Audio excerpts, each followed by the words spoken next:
The sun hangs heavy over the Egyptian horizon, as if it refuses to set on one of the world's greatest enigmas.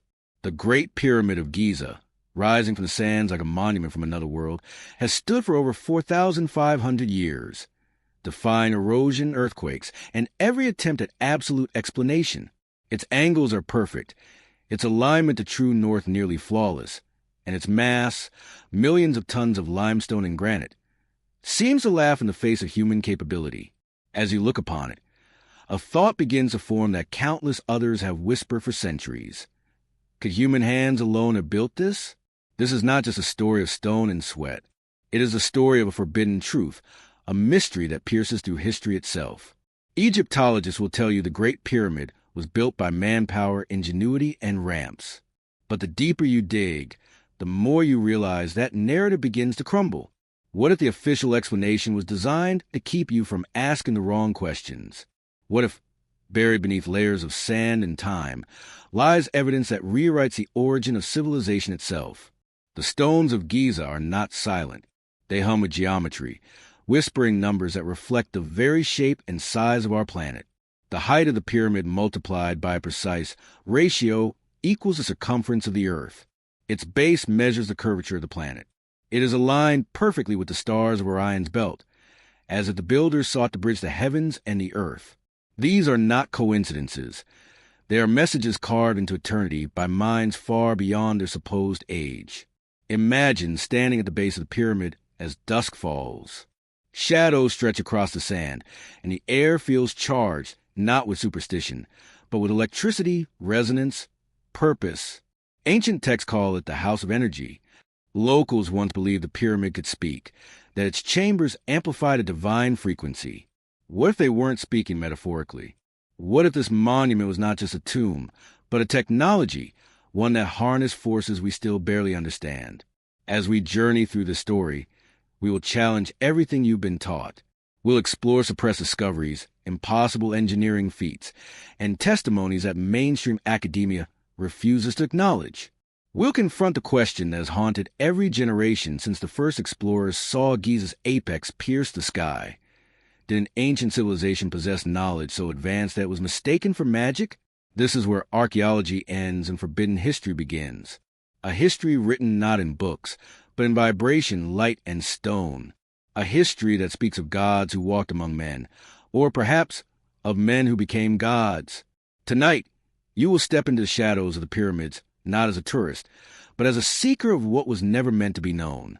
And by the end, you may discover that the real mystery is not how the pyramids were built, but why the truth about them was buried.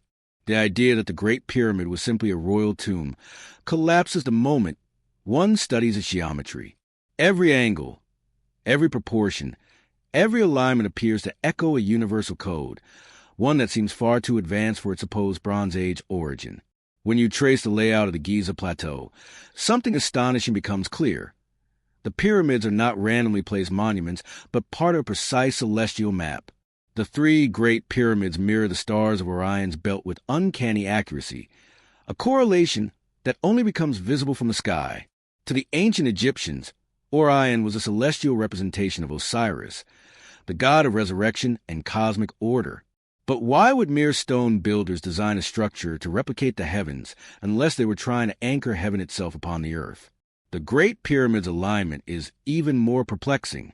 It faces true north with an error margin of only a few arc minutes, a precision we can barely achieve with modern instruments. The builders somehow compensated for the Earth's slight wobble over millennia, suggesting they not only knew about axial precession, but accounted for it deliberately. Such awareness of cosmic mechanics requires astronomical observations spanning thousands of years. Could a culture supposedly emerging from a primitive Neolithic background have possessed that depth of knowledge? Or were they inheritors of something older? Then comes the mathematics, the so-called blueprint of the gods. The base of the Great Pyramid measures 230 meters per side. Divide its perimeter by twice its height, and the result is 3. 1416, the value of pi, correct to 4 decimal places. Another ratio in its structure corresponds to the golden mean, 1. 618, found throughout nature, art, and even the DNA helix. Its height multiplied by a specific factor reproduces the polar radius of Earth, while its base encodes the planet's equatorial circumference. These are not decorative coincidences. These are signatures of an intelligence that viewed architecture as a mirror of the cosmos itself. The deeper one studies its geometry, the more it begins to resemble a form of sacred communication. Mathematics is language, encoded in stone. Ancient initiates refer to the pyramid as Perneter, the house of the divine. Its proportions symbolize a marriage between heaven and earth, between matter and consciousness. Some researchers have speculated that each pyramid was built not just for burial, but as a harmonic vessel, a resonating geometric instrument capable of channeling specific frequencies aligned to the movements of the stars. To those who dismiss this as mysticism, consider this. Modern architecture confirmed that the Great Pyramid's proportions follow principles of geodesic balance. Its base is slightly concave, countering the natural curvature of the Earth, making it structurally perfect for withstanding earthquakes and erosion. The builders didn't just understand geometry, they understood engineering at a level centuries ahead of their time. When viewed from above, its design aligns not only to celestial bodies, but also to global coordinates that appear to reference the very shape of our planet, as if it were a scale model of Earth itself. The question that emerges is haunting. Who designed this? If this blueprint was conceived by human minds, those minds must have accessed a level of scientific precision that modern historians refuse to attribute to antiquity. If not human, then what kind of intelligence wanted this monument constructed to mirror the universe's architecture? Some legends claim the gods themselves laid the plan, though the god of wisdom or beings who descended from the stars. Others whisper of a pre-dynastic civilization, destroyed by flood or cataclysm, that left behind their final message in the form of indestructible geometry. This idea, that the pyramid's design encodes cosmic and planetary constants, has been buried beneath layers of academic ridicule. Yet, when every measurement aligns with astronomical, mathematical, and geophysical truths, how long can coincidence hold? Was the Great Pyramid meant to be a message, a testament from a forgotten intelligence reminding future generations that the universe operates by precise, divine laws? As the sands of Giza glow under the desert moon, one begins to see the monument differently. It is no longer just a pile of stone, but a frequency frozen in architecture, a song of numbers that reflects creation itself. Perhaps this is why ancient priests call it the light of the world. Perhaps it was designed not merely to honor the gods, but to become one with them, to bridge the geometry of Earth with the music of the cosmos. And if that's true, then the blueprint of the gods still stands before us, waiting for those who dare to read it. For centuries, the sands of Egypt have concealed not only monuments but memories, fragments of stories that official Egyptology refuses to acknowledge. In the temples of Abydos and the scrolls buried deep within forgotten tombs, myths speak of a time when gods walked among men. These are not vague metaphors. They describe radiant beings descending from the sky, bearing the knowledge of architecture, medicine, and astronomy, the very pillars of civilization itself. Yet, when modern scholars encounter these accounts, they dismiss them as symbolic, religious exaggeration, or mythological invention. But what if those myths are, in truth, coded records of encounters with something real, a civilization or intelligence that predates human history as we know it? The pyramid texts, the oldest known religious writings on Earth, whisper about divine builders, the Shemahor, or followers of Horus, who constructed monuments before the first pharaoh ever ruled. These texts describe them not as mortals, but as shining ones, those who came from the stars. Curiously, similar descriptions echo through Sumerian tablets, Mayan inscriptions, and Hindu Vedic hymns, all speaking of sky beings teaching humans sacred sciences. How could cultures separated by oceans and millennia tell the same story? Coincidence cannot explain the precision of their shared motifs. Beings descending from the heavens, imparting technology, and then vanishing after a great flood. It sounds like myth until you realize that archaeology itself hints at a lost epoch of advanced knowledge erased by catastrophe. Yet, mainstream Egyptologists maintain a strict narrative. They attribute the pyramids to Pharaoh Khufu's reign around 2560 BCE, insisting on a purely human endeavor powered by slave labor and copper chisels. But the more evidence we uncover, the less that story fits. What if the pharaohs were not the builders but the inheritors, the restorers of a legacy left behind by those gods? When researchers uncover weathering on the Sphinx that predates dynastic Egypt by thousands of years, they are silenced or ridiculed. When hieroglyphs depict what seem like flying craft or energy devices, they are dismissed as symbolic representations. A pattern emerges, a wall of academic denial, guarding the gates of acceptable history. Consider the Temple of Seti I at Abydos, where hieroglyphs appear to show futuristic shapes, a helicopter, a submarine, even what resembles an aircraft. Egyptologists call it coincidence of overlapping carvings. But to the open-minded observer, it feels more like a glimpse through time, as if fragments of knowledge from another age bled through the stone. Other carvings show beings with elongated skulls, holding rods and spheres, often surrounded by rays or halos of energy. These depictions have parallels in Sumer, Mesoamerica, and India, all describing star teachers or sky architects guiding human civilization after a cosmic cataclysm. So why won't Egyptology touch these stories? Because they threaten the foundation of the modern worldview. To admit that ancient humans may have inherited, not invented, civilization would unravel centuries of academic pride. It would mean that our ancestors were not primitive savages who stumbled into greatness, but survivors of an advanced, forgotten epic. It would mean that history does not begin in Egypt, but continues from something far older, something global, something deliberately buried. In 1920, a French archaeologist named Émile Chassanet wrote about forbidden temple inscriptions referencing Zep Tepi, the first time, when gods ruled Egypt before the flood. According to the texts, during this era the land was governed by beings who came from the Isle of Fire in the sky. These gods taught humans the arts of writing, healing, astronomy, and building in stone. The records say their reign lasted thousands of years before a cataclysm wiped their world away. Mainstream historians dismiss this as mythology, yet the geological evidence of a worldwide flood around 12,000 years ago aligns eerily well. Could Zep Tepi refer to that lost epic? Could those gods have been the remnants of an earlier advanced species, or survivors of an ancient civilization like Atlantis? Ancient Arab historians preserved similar whispers. Al-Masudi, writing in the 10th century, claimed that before the flood, King Sorid, sometimes identified as Enoch or Hermes Trismegistus, built the pyramids to preserve sacred wisdom from destruction.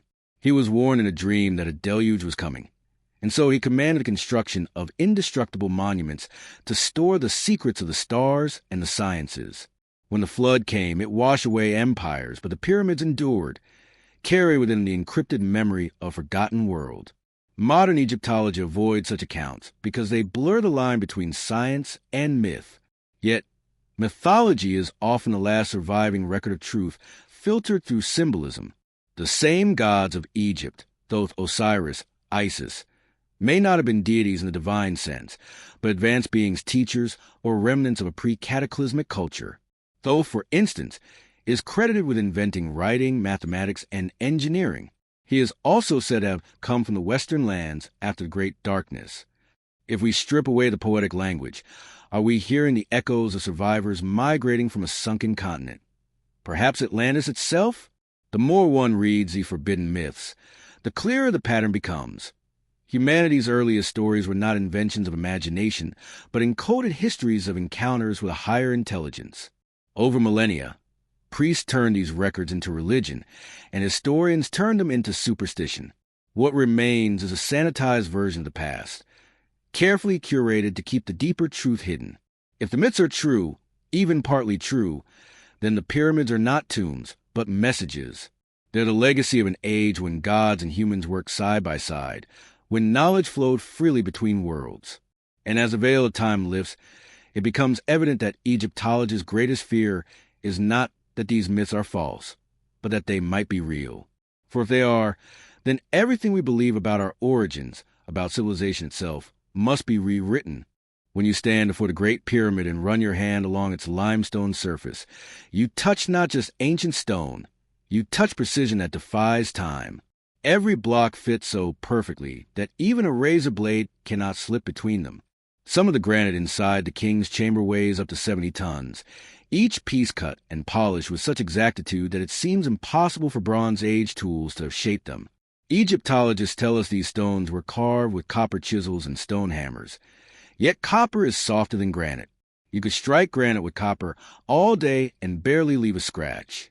So how did the builders achieve these flawless cuts, these mirror-smooth surfaces, these impossible tolerances? The tools we are told they used simply could not have done the job. Let us look at the evidence buried not in myth, but in the stone itself. At Abu Rosh, near Giza, lies the remnants of an unfinished pyramid, or what was left of one. In its quarry, deep grooves line the stone, showing signs of advanced machining. The patterns resemble marks made by modern circular saws, complete with consistent depth and curvature. The late engineer Christopher Dunn, after years of study, concluded that many artifacts from Egypt exhibit mechanical precision identical to modern CNC machining, accuracy measurable to 1,000th of an inch.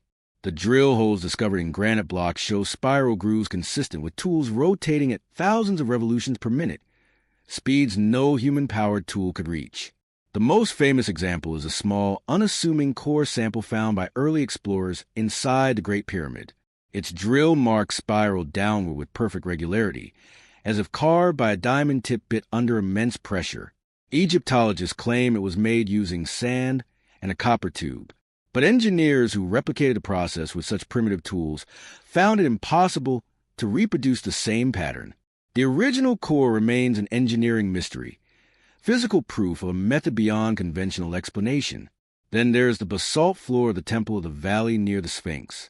Each slab fits its neighbor with such perfection that you cannot insert a sheet of paper between them. The cuts are straight, angles perfect, and corners sharp. This is not random stacking. It is deliberate design. The level of craftsmanship rivals aerospace engineering. One cannot help but wonder, where did this technology come from, and where did it go?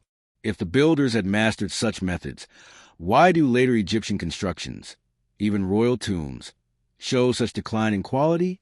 Perhaps these techniques were remnants of knowledge passed down from a forgotten epoch. Imagine an ancient engineer standing in the desert, not with bronze tools, but with instruments powered by sound, light, or resonance, tools that can manipulate molecular structure. Some researchers believe the ancients may have discovered the acoustic or vibrational properties of stone. Granite, rich in quartz, responds to certain frequencies by vibrating, a phenomenon used today in ultrasonic cutting and piezoelectric technology. If they harness this property, they could have shaped stone effortlessly, not through brute force, but by tuning into its natural frequency. Ancient texts speak cryptically of words of power used to move stone and chants of the gods that could make objects float. To the modern ear, these sound like myths, but what if they refer to sonic or resonant technologies, lost sciences that use vibration to alter matter? In 1997, scientists studying the resonant frequencies of the king's chamber discovered that the granite walls amplify specific sound waves, producing a low, sustained vibration. Could this chamber have been designed not just for ceremony, but for demonstration, a place to resonate, to reveal the secret of frequency itself? Consider also the immense coordination of labor such precision would require. If, as mainstream history claims, tens of thousands of workers dragged these stones with ropes and wooden sleds, how did they maintain such accuracy over millions of blocks? There are no plans, no sketches, no mistakes, only flawless execution from start to finish. This level of organization suggests something more than manpower. It implies engineering discipline, standardization, and technology. The ancient builders weren't improvising. They were following a sophisticated design system. One overlooked clue lies in the types of stone used. The limestone casing stones, now mostly gone, were polished so smooth that they reflected sunlight like mirrors. Beneath them, the granite core blocks were electrically conductive, while the limestone above was an insulator. Such a combination resembles the materials used in energy systems. Could the precision have served not merely aesthetic purpose, but functional necessity? Was the pyramid constructed with such exactitude because it needed to channel or contain energy? When Western explorers first entered the pyramid in the 19th century, they described the strange stillness inside, a silence that seemed to hum, as if the stone itself was alive. Some felt dizzy. Others reported electric tingling sensations. Modern researchers have recorded electromagnetic anomalies around the structure, leading to speculation that the pyramid geometry interacts with natural energy fields. If true, then every perfectly cut block, every mathematically aligned angle, served a technical role in harnessing that unseen force.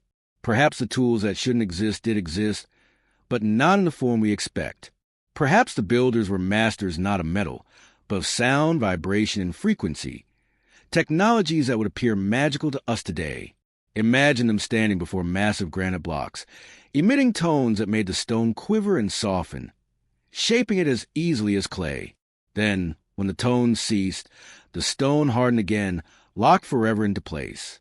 To us, that sounds like fantasy. Yet to them, it may have been science. As we stare at the smooth walls of the king's chamber or the impossible symmetry of its sarcophagus, the evidence stares back. Copper chisels cannot explain this. Slaves and sleds cannot explain this. What we see is precision engineering, without the tools to match. The question is not whether the tools existed. It is why their existence has been denied. Because to admit the truth is to accept that ancient Egypt inherited a technology not rediscovered until millennia later, a technology forbidden, hidden, or lost. And if they possess such knowledge once, then it raises a chilling question. Who taught them, and where did that power go? The most haunting question about the pyramids is not only how they were carved, but how they were moved. Imagine standing in the golden glare of the Egyptian sun, watching as thousands of multi-ton blocks are somehow lifted, dragged, and positioned with mathematical precision across a barren landscape. Each block weighs anywhere from 2 to 70 tons, and the pyramid contains over 2 million of them. To move even one would challenge modern cranes, yet the ancients supposedly did it with ropes, sleds, and wooden rollers. The problem is simple. There was no wood strong enough, no workforce large enough, and no time frame long enough to make the traditional explanation remotely possible. According to official estimates, if 20,000 workers placed one stone every 2 minutes, it would still take over 20 years of uninterrupted labor, and that assumes they work day and night, with no errors, no breaks, and perfect logistics. But the terrain around Giza was no construction site. It was desert rock, uneven and unyielding. How could these blocks be hauled from the distant quarries of Aswan, over 500 miles away, and then lifted hundreds of feet into the air? Even with modern machinery, this feat would be formidable. Without it, it borders on impossible. Archaeologists often reference the ramp theory, the idea that the builders constructed massive ramps to haul stones upward. But this theory collapses under its own weight. The ramps themselves would have required more material than the pyramid, and no physical traces of them have ever been found. The angles would have been too steep, the friction too great, and the logistics absurd. Moreover, the precision of placement, with joints measured in fractions of an inch, could not have been achieved by sliding stones up a crude earthen incline. The ramp theory explains nothing. It only delays the question. So, what did the ancient builders know that we have forgotten? Some researchers point to clues hidden in the walls of ancient temples and papyri. There are carvings showing men holding rods beneath floating objects, symbols of sound waves surrounding them. Egyptian texts speak of priests who sang to the stones until they moved. To modern ears, this sounds poetic. But what if it was literal? Modern physics recognizes that sound, when focused at specific frequencies, can create levitation through acoustic pressure. In laboratories today, scientists can make small objects hover using nothing but sound. Scale that up with the knowledge of resonance, and suddenly, the ancient myth becomes a scientific possibility. Legends from around the world echo the same strange theme. In Tibet, monks were said to use horns and chants to lift massive stones into place. In South America, the builders of Sacsayhuaman supposedly sang to the rocks to make them lighter. Could these tales all stem from a shared ancient science, one that harnessed vibration as a tool to defy gravity? Granite, the primary material of the Great Pyramid's core, is piezoelectric, meaning it generates electrical current under pressure or vibration. If the builders understood this, they could have used sound or electromagnetic energy to alter the stone's weight or structure temporarily. There are also theories involving magnetism and earth energy. Some researchers propose that the builders tapped into the planet's natural electromagnetic grid, aligning the pyramid with key geomagnetic nodes. if stones were charged in a particular way, perhaps using copper, quartz, and water as conductors, they could have been made to repel or attract, reducing effective weight. This idea might sound fantastic, but similar principles are explored today in magnetic levitation technology. The ancients may have known how to manipulate energy fields we barely understand. Let's also consider the Nile itself. Ancient depictions show barges carrying immense stones, and while that explains transport along the river, it doesn't solve the riddle of how those stones were moved from water to plateau, an elevation difference of over 100 feet. The so-called water shaft theory suggests that the builders used a system of canals and locks, floating blocks close to the site and lifting them in stages with water pressure. Archaeological surveys have found traces of ancient water channels around the Giza Plateau. Could the pyramids have been constructed using hydraulic engineering, an ancient form of buoyancy-based lifting? Every explanation mainstream academia offers eventually hits a wall, because it insists on fitting a miraculous structure into the limits of primitive technology. Yet, the precision and scale of the pyramids seem to reflect not primitive ingenuity, but applied physics. The blocks were not just moved, they were placed, each with surgical accuracy, aligned to within minutes of arc. The faces of the pyramid align almost perfectly to the cardinal points of the earth. That level of alignment requires a control system, something akin to surveying instruments, laser-level precision long before lasers existed. There are even accounts from ancient Arab scholars suggesting that the stones were lifted by placing under them papyri inscribed with the names of the gods. Some have interpreted this as an allegory for sound or frequency-based energy, the names of the gods representing vibrational tones. The builders may have used harmonic frequencies to reduce the weight of the stones, perhaps activating the crystalline structure of the granite itself. It would mean the pyramid wasn't built through muscle, but through resonance, the manipulation of sound, magnetism, and geometry working together. And if this is true, it reveals something staggering. The Great Pyramid was not just a monument, it was a demonstration of power. The process of its construction was part of its purpose. Each block, perfectly placed, might have been a byproduct of an energy field, a technology that merged engineering with the natural laws of the universe. The pyramid's builders weren't hauling stone. They were orchestrating frequencies, balancing Earth's own forces to make the impossible possible. Today, as we walk among the ruins, all we see are the remains, the stones, the symmetry, the silence. But what we've lost is the mechanism, the knowledge that allowed a civilization to move mountains without machines, to harness energy without wires, and to construct something so enduring that it still stands after 45 centuries. What we call impossible may once have been ordinary. The ancients did not defy physics. They understood it better than we do. And until we remember what they knew, the mystery of how they moved the unmovable will remain the greatest unsolved riddle on Earth. He stands at the edge of time, a shadow cast between myth and man. Imhotep, the first recorded architect, physician, and engineer in human history. To most, he is a footnote in dusty history books, credited with designing the step pyramid of Saqqara for Pharaoh Djoser around 2700 BCE. But to those who look deeper, Imhotep is something far greater, a being whose knowledge appeared overnight, without predecessor or parallel. How does one man suddenly create architecture that would define an entire civilization? Where did his genius come from, and why do his deeds echo through both sacred and forbidden texts alike? Imhotep was not born into nobility, nor trained by generations of builders. Yet he designed the first monumental stone structure on Earth, the prototype that evolved into the Great Pyramid itself.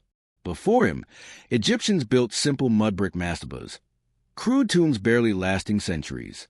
Then, as if summoned by divine command, Imhotep appeared, a polymath who transformed architecture, mathematics, and medicine in a single lifetime. Ancient writings call him the one who comes in peace, the great seer, and the son of Ptah. These titles do not describe an ordinary man. They suggest an entity of godlike insight, perhaps a remnant of a civilization long vanished. His step pyramid at Saqqara was no experiment. It was a declaration of mastery. It marked a moment when Egypt's builders shifted from earth to eternity, from mortal to divine. The structure's dimensions and orientation follow sacred mathematical ratios later found at Giza, implying a continuity of secret knowledge. But where did Imhotep learn this geometry?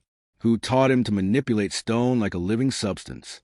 The hieroglyphs give no answer, only reverence. Later generations deified him, elevating him to the rank of a god, the god of wisdom, healing, and design. The Greeks identified him with Asclepius, their own divine healer. The question that remains is whether the Egyptians worship him for his deeds, or for what he represented. The last flicker of a vanished golden age. In temple carvings, Imhotep is depicted holding a papyrus scroll, the symbol of sacred knowledge. That scroll, legend says, contained the architecture of heaven. Ancient sources describe him as a master of measuring the earth, the stars, and the movement of the Nile, sciences that shouldn't have existed in his time. His name appears in inscriptions centuries apart, always accompanied by reverence and mystery. Some accounts claim he spoke with the gods. Others hint that he was one of them, incarnated among humans to restore lost wisdom after the cataclysm that ended the first time, the Zep Tepi of Egyptian mythology. Imhotep's legacy did not die with him. Long after his death, priests of Heliopolis, the center of Egypt's most secret religious order, claimed to preserve his teachings. They guarded the books of Thoth, forbidden scrolls said to contain blueprints for manipulating energy, sound, and matter. These texts, hidden from the public, were rumored to describe how stone could be shaped without tools, how the human body mirrored the geometry of the cosmos, and how the pyramids acted as bridges between worlds. Could Imhotep have been the original author, or merely the last to hold the keys of a much older science? Some scholars suggest that Imhotep inherited his knowledge from survivors of a lost civilization predating Egypt. His sudden appearance in history, fully formed, fully capable, mirrors other mysterious figures like Quetzalcoatl in Mesoamerica or Viracocha in the Andes, gods in human form who brought architecture, agriculture, and astronomy to primitive peoples, then vanished as quickly as they came. The parallels are too precise to ignore. They all emerge after a global cataclysm, as if carrying the fragments of a broken world's knowledge to new lands. Could Imhotep have been one of those emissaries, a guardian of ancient memory, rebuilding civilization from ruins? His burial site has never been found, despite decades of searching. No mummy, no tomb, no remains. It is as if he disappeared from the earth. Some say he ascended to the realm of the gods. Others believe his remains lie sealed beneath Saqqara, along with texts that could rewrite human history. In 2018, scans beneath the Step Pyramid revealed vast, unexplored tunnels, some extending toward previously unknown chambers. Official excavations remain inconclusive. What could lie hidden beneath Imhotep's masterpiece? To modern scientists, Imhotep was a genius ahead of his time. To mystics and esoteric scholars, he was a messenger from before time. His works blend mathematics and metaphysics so seamlessly that they transcend both religion and science. He is remembered not as a myth, but as a memory, the human face of divine intelligence. If the pyramids were the apex of lost technology, then Imhotep was its rediscoverer, the one who reopened the door to an ancient science long forgotten. His title, High Priest of Heliopolis, may have meant more than a religious role. It could signify the custodian of cosmic knowledge, the last engineer priest of a vanished world.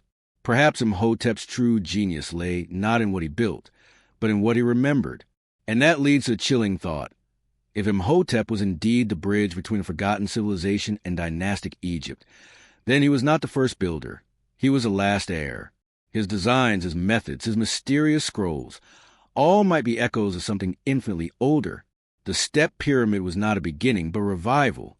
It was a reawakening of an ancient science that would culminate at Giza in the greatest and most forbidden monument of all. Imhotep's silence in the face of history speaks louder than any inscription. He built in stone because he knew stone would outlast memory. The Step Pyramid still stands, a precursor to the Great Pyramid, a coded monument left by a man who knew his era was not the dawn of civilization, but its twilight. And perhaps, as the sands shift and technology rediscovers what was once lost, we will come to understand that Imhotep was not an architect of tombs. He was the keeper of a blueprint to eternity. Across the continents, separated by oceans and epochs, stone whispers the same language: precision, symmetry, and mystery. From the Giza Plateau to the high mountains of Peru, From the jungles of Cambodia to the sacred plains of Japan, ancient megalithic monuments echo one another in design and purpose. It is as if a single architectural intelligence once spanned the earth, guiding different cultures to build with the same impossible perfection. Egypt was not alone. It was part of a greater pattern, a network of sacred sites aligned not just to the stars, but to each other. The deeper one studies these connections, the more the illusion of isolated civilizations begins to dissolve. At Giza, the Great Pyramid's base aligns almost perfectly to true north. Thousands of miles away, the temples of Teotihuacan in Mexico mirror the same cosmic alignment, their layout matching the pattern of Orion's belt just as Giza does. In the Andes, at sites like Sacsayhuaman and Ollantaytambo, stones weighing hundreds of tons fit together so precisely that a sheet of paper cannot pass between them. Just like in Egypt, the technique is identical, yet the cultures were supposedly separated by millennia, with no contact or communication. How could the same advanced building principles appear spontaneously in places that never met? Take the case of Puma Punku in Bolivia, an ancient ruin that looks as though it was machined, not carved. The precision of its 8-shaped stones rivals modern manufacturing, featuring interlocking designs and drilled holes impossible for the primitive tools attributed to the Tiwanaku culture. Engineers who have studied the site admit that even with today's technology, replicating its accuracy would be a challenge. The blocks are made of andesite, harder than granite, yet they were cut and shaped as if they were soft clay. If this level of skill existed in South America, who taught it? And why does it match the same geometry seen in Giza, Baalbek, and Angkor Wat? The mystery deepens when one traces the alignments between these global sites. Satellite imagery shows that many of the world's most sacred monuments lie along a single great circle, a line wrapping the earth, connecting Giza, Easter Island, Nazca, Machu Picchu, and Mohenjo-Daro. This alignment, sometimes called the ancient equator, follows the same angular distance from the poles and intersects countless ancient structures known for astronomical precision. Coincidence? Or evidence of a lost geodetic science? A knowledge of Earth's dimensions and energy lines known to an ancient world civilization? Legends from every corner of the globe seem to recall the same origin story. A great civilization destroyed by flood or fire, whose survivors journey to the ends of the earth to rebuild. In Egypt, this era was known as Zep Tepi, the first time when gods ruled among men. In Sumer, it was the reign of the Anunnaki. In Mesoamerica, it was the age of the first sun, ended by catastrophe. In the Andes, the Viracochas were said to have emerged from the sea, tall and bearded, carrying knowledge of construction and the stars. These beings, teachers, engineers, and astronomers, are always described as having come from across the ocean or from the heavens. Could these be memories of the same people scattered across continents after a global disaster, bringing remnants of their knowledge to different lands? Even more striking are the symbolic parallels. The Egyptian Ankh, the Mayan life cross, and the Hindu swastika all represent the flow of life energy, not as religious icons, but as diagrams of force and motion. The serpent, symbol of wisdom, appears in all these cultures, often depicted winding around a staff or pillar, an ancient representation of energy spiraling upward, like the modern concept of frequency or kundalini. The gods of Egypt sailed the boats of light, while in the Americas, the gods descended in shining chariots. These shared symbols are not coincidence. They are fragments of a universal code, a language of vibration and geometry inherited from a time when humanity was united under a single knowledge system. Modern historians dismiss this as parallel evolution, the idea that different societies independently discovered similar methods. But the level of similarity defies such explanation. The mathematical constants encoded in the Great Pyramid also appear in the Mayan pyramids of Palenque and the temples of Angkor. The ratio of height to base, the astronomical alignments, even the acoustic properties, all match. Ancient builders across the globe were not just stacking stones. They were tuning monuments, aligning them to the same cosmic blueprint. In Japan, the underwater ruins of Yonaguni lie hidden beneath the sea, their terraces and steps eerily similar to the ziggurats of Mesopotamia and the temples of Central America. Archaeologists debate whether they are natural formations or the remnants of an ancient city, but if they are man-made, They could date back more than 10,000 years, coinciding with the end of the last ice age, when sea levels rose dramatically. This timeline aligns with Plato's account of Atlantis, a highly advanced civilization that vanished beneath the waves. Could the builders of Yanaguni, Giza, and Sacsayhuaman have shared a common ancestry? Survivors of Atlantis who spread their knowledge across the world? The more we uncover, the more it seems that the story of civilization does not rise gradually from primitive tribes, but rather falls from a once great peak of knowledge. Egypt, Peru, Sumer, and India may all be the children of that forgotten world. The similarities are not accidents. They are memories written in stone. The very word pyramid may derive from pyra, fire, and mid-center, the fire in the middle, perhaps a reference to energy harnessed within. These structures were not only tombs or temples. They were machines, part of a global network that captured, stored, and transmitted the Earth's natural energy. If this global connection existed, it would explain why the Great Pyramid's orientation mirrors not only the heavens, but the very grid of the planet. Each monument may have been a node in a worldwide system, a prehistoric power network, perhaps spiritual, perhaps technological, or both. The builders of Giza might not have been isolated Egyptians at all, but the inheritors of a planetary legacy, engineers of Earth itself. The truth is that the more we compare, the less we can dismiss. The precision, the geometry, the shared mythologies, they all point toward a common origin that academia refuses to admit. What we call independent civilizations may be nothing more than shattered reflections of one original source, one mother culture erased by time. And if these monuments are the clues it left behind, then the pyramids of Egypt are not the beginning of human architecture. They are the last surviving proof of a forgotten world order that once united the earth under a single cosmic blueprint. Beneath the golden sands of Giza lies a truth older than Egypt itself, a truth written not in hieroglyphs, but in stone weathered by time beyond human memory. For centuries, archaeologists have dated the Great Pyramid to around 2560 BC, during the reign of Pharaoh Khufu. Yet cracks are forming in this tidy narrative, cracks that reveal something far more ancient and far more forbidden. What if the pyramids were not built by the Egyptians we know from history, but by a civilization that existed thousands of years before them? A civilization erased by cataclysm, remembered only in myth and whispered of in the most secret texts as a world before the flood. The first clues emerged not from mythology, but from geology. When geologist Dr. Robert Schoch of Boston University studied the Sphinx in the 1990s, he noticed something shocking. Deep vertical erosion patterns cut into the body of the monument. These grooves were not the result of wind and sand, but prolonged, heavy rainfall. Yet the Sahara has been arid for nearly 9,000 years.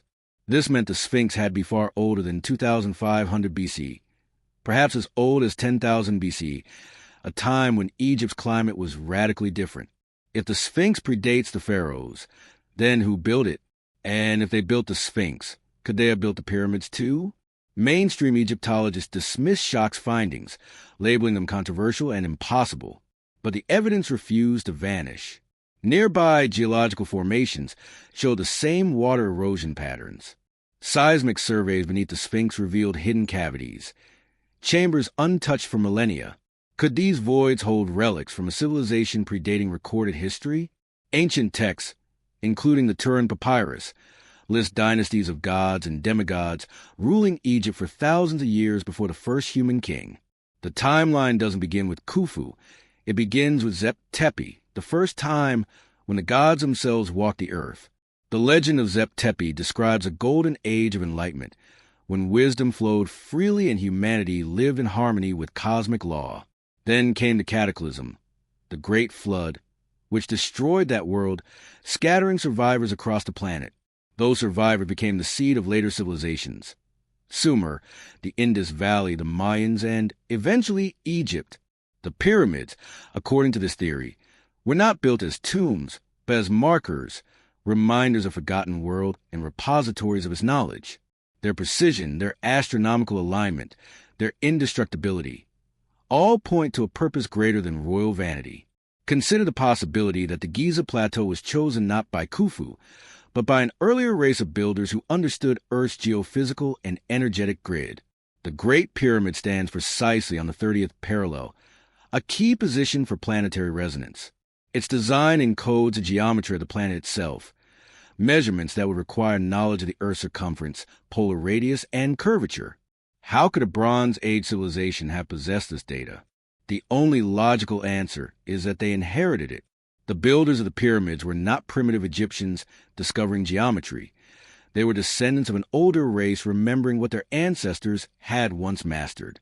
Archaeological discoveries continue to hint at civilizations that existed long before history's official dawn.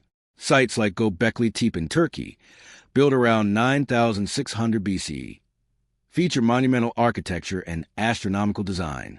Its builders possess mathematics, symbolism, and engineering skill far beyond what was thought possible for Stone Age societies. If such complexity existed at Göbekli Tepe, why not in Egypt? The timelines align perfectly. Both could have emerged from the same forgotten source, remnants of the survivors of a global disaster that wiped out their parent culture. Even the pyramids themselves suggest multiple phases of construction. The lower courses of stone show weathering and precision far beyond the upper layers, as if the base was built long before the rest, perhaps by an earlier civilization, later restored or completed by the Egyptians. The same pattern is seen at temples across Egypt, where older, cyclopean stonework underlies later, cruder additions. It's as if the Egyptians inherited ruins and built upon them, claiming the glory but not the origin. Ancient historian Manetho, writing in the 3rd century BCE, described a lineage of divine rulers spanning 36,000 years before the pharaohs. He claimed that before the known dynasties, gods and heroes reigned, teaching humans architecture, astronomy, and writing. These accounts were dismissed as myth. Yet when compared to the geological and astronomical data, they begin to look less like fantasy and more like suppressed memory. Even Plato's story of Atlantis fits seamlessly into this puzzle. He described an advanced maritime civilization destroyed in a single day and night of misfortune, around 12,000 years ago, the same period when the Earth underwent drastic climate shifts and sea levels rose globally. If Atlantis was real, its survivors could have fled to safe regions like Egypt, bringing their knowledge of engineering and cosmic science. The pyramids might be their monuments, indestructible testaments to a lost world's brilliance. This theory is not merely romantic speculation. Recent radiocarbon tests on the mortar between Giza's blocks yield dates far older than the accepted timeline, some as early as 3,800 BC, suggesting even material use predates Khufu. Moreover, ancient texts such as the Edfu building text describe how the gods of the primeval mound erected temples using plans passed down from heaven. They speak of the island that sank beneath the waves, a phrase eerily reminiscent of Atlantis. If we accept that a lost civilization existed before dynastic Egypt, then everything changes. The Egyptians were not the pioneers of architecture. They were the heirs of an unbroken tradition of sacred geometry, preserved through catastrophe. They did not invent pyramid building. They revived it. The pharaohs may have been attempting to restore what their ancestors once achieved, to rebuild the energy network of an older world that had been shattered. But perhaps the most profound implication is this. If such an ancient civilization existed, then human history is not a linear ascent from primitive to advanced, but a cycle, a rise, a fall, and a rebirth.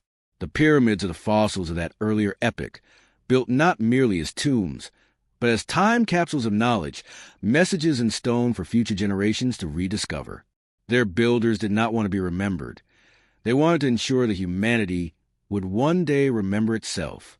As the desert wind sweeps across Giza, it whispers of an age beyond comprehension, an age when humanity was far older, wiser, and more connected to the cosmos than we dare to admit.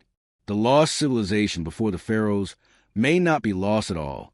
Its voice still resonates, encoded in the geometry of the pyramids, waiting for those who can read the message carved into eternity. Beneath the timeless sands of Giza lies a second Egypt, a hidden world that has never seen the sun. For centuries, rumors have circulated of vast tunnels, sealed chambers, and buried halls stretching beneath the pyramids and the Sphinx. Ancient texts speak of corridors of initiation and temples of the underworld, guarded by priests who vanished long before recorded history. Modern explorers, armed with radar and ground-penetrating technology, have begun to confirm what mythology long suggested. There's more beneath Giza than the world has been told. The question is, why is so much of it still hidden from the public eye? The first hints came in the early 19th century, when British explorer Colonel Howard Vyse blasted his way through parts of the Great Pyramid and recorded strange sounds of echoing hollowness below the king's chamber. He noted that his footsteps reverberated unnaturally, as if chambers existed beneath the floor. Later, the French engineer André Poquin found passages that descended into darkness, only to be sealed by massive stone blocks. Yet, official reports claimed these led nowhere. The Egyptian Antiquities Service rarely allowed further excavation, a decision that only deepened the mystery.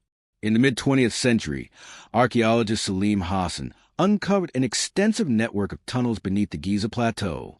His published reports described rooms cut deep in the rock, connected by narrow corridors. Yet, after his death, access to these tunnels was restricted, and many of his findings disappeared into museum vaults. Later researchers, like Dr. Ziawas, have admitted the existence of some subterranean structures, but claim they are natural fissures or incomplete tombs. Still, radar scans and seismic tests tell a different story. In 1978, Japanese scientists from Waseda University used non-invasive radar imaging and detected multiple cavities beneath the Sphinx and the Great Pyramid. These anomalies were rectangular, symmetrical, and definitely not natural. Their data showed empty spaces, chambers, where no official maps acknowledged any. Even more shocking discoveries came in 1997, when a joint Egyptian-American team conducted ground-penetrating radar analysis beneath the Sphinx. The results revealed a massive void directly beneath the creature's right paw, a chamber approximately 30 feet by 40 feet. The findings matched eerily with the prophecies of Edgar Cayce, the sleeping prophet, who had predicted that a hall of records would be discovered beneath the Sphinx, containing the history of Atlantis and the origins of humanity. Though the data was undeniable, officials quickly shut down further exploration, citing national security and preservation concerns. Since then, that chamber has remained sealed and unexamined. Why such secrecy? Why would a nation proud of its ancient heritage hide the greatest discovery in archaeological history? Some whisper political motives. Others suspect something far older, that the guardians of this knowledge are not governments, but institutions tasked with preserving forbidden truths. Ancient priesthoods once guarded the hidden halls of Egypt, believing that within them lay sacred relics, tablets of wisdom, energy devices, or records left by the gods themselves. To uncover them would not just rewrite history, it would challenge every cornerstone of modern civilization. Legends passed down to the Edfu building text describe the primeval mound, a place where the first god descended and built the houses of eternity below the ground. These were said to be vast libraries of knowledge, sealed to protect humanity from misuse of divine power. Could these texts be describing the tunnels beneath Giza? The descriptions match perfectly.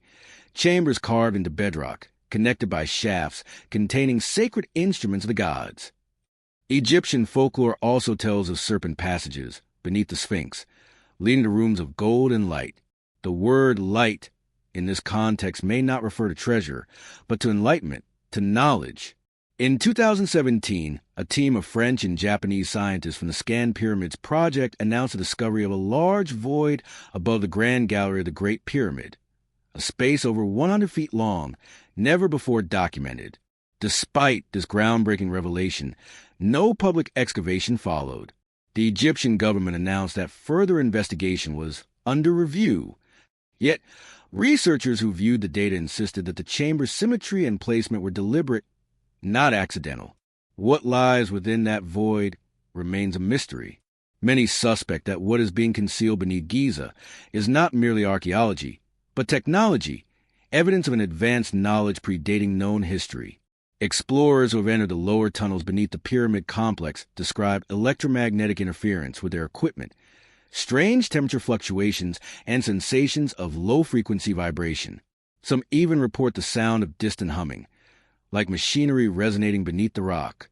Could these tunnels once have been part of a power network, conduits for the pyramid's supposed energy system?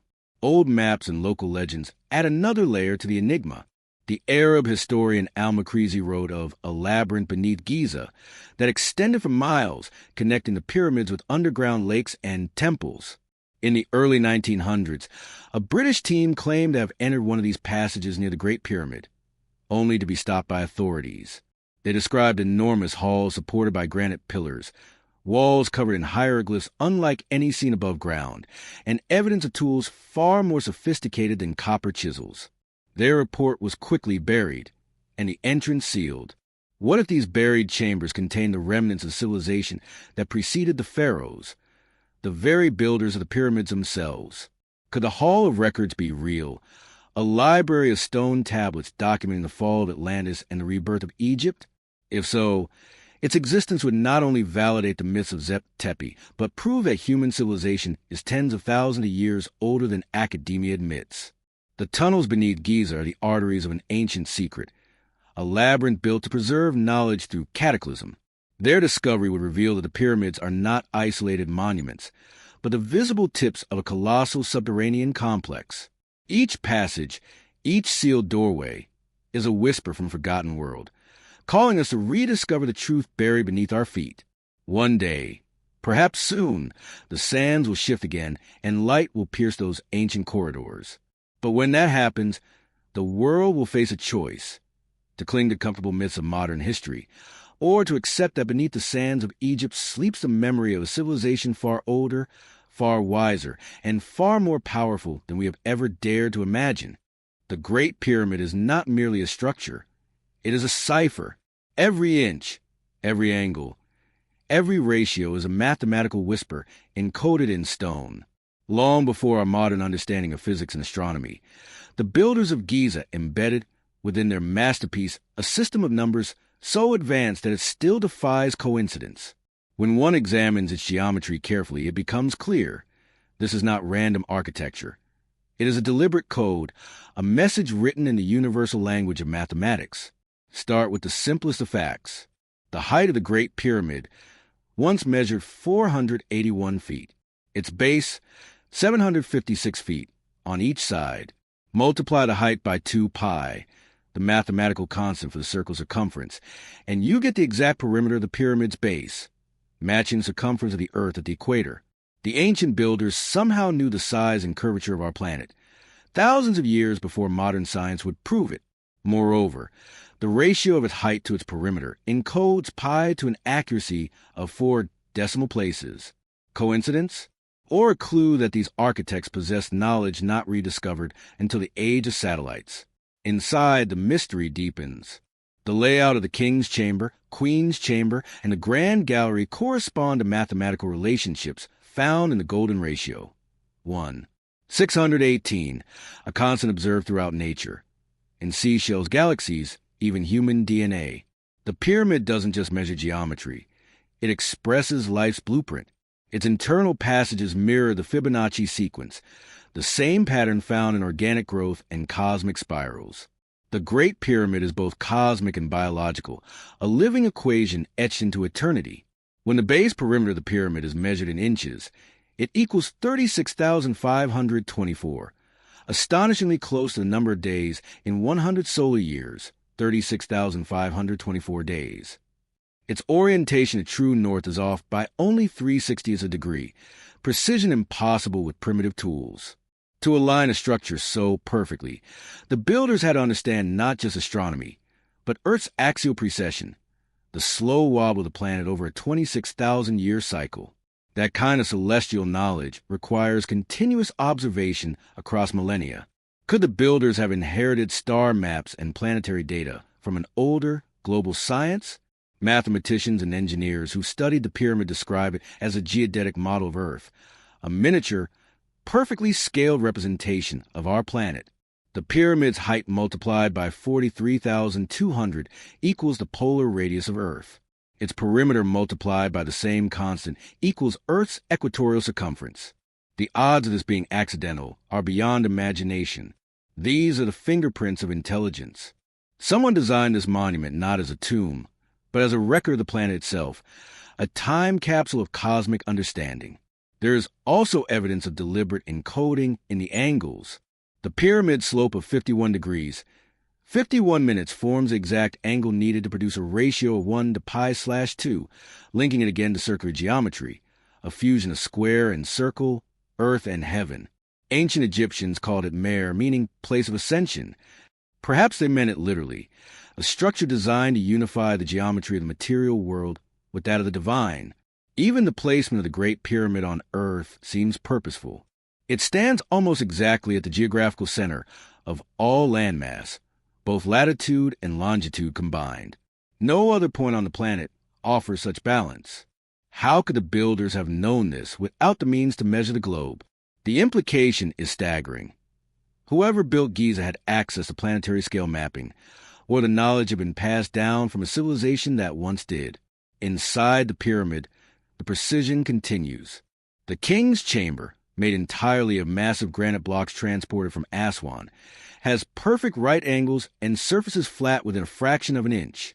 Its volume and proportions form harmonic relationships with musical frequencies, an acoustic resonance so precise that the chamber hums at specific sound intervals when stimulated. Modern acoustic engineers have measured its resonant frequency at 440 Hz, the same frequency used as the tuning standard for orchestras worldwide. Coincidence, or evidence that the ancients understood sound as a key to unlocking energy and consciousness? The air shafts leading from the chambers are another enigma. For centuries, they were assumed to be ventilation ducts until researchers discovered they point directly to key stars, Orion's Belt, Sirius, and Thuban. These alignments mark not only celestial directions but epochs of time, fixed points in an astronomical calendar stretching tens of thousands of years. The pyramid was not only built for stars, it was built with them. It acts as a stellar clock, synchronizing Earth's movement with the heavens. Many believe these encoded relationships were meant as a message, a universal language to survive cataclysm and cultural collapse. The builders knew civilizations rise and fall, but mathematics endures. Geometry is eternal. It cannot be destroyed by time. The Great Pyramid, therefore, is a bridge between worlds, between the ancient and the future, between physical and metaphysical, between human and divine. Even the number of blocks, estimated at 3 million, may not be random. Divide the pyramid's perimeter by its height, and you find the same ratio that defines the speed of light in meters per second, 299,792,458. This has led some researchers to speculate that the builders encoded not just geometry, but physical constants of the universe. Critics scoff, but the numbers persist. How could a culture with no electricity, no mathematics as we define it, and no telescopes encode the speed of light into stone? Unless, of course, they didn't discover it, they remembered it. The Pyramid Code may represent a last fragment of a lost universal science, a sacred synthesis of mathematics, energy, and consciousness.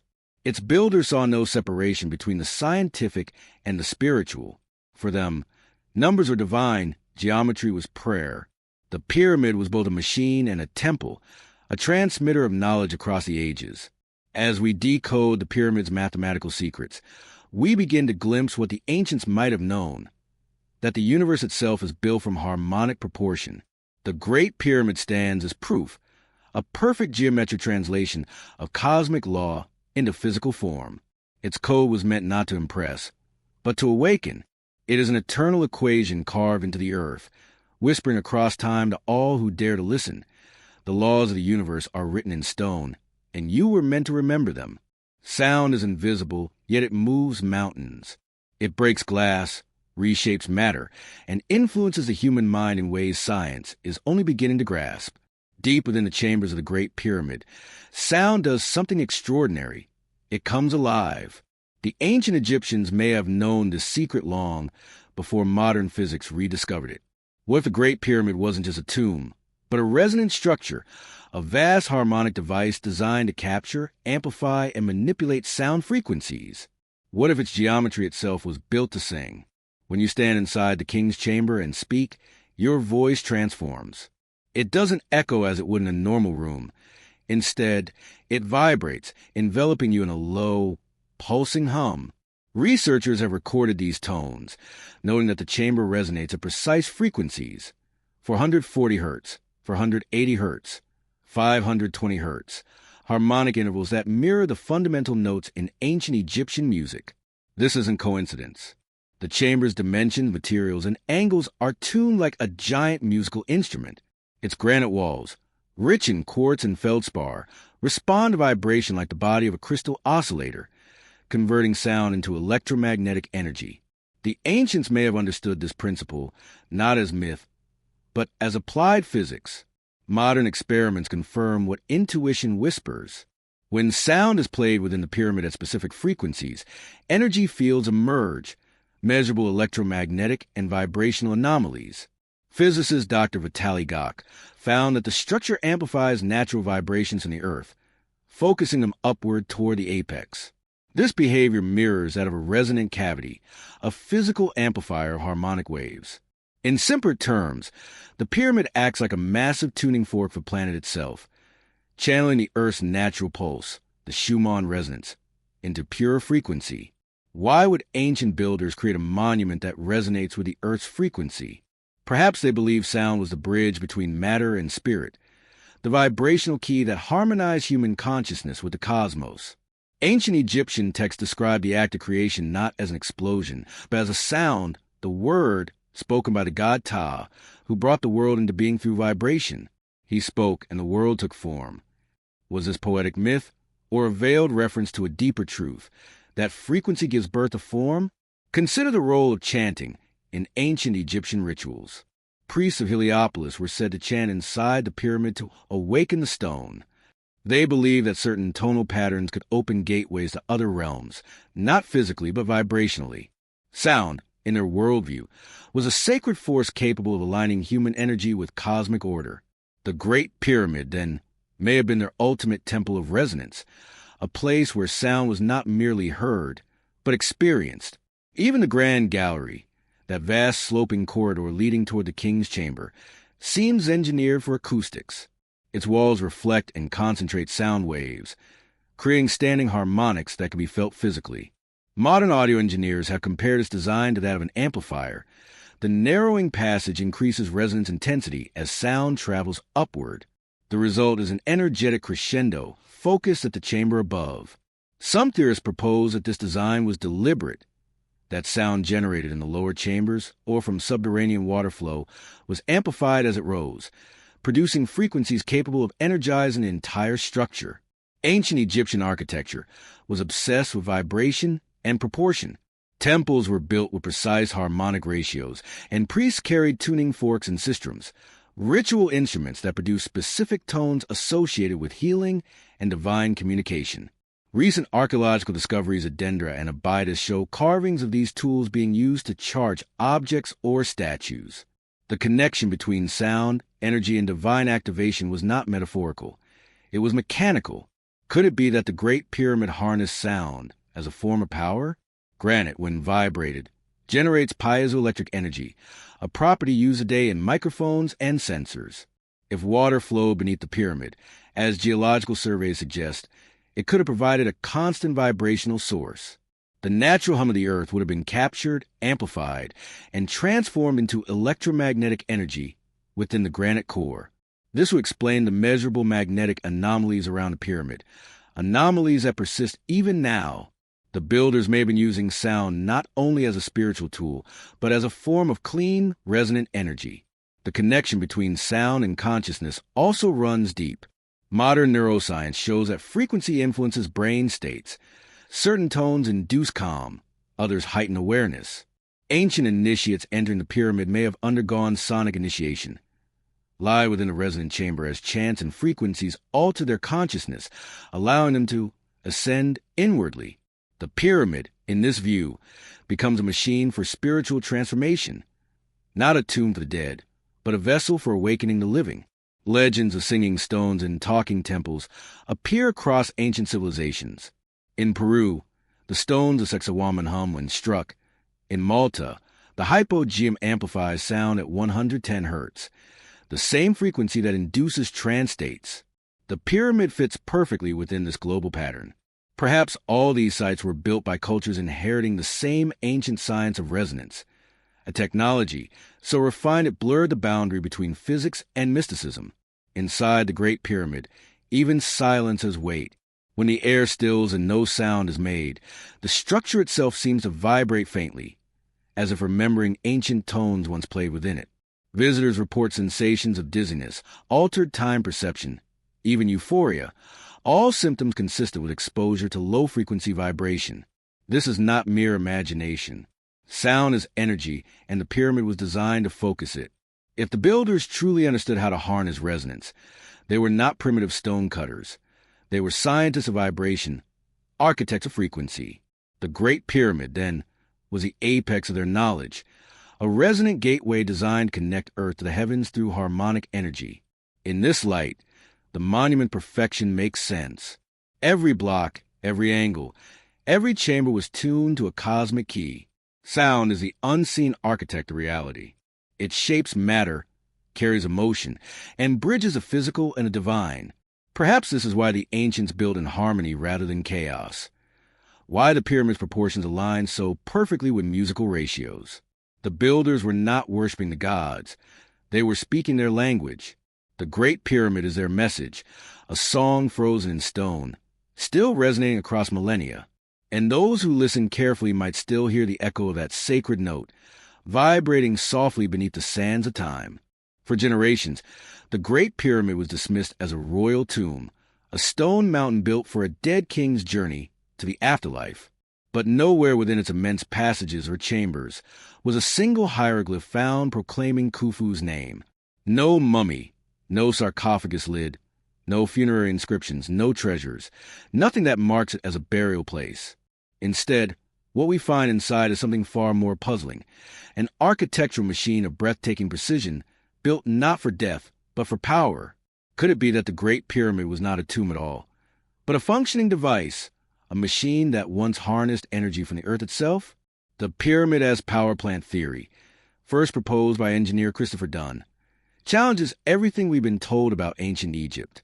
According to Dunn, the structure's design and materials suggest not ceremonial purpose, but engineering intent. The granite of the king's chamber contains quartz crystal, a substance known to generate electricity when subjected to vibration, a principle used in today's piezoelectric technology. The narrow shafts, precision-cut granite blocks, and the pyramid's alignment to magnetic north all point toward functionality, not symbolism. If the Great Pyramid was a machine, the question becomes, what was it built to do? Start beneath the surface. Geological surveys confirm that the Giza Plateau rests atop subterranean channels of water. Flowing water generates movement of electrons, a natural electric current. The pyramid, positioned precisely over this aquifer, could have acted as a massive resonator, drawing energy upward through its limestone base, an insulator, and concentrating it in its granite core, a conductor. The energy then ascended to the grand gallery, possibly channeled by the acoustic resonance of the chamber's core-belled walls. Every aspect of the pyramid's design, its geometry, materials, and placement, mirrors the components of an energy device. Experiments lend strange support to this idea. In 2018, researchers at ITMO University in Russia and the Laserzentrum Hanover in Germany published a study showing that the Great Pyramid geometry focuses electromagnetic energy within its chambers and beneath its base. Using advanced simulations, they discovered that the pyramid naturally concentrates energy at specific frequencies, the same phenomenon engineers exploit in modern antennas and resonant cavities. The implication is astonishing. The Great Pyramid amplifies energy by design. Whether the builders intended to transmit it, store it, or transform it remains unknown. But clearly, the monument interacts with electromagnetic fields in ways no random pile of stone should. Imagine the pyramid as an enormous generator of harmonic energy. The water beneath provides vibration. The granite chamber converts it into oscillating current, and the pyramid shape, a tetrahedral antenna, radiates it into the atmosphere. The air shafts once thought to be ventilation ducts may have functioned as conduits for resonance, directing energy upward to the apex, where a now missing capstone, perhaps made of gold or electrum, completed the circuit. Gold is one of the most efficient conductors of electricity known to man. Could the missing capstone have served as a power node, radiating energy outward like a beacon? Ancient accounts hint that something extraordinary once occurred at Giza. Greek historian Herodotus wrote that the pyramids shone with light like the sun when newly built, suggesting an electrical or luminous function. Arab chroniclers later described lights that appeared atop the Great Pyramid before storms, an a sound like thunder beneath the ground. These reports, long dismissed as legend, now take on new meaning in the context of vibrational energy. Could the pyramid have once glowed, charged by the Earth's natural power? Even the so-called King's Chamber seems less like a tomb than a reactor core. Its massive granite blocks, precisely interlocked and polished, appear to have been designed to withstand immense vibration or energy pressure. Engineers note that the chamber's granite sarcophagus, too large to have been brought in after construction, may have served as a resonance box, amplifying sound waves or energy frequencies generated by the entire structure. When struck, it hums like a bell, resonating perfectly with the chamber's frequency. It is not a coffin, it is a component. And what of the mysterious Queen's Chamber? Located lower within the pyramid, it may have played a role in regulating the system. Some researchers speculate that chemicals introduced through the shafts create a reaction with limestone and water vapor, producing hydrogen gas. The pyramid could then have functioned as a hydrogen maser, a type of natural laser generator, amplifying microwave energy. Hydrogen, being the lightest and most abundant element in the universe, is highly reactive to vibration and sound. If this process occurred, the pyramid may have generated an energetic plasma field, what the ancients described as a breath of life or divine fire. Of course, to the ancient Egyptians, technology and spirituality were one and the same. Harnessing energy was not merely scientific, it was sacred. They believed the universe itself vibrated with divine resonance, the word of Ra, which sustained creation. To replicate this vibration was to commune with the gods. Thus, the pyramid might have been both machine and temple, a structure that connected Earth's physical energy with celestial frequencies, bridging matter and spirit. Modern science continues to uncover hints that the ancients were onto something profound. Pyramid-shaped structures built in modern laboratories have shown unusual effects on biological and electromagnetic systems. Water crystallizes differently inside them. Seeds germinate faster and metal corrosion slows. While these results remain controversial, they hint that the pyramid's geometry interacts with energy fields in mysterious ways. Could the ancient builders have known and exploited these effects intentionally? Consider the global parallels. Megalithic sites like Stonehenge, Teotihuacan, and Angkor would also exhibit strong geomagnetic anomalies. Many lie on the same global grid of ley lines, energetic veins of the Earth. The Great Pyramid occupies one of the most powerful intersections of this grid, as if deliberately positioned to tap into planetary energy. The Egyptians called the Earth Geb, the living body of the world, and believed sacred sites were its vital organs, pulsating with life force. Giza may have been the heart, pumping energy across the planet through its geometric design. If all this is true, then the Great Pyramid represents the peak of an ancient science that merged engineering, geometry, and consciousness into a single technology, a technology now lost to time. Its builders understood the Earth as a living system and designed structures to harmonize with its natural forces. Whether the pyramid was meant to power their civilization, heal the human body, or open gateways of perception, it stands as proof that our ancestors possessed knowledge far beyond what we give them credit for. Perhaps that is why the Great Pyramid still exerts such a magnetic pull on us. It vibrates, not just physically, but symbolically. It hums with the memory of an age when humanity spoke the language of the cosmos, when science was sacred and energy divine. The ancients called it Perneter, the house of the gods. But perhaps it was more than that. Perhaps it was a living machine, an energy temple, designed to remind us that the universe itself is alive, and that power and spirit are one and the same. Beneath the sands of Giza, a secret runs like a river, quite literally. Hidden from the eyes of tourists and cameras, natural aquifers and subterranean water channels weave their way beneath the Great Pyramid. For centuries, this was considered irrelevant to the monument's mystery, a mere geological curiosity. But in recent decades, researchers have begun to realize that this underground water system may not only be part of the pyramid's environment, it may be the very key to its function. The evidence suggests that water wasn't just beneath the pyramid by accident. It was intentionally integrated into its design. The ancients may have understood something extraordinary. That water itself was an energy source, the lifeblood of the pyramid's power. To understand this connection, one must first look at the geography of Giza. The plateau upon which the Great Pyramid stands is a limestone bed riddled with channels formed by the slow movement of the Nile's subterranean tributaries. These aquifers, constantly shifting and flowing, create natural vibrations and generate subtle electromagnetic currents. Even modern hydroengineers acknowledge that moving water can produce static electricity and resonance. It is as though the earth itself hums where water flows. The builders of the Great Pyramid may have chosen this exact spot not for its symbolism, but for its energy potential. Ancient engineers knew water not just as a physical element, but as a dynamic force of creation. In Egyptian cosmology, life itself emerged from primordial waters of Nun, the infinite ocean of potential energy. The gods drew power from it. So, too, perhaps, did their monuments. If the pyramid acted as a harmonic device or resonator, then water was its power source, the beating heart that kept the structure alive. Flowing beneath it, water would have set the Earth's natural vibrations into motion, producing low-frequency sound waves, infrasound, that traveled up through the bedrock and into the pyramid's base. Modern experiments have shown that when water moves through limestone cavities, it generates both negative ions and piezoelectric charge, the very ingredients for electromagnetic energy. The Great Pyramid's design seems optimized to capture this. Its base rests on layers of insulating limestone, while its inner structures are made of conductive granite rich in quartz crystals.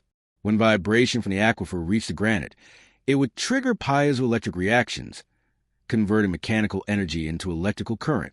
The pyramid would then act as a gigantic capacitor, storing and releasing energy through its core. If this seems far-fetched, consider the 2018 study conducted by Russian physicists at ITMO University, which demonstrated that the Great Pyramid shape focuses electromagnetic energy both within its chambers and beneath its base. The greatest concentration of energy, according to their simulations, occurs directly where the underground water channels flow. The correlation is uncanny. It's as if the builders designed the pyramid to harness the natural movement of water beneath it, transforming the flow of the earth into a living pulse of power. Legends surrounding the Nile itself support this interpretation. Ancient Egyptians called it the artery of the gods and believed its waters were charged with divine energy. The temple complex at Abu Simbel, the Osirian at Abydos, and several other sacred sites were also built above or beside subterranean water channels. These locations were not chosen randomly. They followed an ancient understanding that water, when combined with resonance and geometry, could amplify spiritual or energetic force. The Great Pyramid's internal structure reinforces this theory. The so-called subterranean chamber, carved deep into the bedrock, lies directly in line with the natural aquifer. Many explorers have noted the presence of moisture and even standing water in its lower cavities. To orthodox archaeologists, this is simply groundwater intrusion. But to those who view the pyramid as an energy device, this chamber is not an accident. It is an integral part of the system. The chamber's rough-hewn surfaces could have acted as a resonant cavity, collecting vibrational energy from the aquifer and channeling it upward through the ascending passageways. Water also plays a symbolic and scientific role in the concept of frequency. When sound interacts with water, it creates patterns, cymatic forms, geometric shapes that mirror the very proportions found in the pyramid's design. Perhaps the ancients discovered this connection and encoded it in their architecture. The movement of water beneath the pyramid may have generated tones that resonated with its geometry, producing a continuous harmonic field, a natural feedback loop between earth, water, and stone.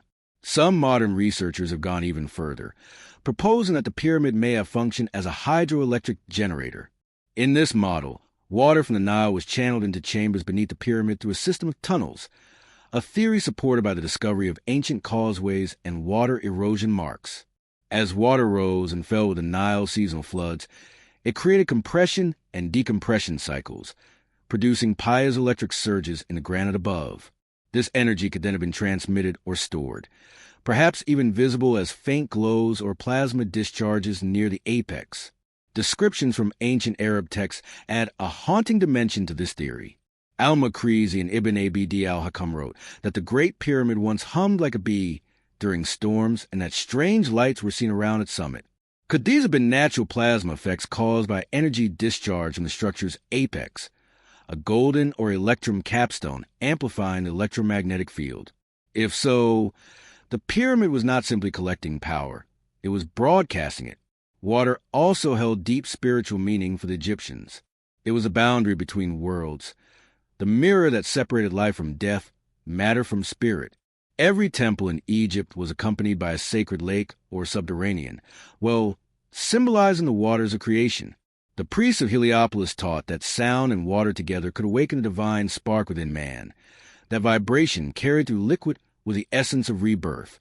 The Great Pyramid may have embodied that belief literally, transforming the flow of earthly water into spiritual energy. Even the pyramid's ventilation shafts, long thought to be airways, may have had hydraulic or resonant purposes. Some theorists propose that they carried vapor from the aquifer upward, interacting with temperature differences inside the chambers to create pressure waves, the breath of the pyramid. These vapor flows could have contributed to resonance frequencies within the structure, amplifying its energetic output. If all this is true, then the Great Pyramid was more than stone geometry. It was a living system, a union of earth, water, and vibration. The ancients built it not only upon solid ground, but upon a river of life, understanding that energy flows through the planet like blood through a body. They didn't just worship the Nile, they harnessed it. Perhaps that is why, even after thousands of years, the pyramid still exerts an inexplicable force. Visitors describe feeling an unearthly stillness, a pressure in the air, a hum beneath their feet. Science calls it resonance. The ancients called it divinity. The Great Pyramid was both temple and technology, merging hydrology, acoustics, and sacred geometry into one sublime mechanism. And as the Nile continues its eternal flow beneath the sands, perhaps it still powers that ancient design, the water breathing softly through the earth, feeding the heart of the pyramid like a pulse that never stopped. The Great Pyramid, then, may not be a monument to the dead, but a living fountain, an energy machine built to remind humanity that even in stone, life moves. Across the ancient world, legends tell of mysterious art, a lost technology that allowed builders to shape stone as if it were clay. Myths from the Andes, the Amazon, and the temples of Egypt all whisper the same forgotten process: stone softening. According to these stories, the ancients possessed knowledge of plants, sound, or even energy that could alter the molecular structure of rock, making it pliable for carving or fitting. To modern ears, such claims sound fantastical. Yet, when we examine the evidence, the seamless stone joints, the curved surfaces, and the precision impossible with chisels, we begin to wonder if these legends are not fiction, but faint memories of a science lost to time. Nowhere is this more evident than at Sacsayhuaman in Peru. There, megalithic walls rise in interlocking zigzag patterns, built from stone so massive that modern cranes would struggle to lift them. Yet each block fits its neighbors with absolute perfection, not merely stacked but molded together, as if one stone had been poured around another. Some blocks have rounded corners and concave impressions, suggesting they were once soft or malleable. Indigenous Quechua legends describe how the builders used a plant that eats rock, a secretion capable of liquefying stone for a short time. When hardened again, the surface became smooth and glass-like, impervious to weather or erosion. These tales find curious echoes in other parts of the world. In the jungles of the Amazon, tribes such as the Machigenga and Campa speak of plants whose juices melt stone like wax. The British explorer Percy Fawcett, in the early 20th century, wrote of witnessing native craftsmen using a reddish sap to soften rock. In Egypt, similar stories persist among the Bedouins near Giza, of secret alchemical mixtures used by the priests of the old gods to shape granite as if it were butter. Even in the temple reliefs of Dendera, the act of creation is often shown involving fluidic energy and serpentine light, perhaps a symbolic memory of the manipulation of matter through energy or chemistry. The physical evidence supports the possibility.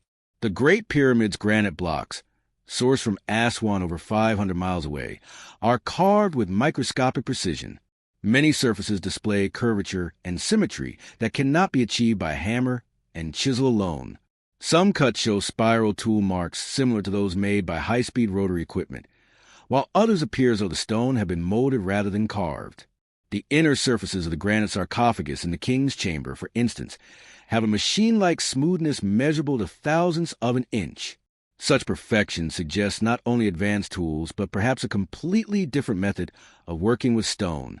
Modern science provides tantalizing possibilities. Certain plants and minerals contain organic acids, oxalic, citric, or formic, capable of breaking down silicate bonds in rock. A mixture of these compounds, combined with heat or resonance, could weaken a stone's crystalline structure temporarily. Ancient builders, observing nature's chemistry, might have learned to harness this effect. The process may not have been industrial, but alchemical, guided by observation, ritual, and intuition. When combined with resonance, sound, or vibration, the molecular bonds of stone could have been further agitated, making it malleable for shaping. This idea is not without precedent. In modern laboratories, researchers have demonstrated that ultrasonic vibrations can alter the hardness of rock, allowing it to be cut with less effort. If the ancients discovered similar principles using sound, chant, or frequency, they might have employed it alongside natural chemical agents. Imagine a group of priest-engineers chanting in harmonic tones while applying a sacred potion to the rock, causing it to soften, glow faintly, and then reform in perfect shape. What we dismiss as magic may have been the world's earliest form of material science. In Egypt, evidence of such techniques abounds. The Temple of Osiris at Abydos and the unfinished obelisk of Aswan reveal surfaces where tools seem to have penetrated and melted the granite rather than chipped it. Some walls display polished troughs where stone appears to have flowed, frozen mid-motion. These anomalies are ignored by mainstream Egyptology, but studied carefully by engineers who note that such features are consistent with rapid recrystallization, the solidification of stone after exposure to intense heat or chemical alteration. If the builders could temporarily liquefy granite, they could have molded it precisely into place, explaining the seamless joints of Egypt's megaliths. Legend from ancient Egypt referred to Thoth, the god of wisdom and alchemy, as the keeper of the 7 sacred sciences, one of which was the manipulation of elements. He was said to command the power of transformation, capable of turning one substance into another through vibration and will. Later, the Greek Hermeticists inherited this lore, calling it transmutation, the basis of alchemy. The Emerald Tablet, attributed to Thoth Hermes, proclaims, "As above, so below, as within, so without." It describes a universe in which matter responds to energy and consciousness, hinting at a science that united physics and spirit. The softening of stone could have been one manifestation of this lost alchemical understanding. Curiously, the same principle appears in myths from other ancient centers. In India, the Vedic text describes Soma, a divine elixir that allowed the gods to shape the world with sound and light. In Mesoamerica, the Mayans told of its Samna, who built temples using the voice of creation and the sap of the sacred tree. All these tales point to the same underlying theme: matter made obedient through resonance and energy, a forgotten science that blurred the line between technology and divinity. Modern researchers have attempted to replicate these effects. In the 1980s, a Peruvian chemist named Jesus Gamarra tested plant extracts on limestone and found that after prolonged exposure, the rock's surface softened slightly. Other experiments with acoustic levitation have demonstrated that sound waves can move small objects, even droplets of water and grains of sand, in midair. Scaled up, this could theoretically allow for manipulation of heavier materials. Could it be that ancient engineers combined acoustic levitation with chemical softening, using sound to shape the softened stone precisely before it hardened again? If such a process existed, it would explain the otherwise unexplainable: how ancient builders lifted and fitted blocks weighing hundreds of tons with no visible gaps, no mortar, and no tool marks. It would mean the pyramid's perfection was not a miracle of brute strength, but of scientific finesse. The builders were not laborers. They were alchemists, master craftsmen who understood the molecular harmony of matter. And yet, this knowledge vanished. Or perhaps it was hidden, guarded by priestly orders who knew its power could be misused. The ancient world speaks often of secrets entrusted only to initiates, knowledge concealed within the temples. When the priesthood fell and civilizations collapsed, the formula and the method likely disappear with them, surviving only as myth. But those myths, scattered across continents, still whisper the truth, that the ancients once possessed the ability to command stone itself. Perhaps, one day, science will rediscover what they knew, that sound, chemistry, and consciousness are not separate forces, but parts of a single continuum. When that day comes, we may finally understand that the walls of Giza were not carved by human effort alone. They were grown, coaxed from the earth through the harmony of nature's own laws. If this is true, the Great Pyramid stands not only as a testament to lost engineering, but as a message in material form. It tells us that the ancients mastered the art of transformation, that they understood creation not as domination over nature, but cooperation with it. Their tools were not machines, but frequencies. Their laboratories were not factories, but temples. And in that fusion of science and spirit lies the real mystery. Not how they softened stone, but how they hardened knowledge into legend, ensuring it would endure until the world was ready to remember. They left no names, no inscriptions, no hieroglyphs carved in boastful tribute. Only the impossible silence of perfection. Whoever built the pyramids vanished long before history began writing itself. The ancient Egyptians, the world's great record keepers, never claimed to have built the Great Pyramid. In their own writings, they referred to it as a legacy from the first time, Zep Tepi, when gods and divine beings walked the earth. The pharaohs revered the pyramids, restored them, studied them, even imitated them, but none ever wrote, "We built this." So who did? Who were the true architects of the Giza Plateau, and why did they disappear without a trace? The mystery begins with a contradiction. The precision of the Great Pyramid, its flawless geometry, its perfect alignment to true north, its engineering so advanced that even modern tools struggle to replicate it, stands in sharp contrast to Egypt that supposedly built it.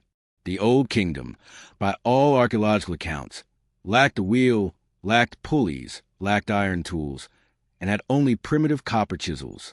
Yet from that same civilization supposedly came a structure that could not be rebuilt even today without advanced machinery. How is that possible? Did the pyramid builders belong to another era entirely, a forgotten race that predated the dynasties of Egypt? Ancient texts hint at an earlier lineage, the Shemsahor, or followers of Horus. These mysterious figures, mentioned in the pyramid texts, were said to have ruled before the first pharaohs. They were described as semi-divine beings, possessing knowledge of the stars and the power of the gods. The Turin King list, an ancient papyrus preserved in fragments, names dynasties of gods and demigods reigning for thousands of years before Menes, the first human king. According to this text, Egypt's civilization began not in 3000 BCE, but tens of thousands of years earlier. The builders who vanished may have been these followers of Horus, remnants of a civilization destroyed by a global cataclysm, who rebuilt their knowledge in stone.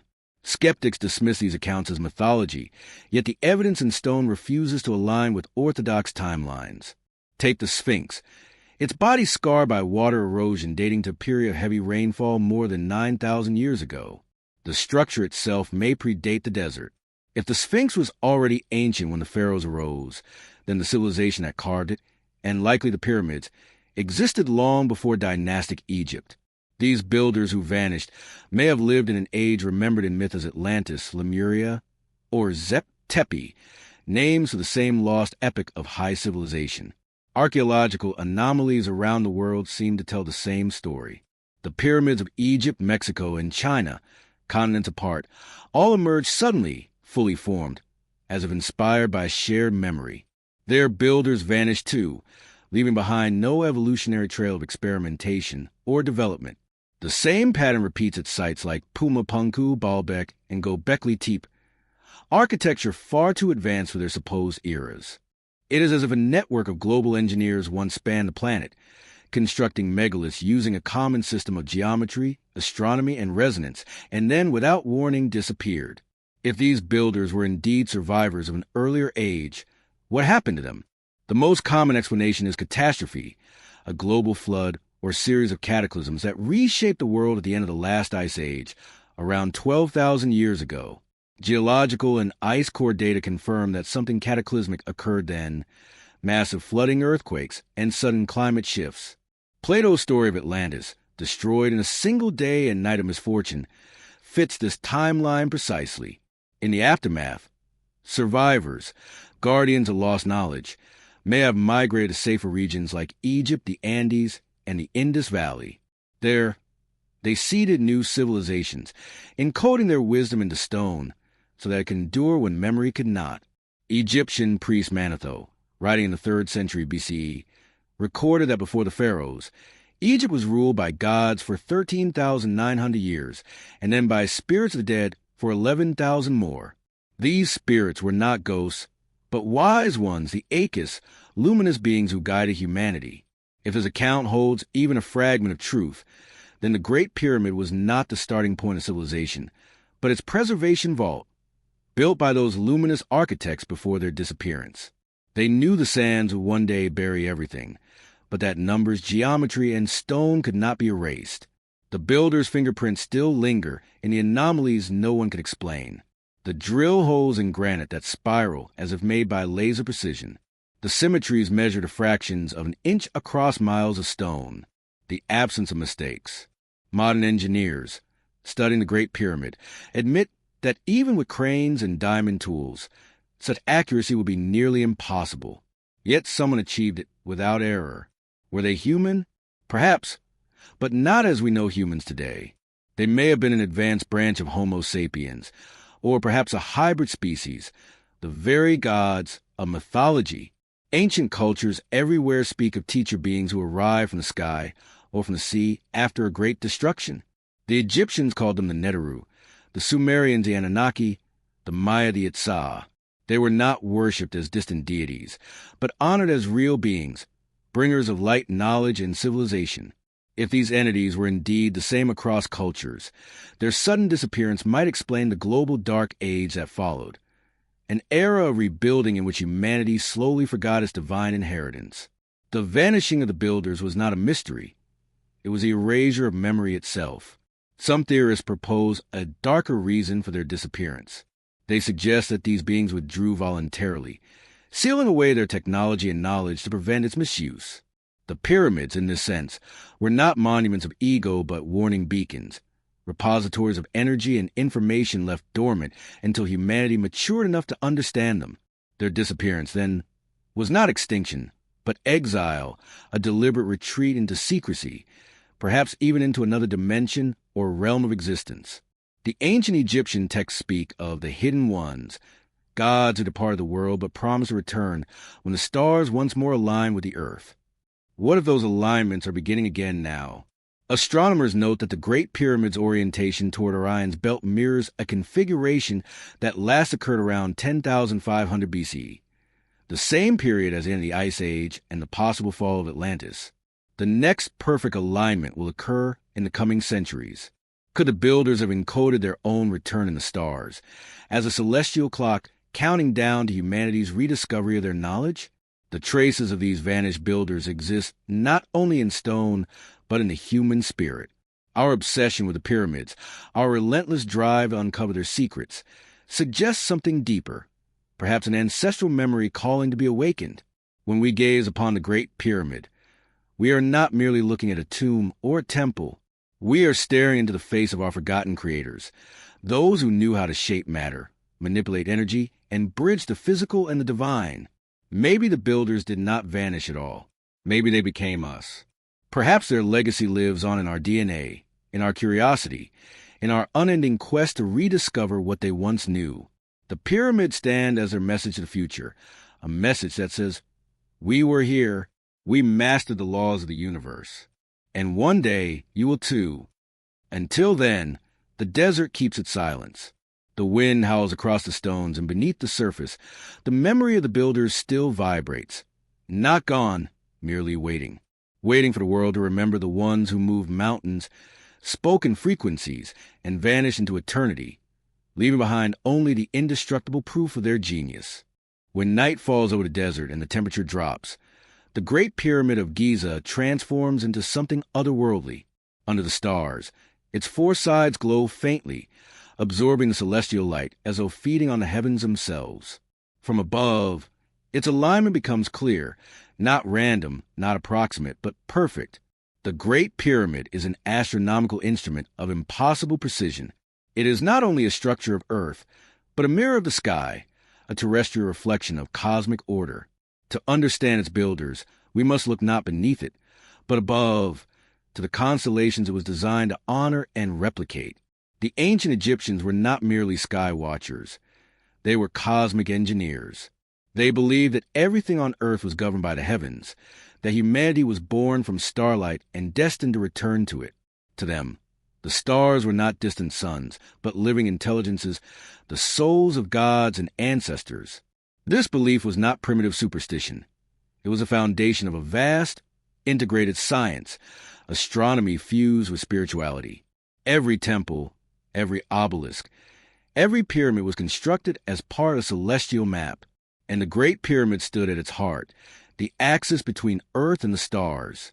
The correlation between the pyramids of Giza and the constellation of Orion's belt is one of the most profound discoveries in modern archaeoastronomy. The three Great Pyramids, Khufu, Khafre, and Menkaure, are arranged with the same relative positioning and scale as the three stars of Orion's belt, Alnitak, Alnilam, and Mintaka. Even their slight offset, which puzzled early researchers, matches the asymmetry of Orion's stars perfectly. This is not coincidence. When aligned to the night sky, the Giza layout mirrors the heavens exactly as they appeared around 10,500 BC, the same epoch suggested by geological dating of the Sphinx. It is as if the entire plateau was designed as a cosmic blueprint of that first time when the gods descended to Earth. The Egyptians identified Orion with Osiris, the god of resurrection and eternal life, the luminous king who ruled in the afterlife. The pharaoh, upon death, was said to ascend to the stars to become one with Osiris in Orion's realm. The Great Pyramid was his vehicle, a cosmic gateway that guided the soul back to the stars. The shafts within the king's chamber are not air ducts. They are star tunnels. One points directly to Orion's belt, the home of Osiris. The other aligns with Sirius, the brilliant star associated with Isis, the goddess of rebirth. Together, they represent the divine union of male and female, sun and star, heaven and earth, the eternal cycle of life. These alignments were not symbolic. They were functional. The shafts are precisely angled to match the stars' positions during the ancient epoch of Zep-Tepi. This means the pyramid was not only aligned to the north and the sun, but to a specific celestial event, a cosmic timestamp. The builders encoded time itself into the architecture, creating a monument that would always point to the moment of humanity's divine origin. It was both a clock and a compass, one that connected the Earth's physical location to its place in the cosmos. Further analysis reveals even deeper layers of astronomical knowledge. The Great Pyramid's orientation to true north is accurate within 3/60ths of a degree, a precision we could barely achieve without modern instruments. To find true north, one must know both the rotation and axial tilt of the Earth, and adjust the precession, the slow wobble of the planet's axis over 26,000 years. The builders not only accounted for this, but embedded it in stone. The alignment of the Sphinx to the east, facing directly into the rising sun on the equinox, complements this design, marking the eternal balance between day and night, life and death. Some scholars, such as Robert Bauval and Graham Hancock, have suggested that the Giza Plateau functioned as a star map on Earth, extending beyond Orion to include other constellations. The Nile, winding through Egypt like a celestial river, mirrors the Milky Way, the heavenly Nile that the Egyptians believed flowed across the night sky. Thus, the pyramids are not random monuments. They are the terrestrial projection of the heavens. The Earth was shaped in the image of the cosmos. Ancient texts confirm this worldview. In the pyramid texts, the oldest religious writings on Earth, the pharaoh declares, "I am the star that does not die in the sky. My place is among the imperishable ones." The Egyptians called the circumpolar stars, those that never set, the imperishables, symbols of eternal life. The entire purpose of pyramid initiation was to transform the human into one of these undying stars, a being of light who transcended mortality. In this sense, the Great Pyramid was not only a tomb or temple, it was a stellar machine for the resurrection of consciousness. The connection to the heavens runs deeper still. The angle of the pyramid sides, approximately 51 degrees, 51 minutes, encodes the golden ratio, the same ratio found in spiral galaxies, seashells, and DNA. The ancients saw this pattern not as coincidence, but as the mathematical fingerprint of creation, the divine proportion through which the universe expresses harmony. The pyramid, therefore, was both a geometric and symbolic representation of the cosmos, a sacred embodiment of order emerging from chaos. Imagine standing at Giza during its completion. The casing stones, polished to a mirror finish, reflected the sunlight by day and the starlight by night. The Great Pyramid would have appeared to glow, a literal mountain of light. At midnight, when Orion rose directly above the plateau, the pyramid became a bridge between the worlds. The stars shining above, their mirrored forms gleaming below. To the initiates of ancient Egypt, this was not art or superstition. It was science. They believed that the human soul was a spark of starlight temporarily dwelling in flesh, and that through initiation, through geometry, sound, and resonance, that spark could return to its celestial origin. This fusion of astronomy and spirituality extended to every aspect of Egyptian life. The calendar, agriculture, even the flooding of the Nile, were all guided by the stars, particularly Sirius. Each year, its heliacal rising announced the coming of the floods, the renewal of life. For the Egyptians, the stars dictated not just time but destiny. Their gods lived among them, and their monuments were the instruments of that cosmic dialogue. Modern science, for all its sophistication, still marvels at the builder's astronomical precision.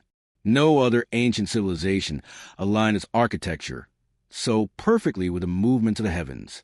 The builders of Giza seemed obsessed with cosmic order, as if they sought to anchor the earth itself to the stars.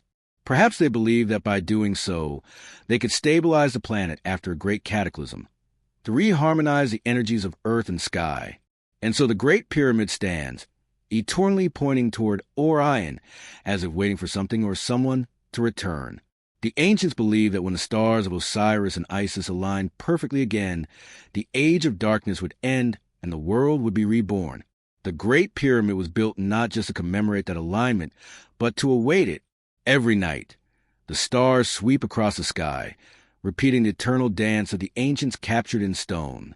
To us, it is a mystery of engineering. To them, it was a hymn to the universe, a song of resurrection written in light. The Great Pyramid is not a relic of superstition, but a monument to cosmic memory. Its builders may be gone, but their message remains etched across the heavens. As above, so below. As on earth, so in the stars. The pyramid was never merely a monument of stone. It was a vessel of meaning. Every block, every angle, every chamber was steeped in spiritual symbolism that transcended its physical form. To the ancient Egyptians, architecture was not just a means to shelter the body, but to elevate the soul. The Great Pyramid embodied the essence of rebirth, resurrection, and the eternal journey of consciousness. It was, in its truest sense, a sacred machine, not for the preservation of flesh, but for the transformation of spirit. Within its silent corridors, initiates sought to awaken the divine spark within themselves, to die before dying and be reborn into eternal life.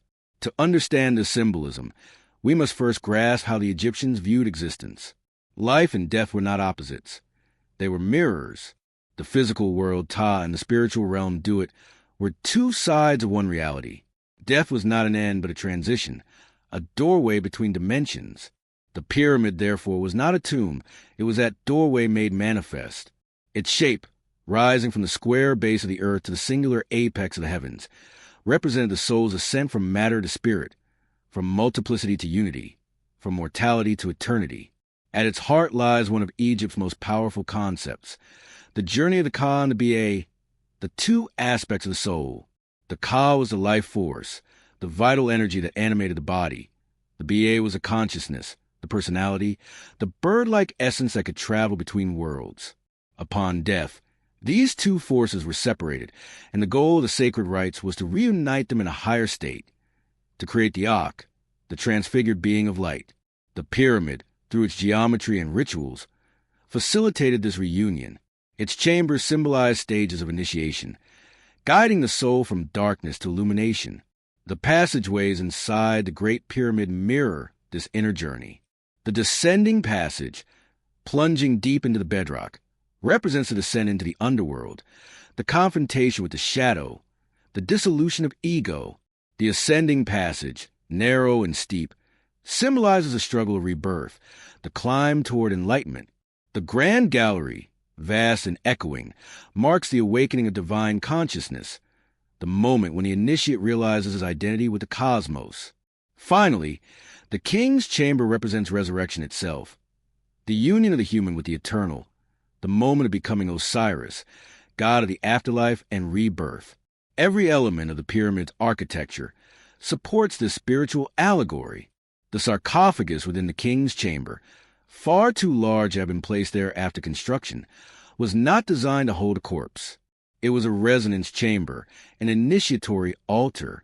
The aspirant would lie within it during sacred rituals, experiencing simulated death. As chants and vibrations filled the chamber, the initiate's consciousness would be propelled into altered states, an out-of-body journey through the realms of the afterlife. This was a great rite of Egypt, the death and resurrection of the soul within the living body. In the pyramid texts inscribed in the burial chambers of later dynasties, this process is described with astonishing clarity. You have not gone dead. You have gone alive to sit upon the throne of Osiris. The pharaoh, and by extension every human, was destined to ascend, to transform into a being of light. The texts speak of the soul's flight through the stars. The sky takes you, the stars crown you, the imperishable ones receive you. These words were not funerary comforts. They were instructions, a manual for spiritual metamorphosis, encoded in poetry and geometry. The pyramid shape itself embodies the sacred number 4, the square base representing the 4 elements, earth, air, fire, and water. Rising from these, the 4 triangular sides converge into a single point, symbolizing the 5th element, spirit or ether. The structure thus encapsulates the alchemical process of unifying the material and the divine. The initiate entering the pyramid left behind the distractions of the outer world and entered the sanctum of inner transformation, symbolically shedding the lower elements to merge with the quintessence. This sacred symbolism was not limited to Egypt alone. Across ancient civilizations, the pyramid or ziggurat appeared as a representation of the cosmic mountain, the axis mundi, the world's central pillar connecting heaven and earth. In Mesopotamia, it was a ziggurat of Babylon. In Mesoamerica, the temples of Teotihuacan. Each served as a bridge between the mortal and the divine. The Great Pyramid, however, was the purest expression of this idea, not an imitation of a mountain, but an embodiment of the cosmic ascent itself. Its summit, lost to time, symbolized the point where matter dissolves into light. The mythology surrounding Osiris and Isis echoes this same theme of death and rebirth.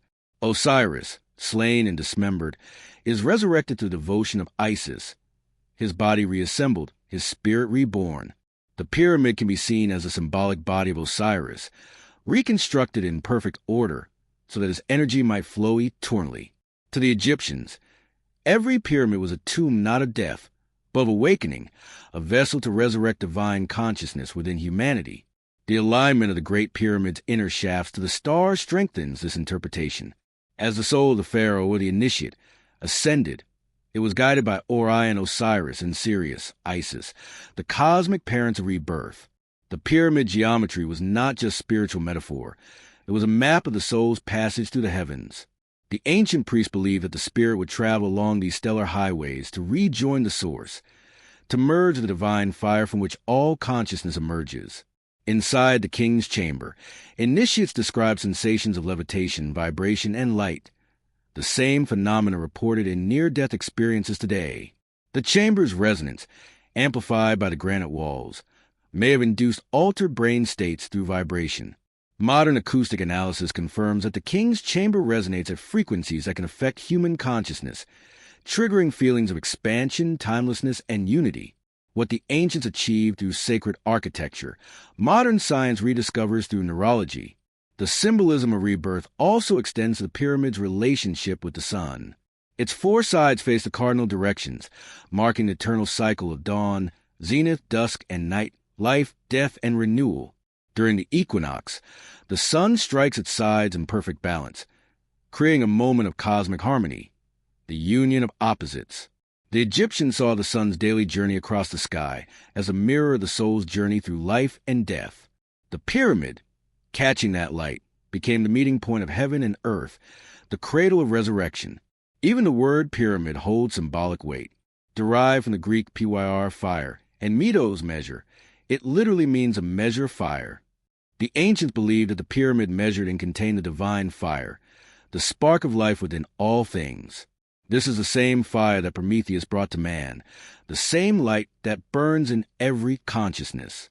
To lie within the pyramid's core was to place oneself within the heart of creation, to be reborn in the cosmic flame. Thus, the Great Pyramid was not simply a feat of engineering, but an initiatory temple, the culmination of a spiritual science designed to transform human beings into luminous entities. The priests of Egypt did not see the soul as something to be saved, but something to be awakened. They used sound, geometry, vibration, and alignment to catalyze this awakening, to resonate the human vessel with the harmonies of the cosmos. The initiate who emerged from the pyramid was no longer merely human. He was divine, the Akh, radiant and eternal. Even now, the symbolism endures. The pyramid, rising from the earth and pointing toward infinity, continues to evoke a deep, wordless recognition, a memory of our own spiritual origin. It calls to something buried within us, something ancient and luminous. The Great Pyramid stands not only as a monument to human achievement, but as a silent teacher, reminding us of the ultimate truth the ancients knew so well, that we are not beings of flesh reaching for stars, but beings of light temporarily bound to the earth, destined to rise again. In its shadow, under the eternal gaze of the stars, the Great Pyramid whispers the same messages carried for millennia, a message written not in words, but in resonance.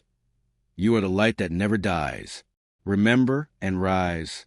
Half buried in the desert sands, its face worn smooth by time and wind, the Great Sphinx of Giza sits like an ancient sentinel guarding the mysteries of the plateau.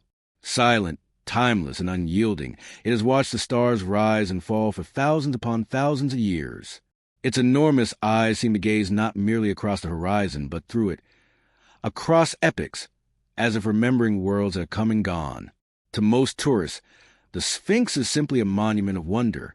To the few who dare to look deeper, it is something far more profound, the oldest and most enigmatic sculpture on Earth, and perhaps the single key to unlocking the lost history of humanity. Official Egyptology claims the Sphinx was built during the reign of Pharaoh Khafre around 2500 BCE, carved from a single limestone outcrop to represent the king himself.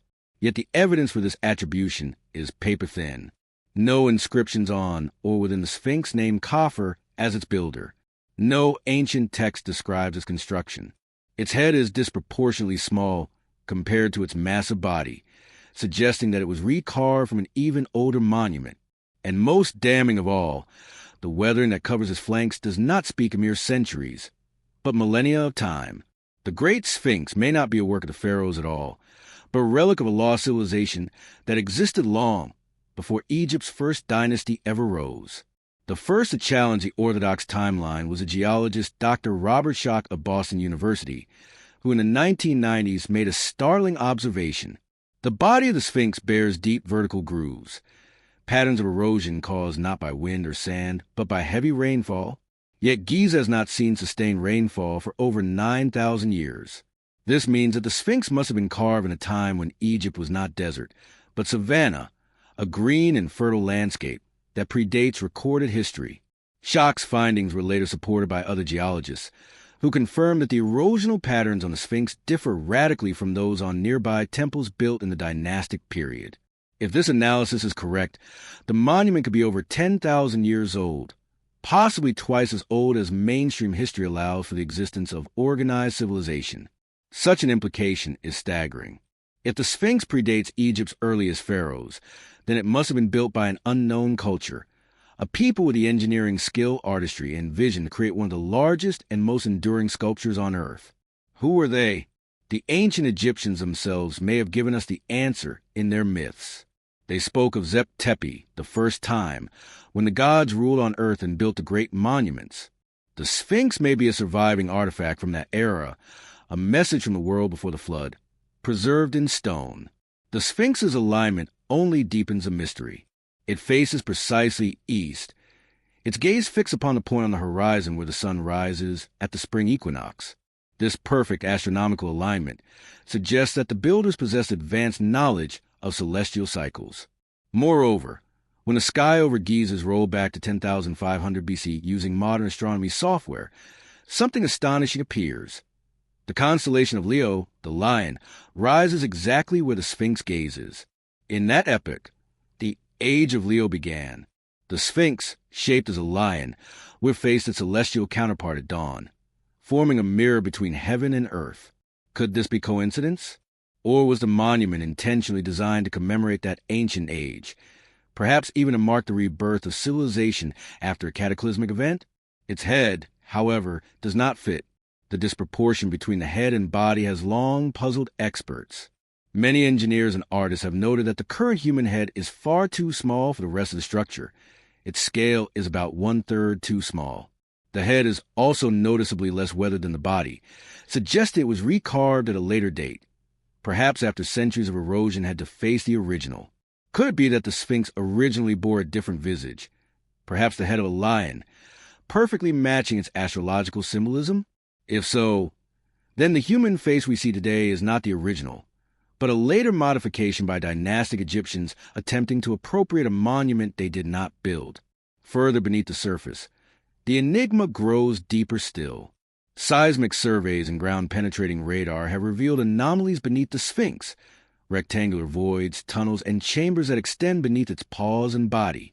One particularly large cavity lies directly beneath the Sphinx's forepaws, precisely where the American mystic Edgar Cayce predicted in the 1930s that a hall of records would one day be found, a library containing the wisdom of Atlantis and the true origins of humankind. Though the Egyptian authorities officially deny the existence of such chambers, radar data from multiple independent studies confirm their presence. To this day, those chambers remain sealed, unexcavated, and shrouded in secrecy. The Sphinx's very construction is equally baffling. It was carved directly from the bedrock of the Giza Plateau, removing thousands of tons of limestone, yet no evidence of tools or waste debris has ever been found. Its builders seem to vanish without leaving a trace of their methods. The monument's symmetry and scale are astonishing, its profile aligned with both the rising sun and key stellar points. Even in decay, the Sphinx radiates intelligence, the mark of an engineer-artist working not merely with stone, but with cosmic proportion. Mythology connects the Sphinx to guardianship and hidden knowledge. The Greeks, encountering the statue millennia later, adopted the term sphinx, meaning to bind or to conceal, associated with riddles and forbidden wisdom. The ancient Egyptians called it Sheshaphank, meaning the living image, a title that suggests not mere artistry but animation, a living symbol of divine presence. To the initiates of the priesthood, the Sphinx was more than a statue. It was a guardian of the thresholds, the keeper of the secrets between worlds. Its body, half lion and half human, represented the fusion of instinct and intellect, matter and spirit, the animal transformed by consciousness. Some esoteric traditions hold that the Sphinx marks the entrance to subterranean temples that preserve humanity's earliest teachings, wisdom that predates the flood and the fall of ancient civilizations. According to these teachings, the Sphinx was not built merely to watch the sunrise, but to guard what lay beneath it, the remnants of the ancient world's greatest knowledge. The erosion that scarred its surface over millennia may have been part of the plan. As the sand slowly consumed it, the secrets it protected were buried deeper, awaiting rediscovery in an age when humankind was ready to understand them once more. In modern times, researchers and explorers have repeatedly requested access to excavate beneath the Sphinx, but the Egyptian government has consistently denied or delayed such efforts. Some suggest this secrecy stems from fear of what might be found, evidence that would rewrite human history. Others believe the chambers have already been explored in secret and their contents hidden from the public. Whether or not such speculation is true, one fact is undeniable. The Sphinx continues to defy explanation. There is also a profound symbolic layer to its existence. The Sphinx embodies the concept of transformation, the merging of opposites. Its human head and lion's body unite intellect and strength, reason and instinct, spirit and matter. In alchemical symbolism, this represents a process of awakening, the evolution of the human soul from the animalistic to the divine. To gaze upon the Sphinx is to confront one's own mystery.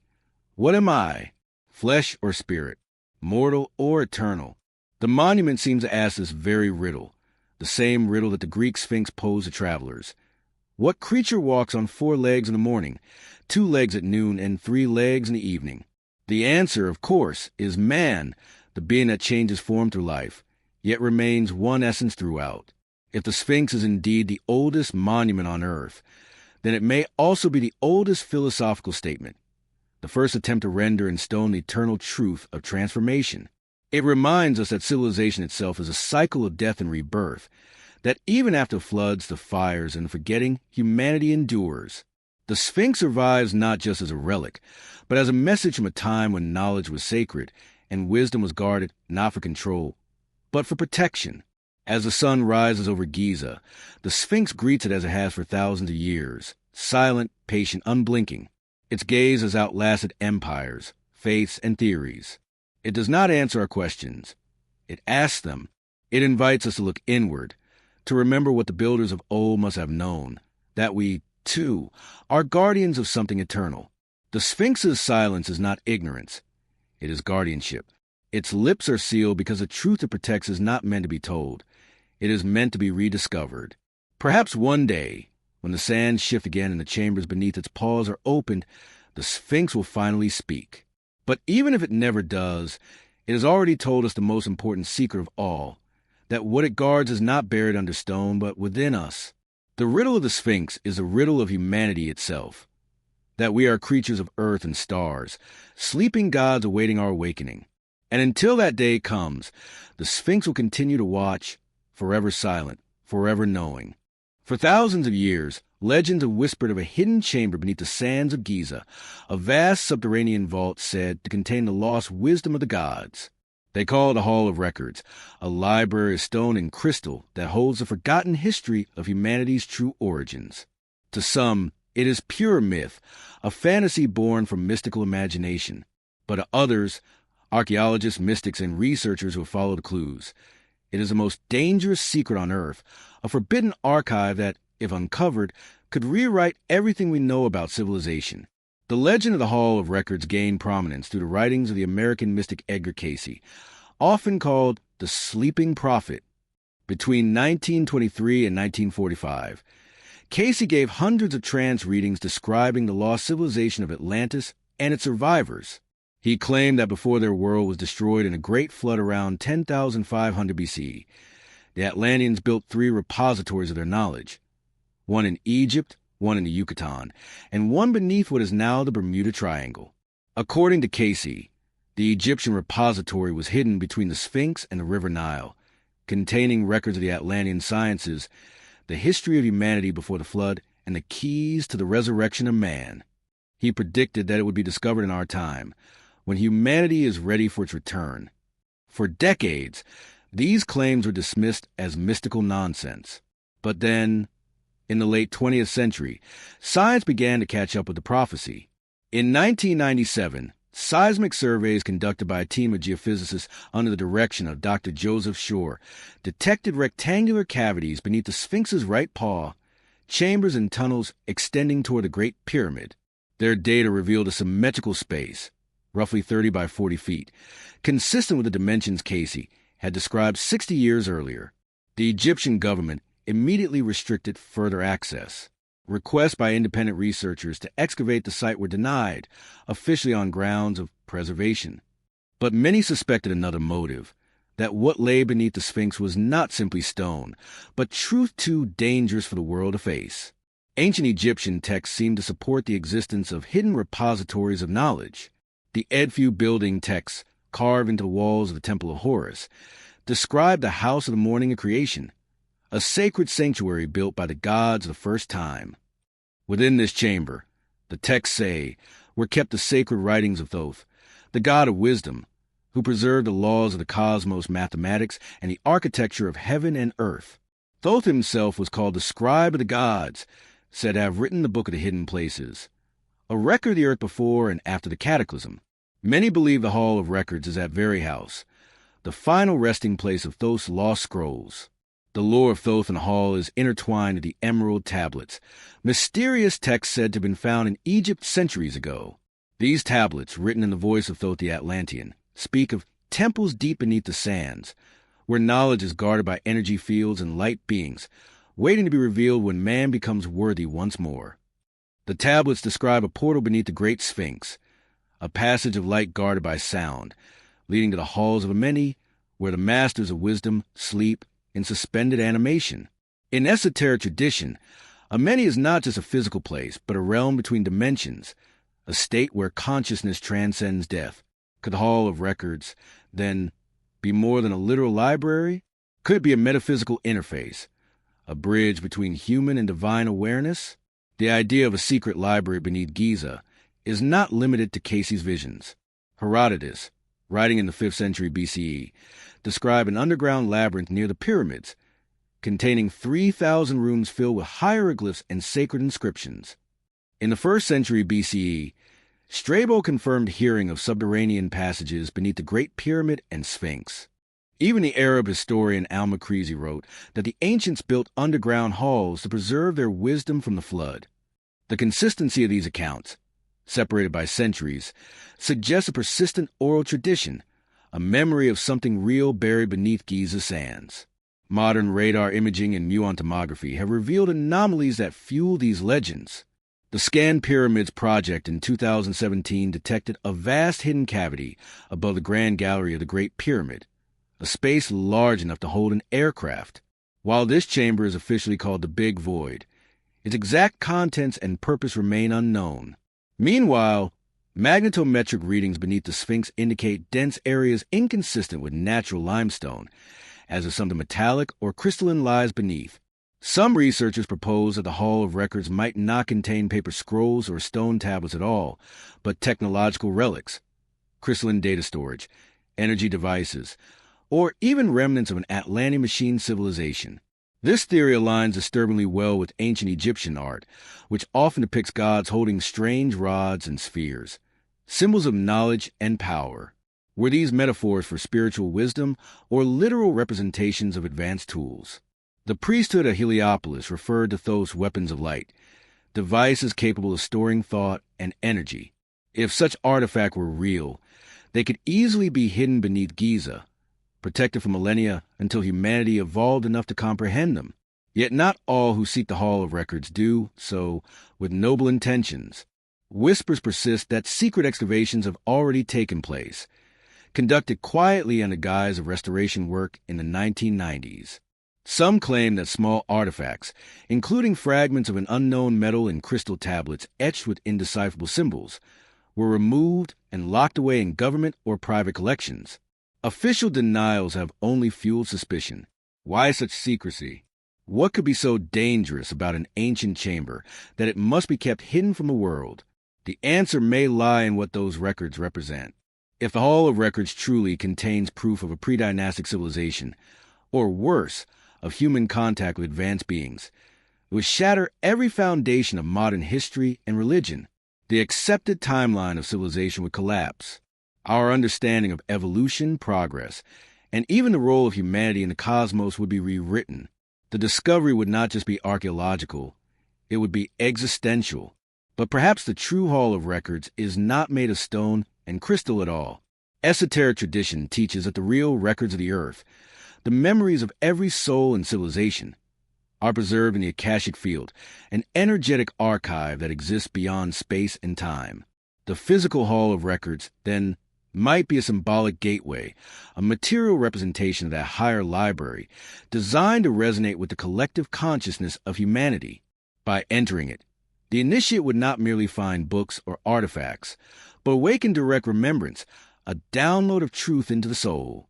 Still, the possibility of a physical chamber beneath the Sphinx remains too compelling to ignore. Multiple expeditions over the last 50 years have confirmed cavities exactly where Casey said they would be. Each time, the results are announced, then quietly forgotten. It is as if an invisible hand ensures the secret remains buried. Whether that hand belongs to politics, religion, or something far older, the outcome is the same. The Hall of Records remains sealed, waiting for the appointed time. As the sun sets behind the Giza Plateau, casting the Sphinx in shadow, one can almost feel the weight of that secret pressing against the earth. Somewhere beneath the rock, perhaps only meters below, lies the doorway, a sealed portal leading to the oldest memory on earth. And perhaps that door will not open through force or excavation, but through awakening, when humanity itself remembers what was written there. The legend endures because it speaks to something deep within us, the sense that we have lived before, that we have forgotten, and that the truth still waits to be rediscovered. The Hall of Records is more than a chamber. It is a metaphor for humanity's lost memory, the key to our origins, the echo of the divine knowledge we once possessed. And when that hall finally opens, whether in the sands of Egypt or in the chambers of our own consciousness, the world will never be the same again. In the mid to late 20th century, something extraordinary began to unfold beneath the golden sands of Giza, something that, to this day, remains shrouded in secrecy, rumor, and silence. Archaeologists, engineers, and even covert research teams stumbled upon discoveries so monumental, so paradigm-shattering, that they were swiftly buried under a veil of official denial. What emerged during those years came to be known among insiders as the forbidden discoveries of the 1990s. These were findings that didn't fit the official timeline of Egyptian history, discoveries that hinted at advanced technology, pre-dynastic civilizations, and evidence of intelligent design beyond human comprehension. What happened beneath Giza during that decade may hold the key to the greatest archaeological cover-up of all time. It began in 1991, when a joint Egyptian-American research team, supported by the University of Florida and the Association for Research and Enlightenment, the very organization founded on the readings of Edgar Cayce, was granted permission to conduct seismic and ground-penetrating radar studies around the Sphinx. Led by geophysicist Dr. Joseph Shore and geologist Dr. Thomas DeBecke, the team detected a startling anomaly, a large, rectangular cavity beneath the Sphinx's right paw, measuring roughly 30 by 40 feet. The readings were clear. This was no natural formation. It was a hollow chamber carved into bedrock. When the team published their results, excitement rippled through the global archaeological community. Was this the fabled Hall of Records Cayce had spoken of? Egyptian authorities, at first intrigued, quickly changed their tone. Within weeks, Dr. Shore's permits were revoked. The Egyptian Antiquities Organization, led at the time by Dr. Z. Hawass, declared that no chambers exist beneath the Sphinx. The radar data, they said, was misinterpreted. But privately, several members of the Shore team reported that Hawass had been shown the radar results personally, and that he appeared both shocked and alarmed by what he saw. Access to the site was immediately restricted. The chamber was sealed off, and the data classified. A few years later, in 1994, another project, this time under the name of the Giza Plateau Mapping Project, led by Egyptologist Mark Lehner and funded by the American Research Center in Egypt, made new discoveries. Their survey revealed vast networks of tunnels and subterranean structures extending beneath the plateau. One tunnel was traced beneath the Great Sphinx and appeared to connect to larger voids running toward the Great Pyramid. Lehner himself admitted that these tunnels were real, artificial, and unexplored. Yet once again, official reports stopped short of detailed publication. Access was revoked, the entrances sealed, and excavation plans abandoned. That same year, journalist Graham Hancock and engineer Robert Bauval published a message of the Sphinx, documenting evidence that portions of the Giza Plateau were deliberately sealed off from public access after these discoveries. They noted strange activity at the site, the quiet arrival of unmarked trucks, the presence of private contractors working at night, and restricted restoration projects around the Sphinx's enclosure. Satellite imagery later showed that certain zones were covered with tarps and metal scaffolding, yet no restoration photos were ever released. Whatever was happening under Giza in the mid-1990s was not for public eyes. Meanwhile, another anomaly emerged, one that cannot be ignored.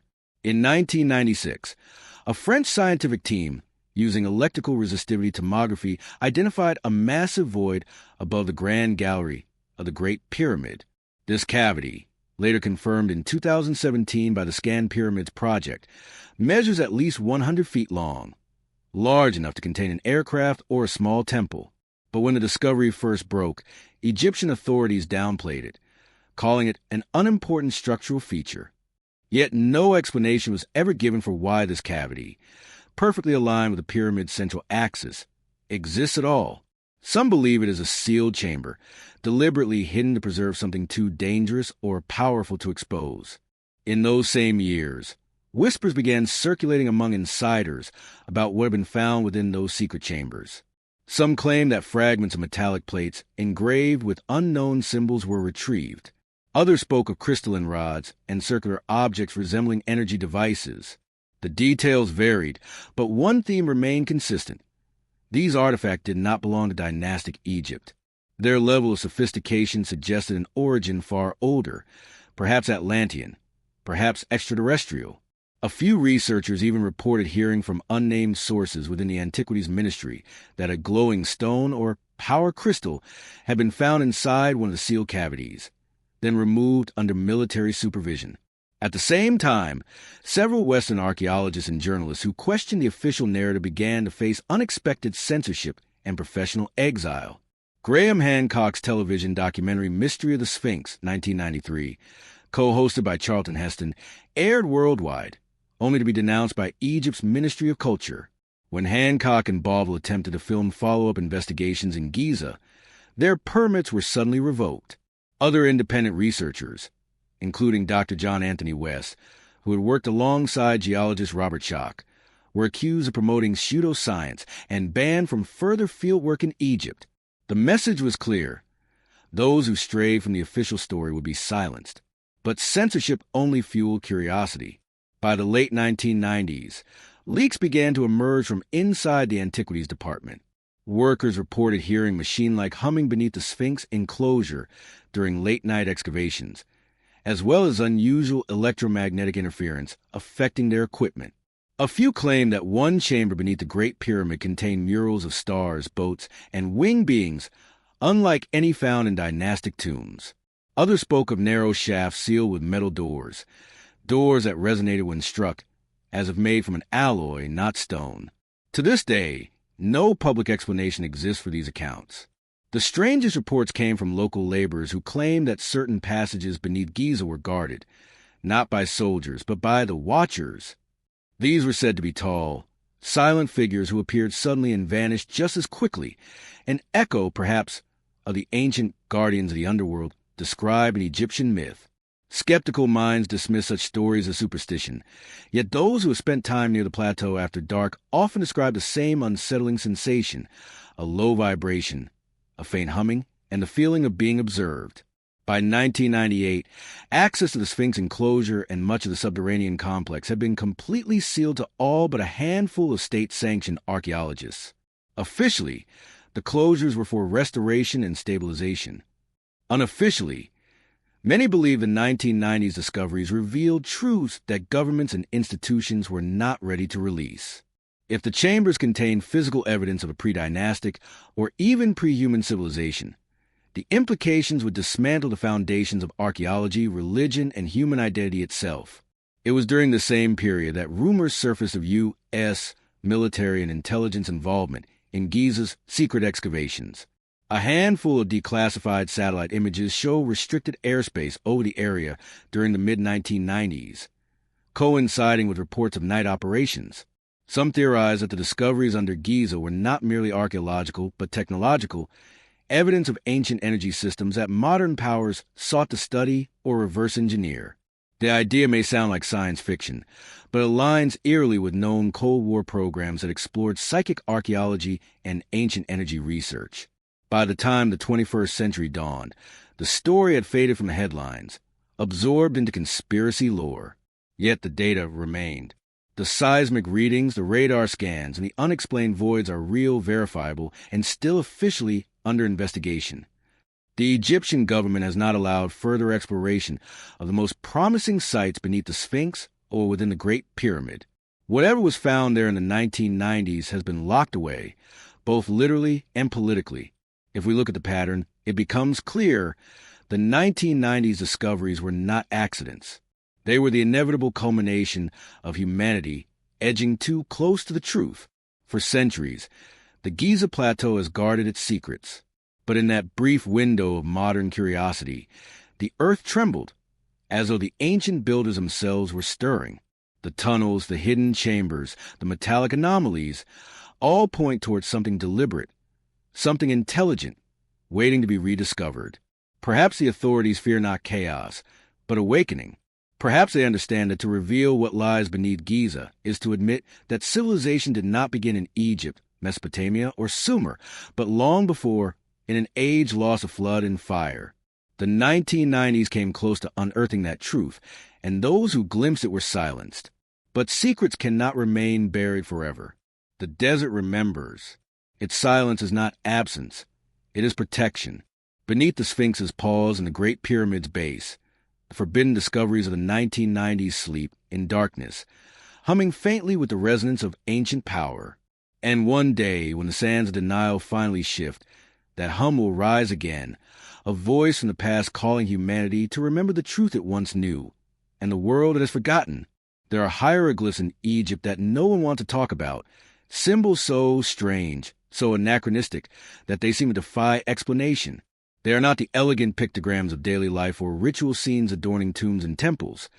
These are carvings that depict objects, beings, and technologies that should not have existed thousands of years ago. They appear as a fragment of another age, a forgotten epic, were accidentally preserved in stone. Scholars call them palimpsests, dismissing them as a result of overlapping carvings or artistic error. But what if they're not mistakes at all?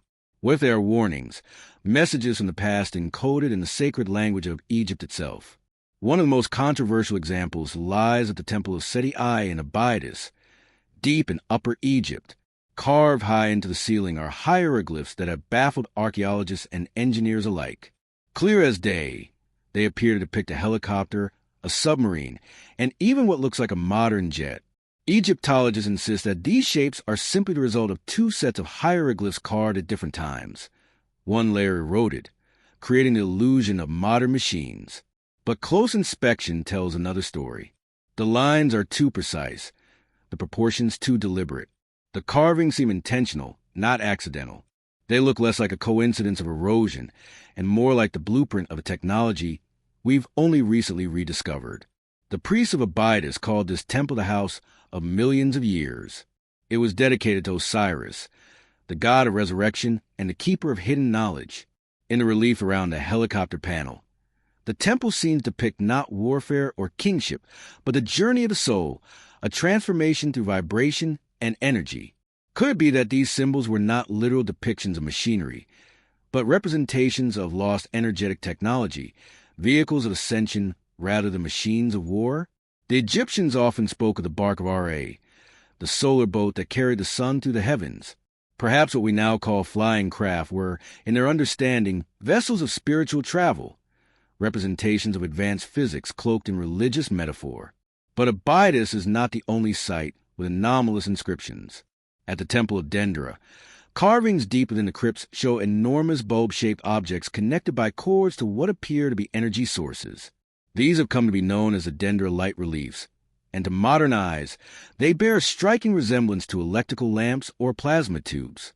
Inside each bulb, a serpent-like line curves upward, resembling an illuminated filament. Egyptian texts describe these as the light of the gods, created by the lotus of creation and the energy of Heka, or divine magic. To mainstream scholars, the imagery is purely symbolic, a mythic representation of life emerging from chaos. Yet experiments conducted by modern engineers using replicas of the Dendera designs have demonstrated that such shapes can, in fact, function as plasma discharge tubes when electricity is introduced. The results are uncanny. The carvings glow exactly as the images suggest. If the Egyptians possessed even rudimentary understanding of plasma or resonance-based illumination, it changes everything. It would mean they had knowledge of electrical principles thousands of years before Benjamin Franklin or Tesla. It would also explain why no soot or smoke residue is found in the deeper chambers of tombs and pyramids, despite being painted and inscribed. How could it have worked in total darkness without torches or fire? The answer may lie in Dendera's crypts. The light of the gods was literal, not figurative. Even stranger, the inscriptions found at Edfu, where walls tell the primeval gods who descended from the sky after the Great Flood and began rebuilding civilization. The text described ships of fire that came from the heavens, guided by the masters of the horizon. They built the first temples using the measure of the stars, and left behind instruments of power that were hidden beneath sacred ground. These accounts align eerily with the legends of the Shemsahor, the followers of Horus, and the Lost Hall of Records. The Edfu texts read less like mythology and more like a technical report from another world, an inventory of cosmic technology disguised as religion. It's no wonder modern Egyptology refuses to address these writings directly. To admit their literal possibility would dismantle the entire academic structure that confines Egyptian civilization to a narrow 3,000-year window of progress. It would suggest that the priests of Egypt were not inventing stories, but preserving the memory of a forgotten science, one inherited from an advanced civilization that perished long before history began. Further anomalies reinforce this forbidden pattern. Deep in the Osirian of Abydos, a megalithic temple older than any dynastic construction. Strange, laser-straight grooves are etched into the granite blocks, as if machined with precision equipment. Hieroglyphs carved there refer to the builders of the first time, beings who came from the sky to restore the balance of the earth. In Saqqara, inscriptions within the step pyramid complex show what appear to be aerial discs surrounded by radiating lines, while nearby relief depict elongated figures wielding rods and spheres that emit rays. Egyptologists call these ritual wands. To an engineer, they look suspiciously like energy projectors. More troubling are the accounts from early explorers who entered these temples before modern restoration. Many describe seeing inscriptions that have since been erased or plastered over, hieroglyphs that depicted star beings or advanced instruments. A 19th century traveler named Paul Lucas wrote of a chamber in Thebes where the walls shone with metallic sheen, covered in symbols of the heavens. Today, that chamber is sealed, and the description conveniently forgotten. Was it destroyed to protect the Orthodox timeline, or because it revealed a truth humanity wasn't ready for? Whistleblowers and insiders have occasionally emerged to claim that Egypt's Ministry of Antiquities has quietly cataloged hundreds of anomalous inscriptions and artifacts, labeling them as non-display items. Some allege that photographs of these symbols were confiscated and classified by Western institutions that fund Egyptological research. Among the forbidden glyphs, they say, are depictions of stargates, crystalline discs, and even what appear to be humanoid figures operating devices that emit beams of light. While such stories remain unverified, they persist in the shadows of academia, circulating among those who suspect that the Egyptian priesthood's knowledge extended far beyond religion into the realm of physics, energy, and interdimensional science. Even the Great Pyramid itself contains symbols whose meanings have never been decoded. Carved on the ceiling of the king's chamber are mysterious red ochre marks attributed to the workers of Khufu's time, crude quarry inscriptions identifying work gangs. Yet when engineer Christopher Dunn examined them under magnification, he noticed something odd. The red pigment lies not on top of the granite, but beneath the surface polish, as if it were fused during construction, not painted afterward. Could the markings be far older than Khufu's reign? Could they have been made by the original builders, the ones Egyptologists refuse to acknowledge? There is another, subtler form of inscription, one that cannot be seen with the naked eye. In recent years, researchers using infrared imaging have discovered micropatterns within the walls of the Great Pyramid's inner chambers, faint markings that resemble geometric grids or wave patterns. These are invisible under normal light, but become visible when exposed to specific frequencies. Scientists have not yet determined whether these are natural mineral variations or remnants of an unknown process. But some physicists propose that they might be vibration imprints, the physical record of sound frequencies used during the pyramid's construction. If true, the builders may have left not hieroglyphs of ink and chisel, but hieroglyphs of resonance, a message encoded in vibration itself. The pattern is undeniable. The deeper one looks into Egypt's sacred architecture, the more it resembles a technological system disguised as religion. The hieroglyphs are not merely stories of gods and kings. They are technical schematics written in sacred metaphor. The serpent is not only the symbol of life, it is energy in motion, frequency itself. The winged disk is not merely Ra's emblem. It is the image of propulsion, of energy radiating outward. And the ankh, the cross with looped crown, may not be a symbol of life alone, but of conductivity, an ancient representation of a circuit, merging the human and the divine. So why were these inscriptions hidden, erased, or explained away? Perhaps because they tell a story humanity isn't yet ready to hear, that long before recorded history, a civilization existed that mastered the laws of energy, sound, and consciousness. The Egyptians were not inventors of this knowledge, but curators. Their temples were textbooks in stone, their hieroglyphs equations of eternity. And the reason these messages are scattered, encoded, or forbidden may be because the knowledge they hold is dangerous, not in its evil, but in its power. If decoded fully, the hidden hieroglyphs might reveal how to manipulate energy without combustion, how to elevate matter through frequency, and how to awaken the latent power within human consciousness. They might explain how the pyramids were built, and why they were built. Perhaps that is the ultimate secret of Egypt's forbidden inscriptions. They are not simply warnings or stories, but instructions left by a civilization that knew one day we would return and be ready to read them. And maybe, just maybe, the true message is already speaking to us, not through translation, but through resonance. Every time we gaze upon those walls, every time we hear the hum of the king's chamber or trace the contours of the Dender reliefs, we are hearing an echo from the ancient past, the voice of the builders, inscribed not in words, but in frequency. It calls softly through time, asking only that we remember what they knew, that sound, light, and consciousness are one, and that the language of the gods was not spoken. It was sung into stone. Beneath the polished mysteries of the Great Pyramid, beyond its geometry, mathematics, and celestial alignments, lies another dimension, one that modern science has only begun to rediscover. It is a dimension of energy, of vibration, of consciousness itself.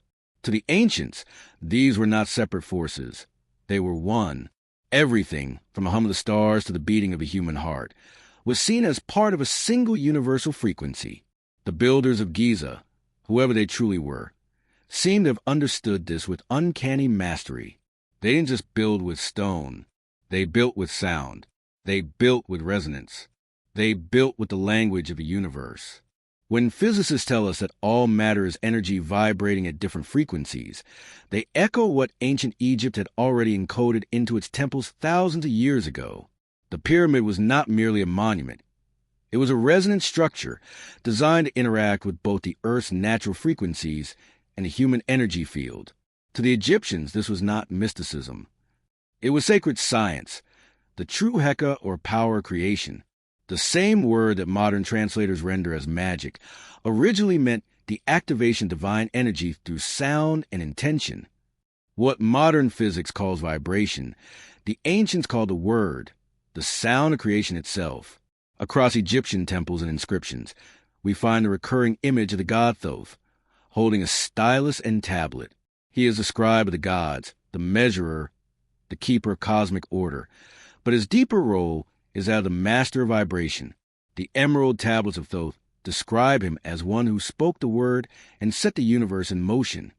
The phrase "as above, so below," attributed to him, is not poetry, it is physics. It means that vibration at one scale is reflected at every other, from the orbit of electrons to the motion of planets. To understand resonance was to understand creation itself, and to harness it, as the builders of the pyramids may have done, was to hold the key to limitless energy. In this light, the Great Pyramid becomes not a tomb, but tuning device, a planetary instrument that resonated with the Earth's fundamental frequency, amplifying and distributing it like a colossal antenna. Studies by acoustic engineers have confirmed that the King's Chamber and Grand Gallery resonate at specific frequencies, 432 Hz, 440 Hz, and 480 Hz, the same harmonic intervals that correspond to vibration of the planet's Schumann resonance and the natural key of life itself. These are not random numbers. 432 Hz is known in music as the universal frequency, believed to synchronize biological rhythms and promote mental clarity. When sound is played at this pitch inside the pyramid, it creates a standing wave pattern, a pulsating hum that seems to merge with the listener's heartbeat. It's as if the structure was designed to make human beings vibrate in harmony with the earth. But resonance is not just about sound. It's about energy exchange. The materials of the pyramid themselves seem to reflect this purpose. The limestone casing acted as a dielectric insulator, while the granite core, rich in quartz, acted as a conductor, a configuration identical to that of a capacitor. When the Earth's natural vibrations and underground water flow stimulated the pyramid, The quartz would have converted that mechanical stress into electrical energy through the piezoelectric effect. In this way, the pyramid may have generated or focused subtle electromagnetic fields, not for machinery, but for consciousness. The builders were not constructing power plants. They were constructing temples of frequency, designed to alter the vibrational state of those within. Ancient Egyptian initiation rituals were built around this understanding.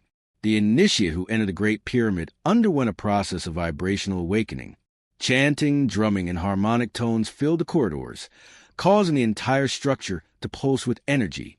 The initiate would lie within the granite sarcophagus, subjected to resonant frequencies designed to dislodge the consciousness from its physical confines, inducing what we now call an out-of-body experience. The goal was to die before death, to realize that the soul is not bound by the flesh. The pyramid was the chrysalis, and vibration was the metamorphosis. Modern science is slowly beginning to rediscover the power of resonance in ways that eerily mirror ancient teachings. Experiments in cymatics, the study of how sound shapes matter, have shown that vibration organizes particles into geometric patterns, mandalas, spirals, and fractals identical to those found in sacred architecture. When sound frequencies pass through sand or water, they form symmetrical shapes, visual proof that sound creates order out of chaos. The same principles, scaled up, could explain how the ancients shaped massive blocks with seemingly impossible precision. They might have used control vibration to reduce the stone's density, making it pliable. Matter responds to frequency. To those who mastered sound, matter itself would obey. Even in the human body, the Egyptians saw resonance as a bridge between matter and spirit.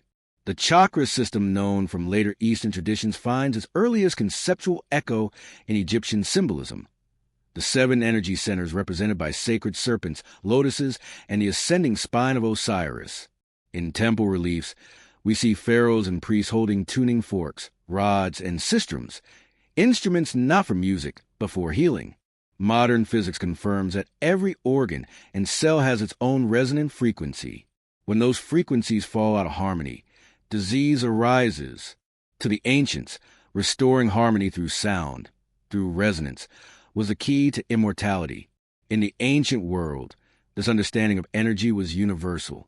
The Hindus spoke of Nada Brahma, the universe is sound. The Greeks called it the music of the spheres. The Egyptians lived it. They built it into their temples. They knew that every sound, every color, every emotion was a frequency vibrating at a specific rate, and that by tuning themselves to the frequencies of the divine, they could transcend death itself. To them, immortality was not about eternal life in the body, but eternal vibration of the soul. And what of the vibration the Great Pyramid still emits today? Sensitive instruments have recorded subtle electromagnetic pulses within its chambers, faint oscillations that match both the Earth's resonance and the frequencies known to affect human consciousness. Visitors often describe an inexplicable sensation, pressure in the ears, tingling in the skin, the feeling of a deep hum in the bones. Many leave altered, calm, euphoric, awakened. The pyramid may not only store energy, but amplify the resonance of those who enter it. It is a mirror of the human energy field, a resonator for the soul. The concept of resonance also explains the phenomenon of global sacred geometry. Pyramids, temples, and stone circles across the world, from Giza to Teotihuacan, from Angkor Wat to Stonehenge, are all built on specific harmonic ratios and Earth grid points. They form a planetary network of resonance nodes, aligned with the Earth's magnetic and telluric currents. These monuments were not isolated efforts, but components of a global harmonic system, an ancient energy web designed to balance the planet and elevate human consciousness. The ancients saw the Earth as a living being, and their monuments were acupuncture points on her body, tuning forks resonating with her heartbeat. Modern physicists studying quantum entanglement now acknowledge that vibration connects everything across vast distances, that the universe is a field of information where every part communicates with every other through frequency. What the ancients understood intuitively, we are only now beginning to measure. When the priests of Heliopolis spoke the sacred words, they weren't performing superstition. They were manipulating energy fields through intentional sound. They understood that thought itself is vibration, that consciousness shapes reality. If we accept this, then the Great Pyramid was more than a monument. It was a transmitter, not of radio waves, but of consciousness itself. Its purpose was to sustain planetary harmony, to keep the Earth's energy field in balance after a global catastrophe. The builders may have known that after their civilization fell, the pyramid geometry would continue to resonate, a beacon of stability, quietly humming across the ages. That hum can still be felt today by those who listen. Step inside the king's chamber, close your eyes, and breathe. You can feel the vibration beneath your skin, a subtle, rhythmic pulse like the heartbeat of the earth. It's not imagination, it's resonance. The same resonance that once lifted stones, healed bodies, and awakened gods. The same vibration that connects every atom of our being to the stars above. Perhaps this is a real secret of the Great Pyramid, not how it was built, but why. It stands as a harmonic bridge between material and the divine, a tuning fork that eternally vibrates with the frequency of creation. Its builders knew that the universe is not made of matter, but of sound, light, and consciousness intertwined. And they left us a message written not in words, but in waves, a message that hums to the stone even now, waiting for those who can feel it.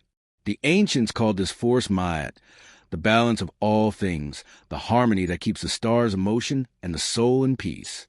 The Great Pyramid is Ma'at made manifest, the architecture of resonance, the song of the universe captured in stone. It invites us, even now, to remember we are not solid beings. We are symphonies of frequency. And when we learn once again to sing in tune with the cosmos, the secrets of the builders, and the power that built the pyramids will return to us. In the deepest layers of Egyptian legend, there exists a story too vast and too dangerous for modern academia to accept, a story that bridges the divine, the cosmic, and the human. It is the story of the gods who came from the stars, those luminous beings who, according to the ancient texts, descended to earth during the first time, Zep-Tepi, and brought with them the light of civilization. Every ancient culture remembered them under different names. The Neteru of Egypt, the Anunnaki of Sumer, the Shining Ones of the Andes, the Viracochas of South America. They were the same entities, known by many tongues, yet united in their description. Tall, radiant, wise beyond comprehension, and obsessed with the stars. Were these gods divine myths, or could they have been visitors from elsewhere, a race of celestial beings whose presence reshaped the destiny of humankind? The Egyptians never truly called their gods gods in the way we imagine. The word Neteru means forces of nature, or more literally, principles of the cosmos. They were not supernatural deities ruling from heaven, but personifications of universal laws, beings that embodied vibration, light, gravity, and consciousness. Yet within the myths, these Neteru interacted with humanity directly, teaching agriculture, architecture, medicine, and astronomy. The ancient texts say they came in ships of light and descended upon the wings of flame. These poetic phrases have long been dismissed as metaphor, but what if they were eyewitness accounts? Ancient descriptions of technology so advanced it appeared divine? The story of Osiris and Isis provides one of the clearest examples. Osiris was said to have descended from the stars to teach humanity the ways of order and harmony, Ma'at. He ruled Egypt in a golden age of peace, until he was betrayed by his brother Set, who tore him into 14 pieces and scattered him across the land. Isis, the devoted wife and goddess of magic, searched the earth to reassemble his body, and through her power resurrected him. To the Egyptians, this was a myth of resurrection and fertility, but on another level, it may encode something far more profound, a memory of cataclysm and restoration. The dismemberment of Osiris could symbolize a shattering of an advanced civilization, perhaps a global network destroyed by cosmic disaster. The resurrection by Isis may represent the rebirth of that knowledge, preserved in Egypt's monuments, waiting for rediscovery. In texts like the Pyramid texts and Book of the Dead, Osiris is said to dwell in the constellation Orion, while Isis is associated with the star Sirius. The Egyptians claimed their ancestors came from these same stars, the home of their gods. In fact, the entire Giza Plateau is aligned to them. The 3 pyramids mirror the belt of Orion, and the Nile mirrors the Milky Way, reflecting the heavens upon the earth. This was not symbolic. It was literal cosmology. The builders encoded their origin in the stars, ensuring that future generations would one day look up and remember where they came from. The Dogon tribe of Mali, West Africa, offers astonishing corroboration of the celestial connection. Though geographically distant from Egypt, the Dogon possess ancient traditions describing beings known as Anamo, amphibious visitors who descended from the star Sirius thousands of years ago. The Dogon not only identified Sirius as a binary star system, a fact only confirmed by modern telescopes in the 20th century, but described its invisible companion, Sirius B, in detail, its orbit, its density, its color. How could a preliterate tribe know this without telescopes or modern science? Their legends claim this knowledge was given to them by the teachers from the sky, the same phrase the Egyptians used in Neteru. Could the Dogon and Egyptians have inherited fragments of the same star-born story? Evidence of direct contact with celestial intelligences? The same pattern emerges across the globe. The Sumerians spoke of the Anunnaki, those who came from heaven to earth. The Maya built temples aligned with the Pleiades, claiming their ancestors came from the heart of the sky. The Inca described Viracocha, a tall, bearded being who emerged from the sea after a great flood to rebuild civilization. All of these myths describe beings descending from the heavens after cataclysm, imparting knowledge, and then vanishing, promising to return when the stars aligned once more. It is as if every ancient culture remembered the same event, the same arrival. Could it be that these were not myths, but encoded memories of contact? Not divine, but interstellar? Modern science now acknowledges the staggering possibility of advanced civilizations existing elsewhere in our galaxy. The laws of probability alone demand it. Yet the ancients did not speak of invisible, faraway beings. They spoke of teachers who walked among them, who interbred with them, who gave them the gift of civilization itself. If these gods were extraterrestrial or interdimensional visitors, their technology would have seemed indistinguishable from magic. The boats of Ra that sailed across the heavens, the pillars of light that connected sky and earth, the eyes of Horus that saw across great distances. Could these be ancient descriptions of spacecraft, energy beams, or advanced surveillance devices? Even the physical depictions of the Neteru are suspiciously consistent with accounts of non-human visitors in other cultures. Many are shown with elongated skulls, almond-shaped eyes, and impossibly slender forms. Features echoed in the elongated skulls discovered at Amarna, Parachus, and Saqqara. Some Egyptologists attribute these to artistic stylization, but the precision of the skulls and their genetic anomalies suggests something else entirely. DNA testing on several elongated skulls has revealed mitochondrial mutations unknown to modern humans, implying hybridization with an unknown lineage. Could these divine bloodlines have been the offspring of human extraterrestrial unions, the origin of the god-kings and priestly castes that ruled ancient Egypt? The Book of the Heavenly Cow, an ancient Egyptian text describing the separation of heaven and earth, tells of a time when the gods grew displeased with humanity and withdrew to the stars, leaving behind only their intermediaries, the priests, to guard the sacred knowledge. The gods ascended into the sky upon the backs of serpents of fire, it says. And they said, "The earth shall be left to men until the time of their awakening." The imagery is strikingly reminiscent of rockets, plasma, or energy propulsion. Were these serpents of fire the same craft seen across ancient mythologies?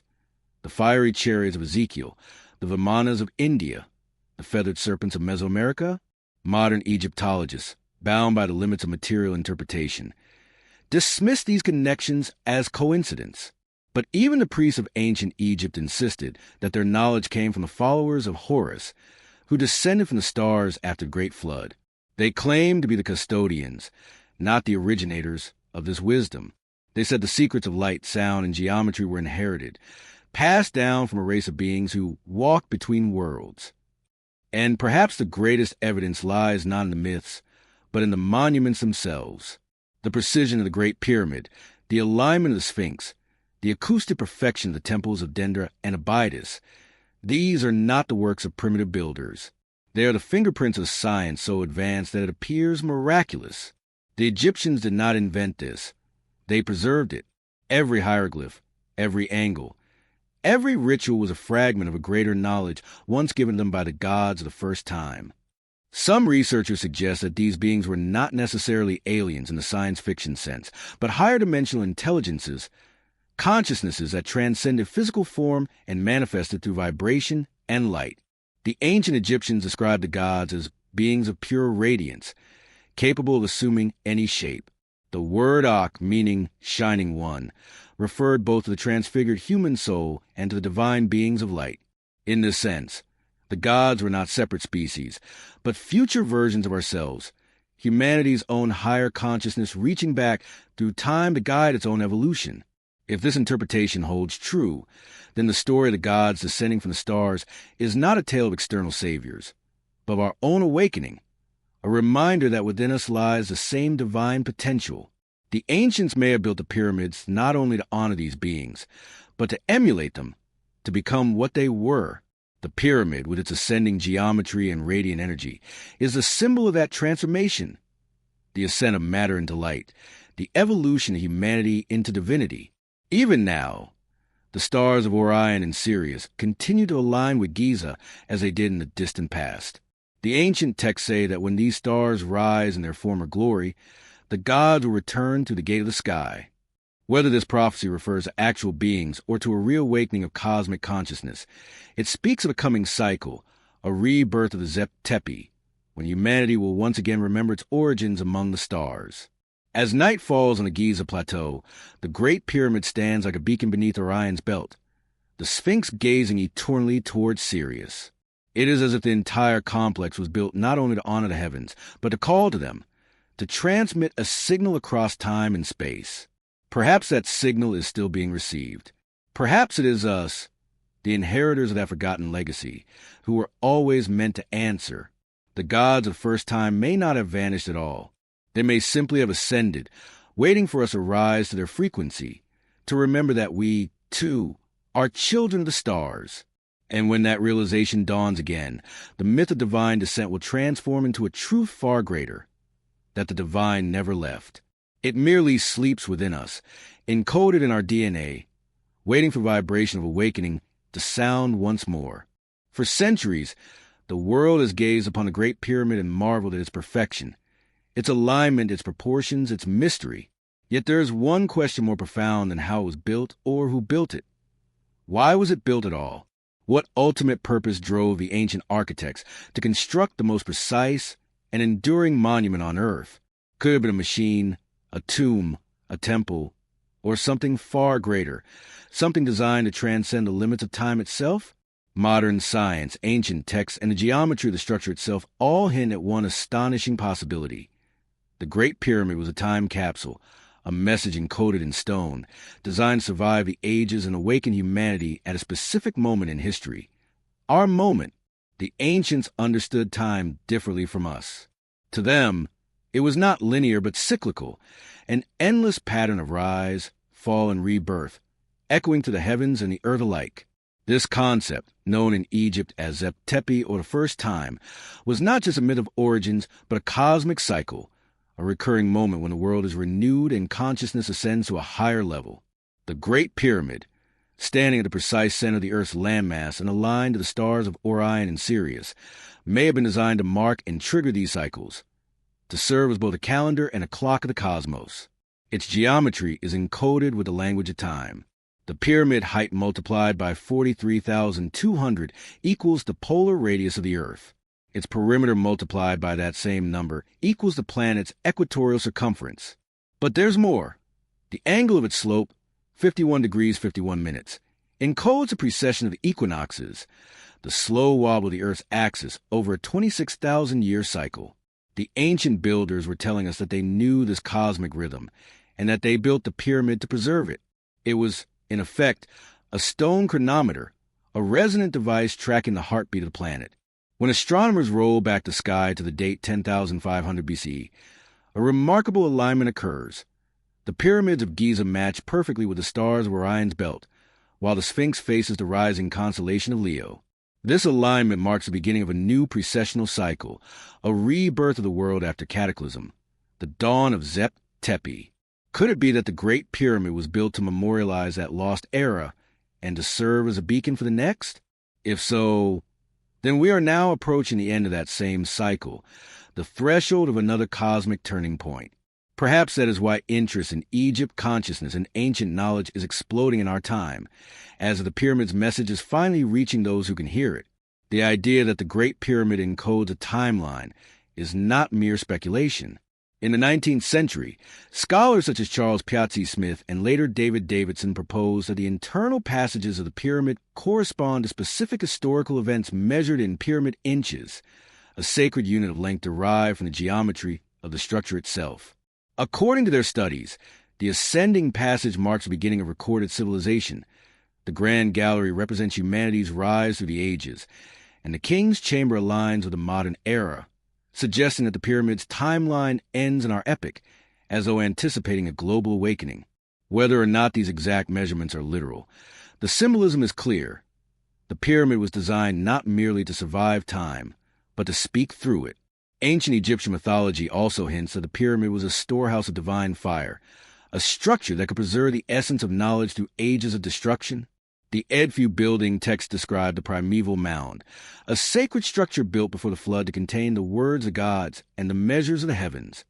This description matches the Great Pyramid exactly, a mound rising from the floodplain, preserving in it proportions of mathematical constants of creation, pi, phi, phi, and the golden ratio.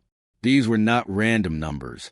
They were the universal signatures of life itself, the language of the cosmos written in stone. If the pyramid is a time capsule, then what message does it contain? Some believe it encodes a warning that human civilization rises and falls in predictable cycles, each destroyed by its own arrogance and disconnection from nature. The pyramid, indestructible and silent, stands as a testament to this truth. Others see it as a promise that even when memory fails and darkness returns, the light of knowledge will endure, waiting for rediscovery. It may even have been built to resonate at specific planetary frequencies, ensuring that its message could be heard through intuition rather than language. In this sense, the pyramid is not only a monument to the past, but a communication device for the future, an interdimensional signal waiting for the right consciousness to decode it. The ancient priests of Heliopolis referred to the Great Pyramid as the House of Eternity, a title that perfectly describes its dual function as both tomb and transmitter. They believed that the structure's shape and resonance preserved the energy of life, allowing the soul to transcend time. The pyramid's apex represented the point of convergence, the union of all frequencies, the moment when spirit and matter meet. In this way, it mirrors the ultimate goal of human evolution, the ascension of consciousness from density to light. Modern physics lends eerie credibility to this idea. The concept of resonant energy storage, that information can be encoded into vibrating systems, is foundational to quantum theory. Just as DNA encodes life through frequency patterns, the Great Pyramid may encode cosmic information through its geometry. It is, in effect, a crystalline matrix, a device built to record and transmit knowledge across epochs. Its proportions act as a harmonic tuning key to the universe, allowing those who stand within it to align with higher states of awareness. Some researchers even propose that the pyramid was designed to withstand not only time, but cataclysm, to serve as a vault of civilization. Its placement on the Giza Plateau, one of the most stable tectonic regions on Earth, ensures it could survive earthquakes, floods, and pole shifts. Its core of interlocking limestone and granite acts as both insulation and armor. No other structure in human history has endured so perfectly. Could the builders have known that their world would fall, and that they needed to safeguard their knowledge for a future humanity? If so, then we are the civilization for whom it was built, the ones meant to rediscover what they preserved. Inside the Great Pyramid, energy behaves strangely. Instruments placed in the King's Chamber register electromagnetic fields oscillating in patterns not explainable by natural sources. Water placed within it crystallizes differently. Seeds store their germinate more rapidly. These subtle effects suggest that the pyramid continues to function, perhaps not as a machine in the mechanical sense, but as an energetic organism still transmitting its message through vibration. The message, however, may not be linguistic. It may be experiential, meant to be felt, not read. When one stands within the pyramid, especially at its heart, one feels an unmistakable resonance, a hum that connects the body to something infinite. That sensation is the message, Every component of the pyramid's design reinforces this purpose.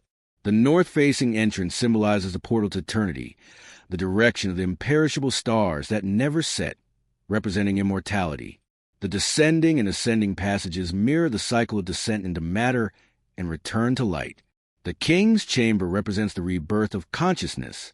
Together, these elements form a metaphysical blueprint, a guide for spiritual evolution encoded in architecture. Even the erosion patterns on the stones may hold meaning. Researchers have noticed that the outer casing blocks, long stripped away, once shone so brightly that the pyramid reflected sunlight, like a beacon visible for miles. Some ancient sources claim that the apex, the missing capstone, was made of gold or electrum and emitted a pillar of light connecting earth to the heavens. Whether literal or symbolic, the image conveys the same truth. The pyramid was meant to bridge worlds, to unify heaven and earth, past and future, human and divine. If this interpretation is correct, then the Great Pyramid's ultimate purpose was to serve as a cosmic transmitter of awakening, a monument built to endure the collapse of civilizations and reawaken humanity when the stars and consciousness align once more. That time, according to many scholars of ancient cycles, is now. The precessional clock has turned full circle. The age of Pisces, the age of faith, secrecy, and division, is ending. The age of Aquarius, the age of knowledge, unity, and revelation, has begun. The Great Pyramid, standing silently for 12,000 years, may finally be fulfilling its purpose. Perhaps that is why humanity feels drawn to it again, not as conquerors or archaeologists, but as seekers. The pyramid does not need to speak. Its presence is enough. It radiates something that cannot be explained by physics or myth, a frequency of remembrance, an invitation to awaken. It tells us, without words, that time is not our enemy, that knowledge is never truly lost, and that we are the continuation of a story written in the stars. The Great Pyramid is not a tomb. It is not a machine. It is not even a mystery to be solved. It is a mirror, one that reflects a consciousness of whoever stands before it. To the blind, it is stone. To the scholar, it is geometry. But to the awakened, it is revelation. It whispers across time. Remember who you are. Remember what we built for you. The key is within. And perhaps, when enough of us finally listen, the ancient builders, whoever and wherever they are, will know that their message has been received. The cycle will complete, and the world will enter its next first time. For the Great Pyramid was never meant to be the end of something. It was built for the beginning that follows. At the heart of all the legends, alignments, and coded mysteries, one truth emerges again and again. The Great Pyramid was not just a monument of stone, but a temple of consciousness. It was designed to transform the human being from mortal to immortal, from matter to energy, from ignorance to illumination. To the ancient Egyptians, this transformation was not metaphorical. It was a literal process, the alchemy of the soul. They called it the ascension of the Ka, the journey through the inner chambers of the self, symbolized by the passageways of the pyramid itself. Modern seekers, mystics, and scientists are beginning to realize that this ascension was not superstition, but the pinnacle of an advanced spiritual science that fused physics, geometry, and consciousness into one living technology. To understand a pyramid's initiatory role, we must re-enter it not as tourists or archaeologists, but as initiates. The Great Pyramid was built not for the dead, but for the living, for those prepared to confront death consciously and transcend it. The priests who guided these rituals were not morticians, but masters of vibration, breath, and sound. Every corridor, every chamber, every angle was part of a grand initiation designed to mirror the stages of human enlightenment.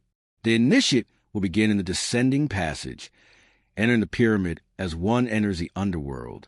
The journey downward symbolized ascent into matter, the soul's incarnation into physical form. This passage, narrow and steep, forced the traveler to stoop, to humble themselves, to surrender the ego. Darkness surrounded them completely. In that blackness, the initiate will confront fear, the ancient terror of mortality and separation. The walls absorbed every sound. Even one's breath seemed swallowed by eternity. This was the first stage, the death of illusion. At the base of this passage lies the subterranean chamber, carved deep into the living rock. rough, unfinished, and echoing with primal energy. It represented the womb of the earth, chaos before creation. Here, the initiate was left in isolation, sometimes for hours, sometimes for days, in complete darkness. This was not punishment. It was rebirth. In that silence, stripped of identity, the initiate faced their shadow, the unrefined self. The ancients called this process dying before death. It was believed that only by facing the void consciously could one awaken the immortal essence within, the Ka, the divine double, the light body that survives beyond physical form. When the initiate was ready, they ascended to the narrow ascending passage, a symbolic climb toward higher awareness. The upward journey mirrored the awakening of Kundalini, the serpent energy rising through the spine. In the dim torchlight, the polished limestone walls reflected a faint glow, amplifying sound and vibration. Every step upward was a breath, a mantra, a heartbeat. The body trembled. The mind emptied. The initiate was shedding the weight of density, preparing for the transformation that awaited above. The path opened into the grand gallery, a magnificent, sloping corridor of impossible precision.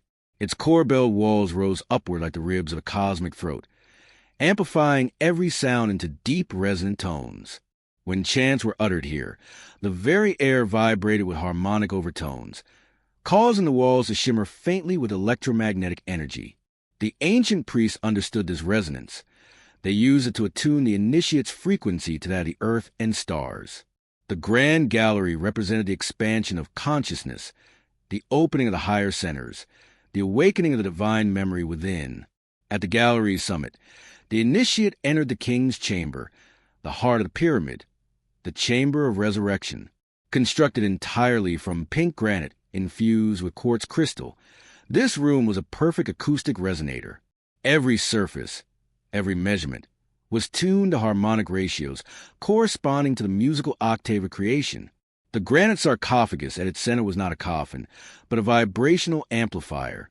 When an initiate lay within it, surrounded by chanting priests, the chamber's frequencies induced an altered state of consciousness, so profound that the initiate experienced separation from the physical body.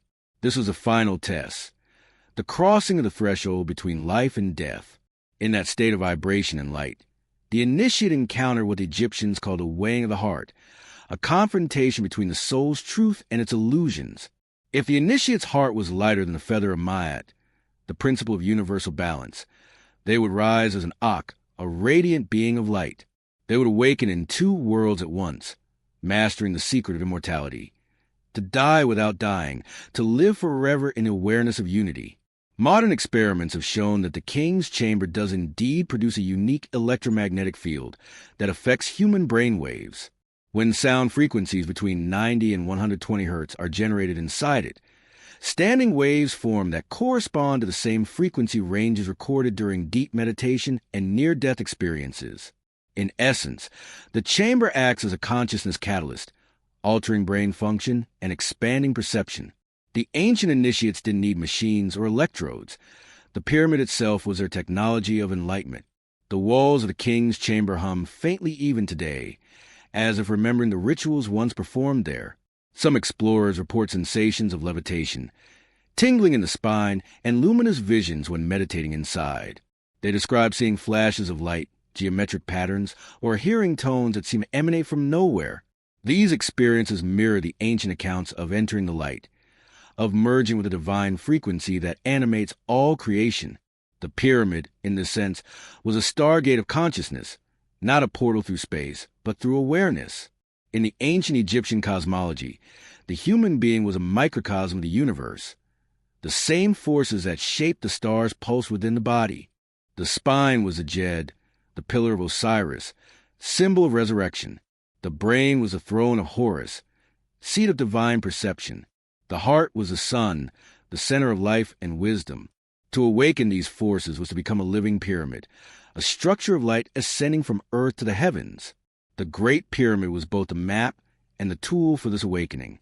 It was built to teach humanity that enlightenment was not a miracle granted by gods, but a process that could be achieved through resonance, geometry, and intention. The process of initiation within the pyramid was divided into 3 stages, mirroring the triune nature of existence. body, mind, and spirit. The descending passage represented the purification of the body, releasing attachment to the material world.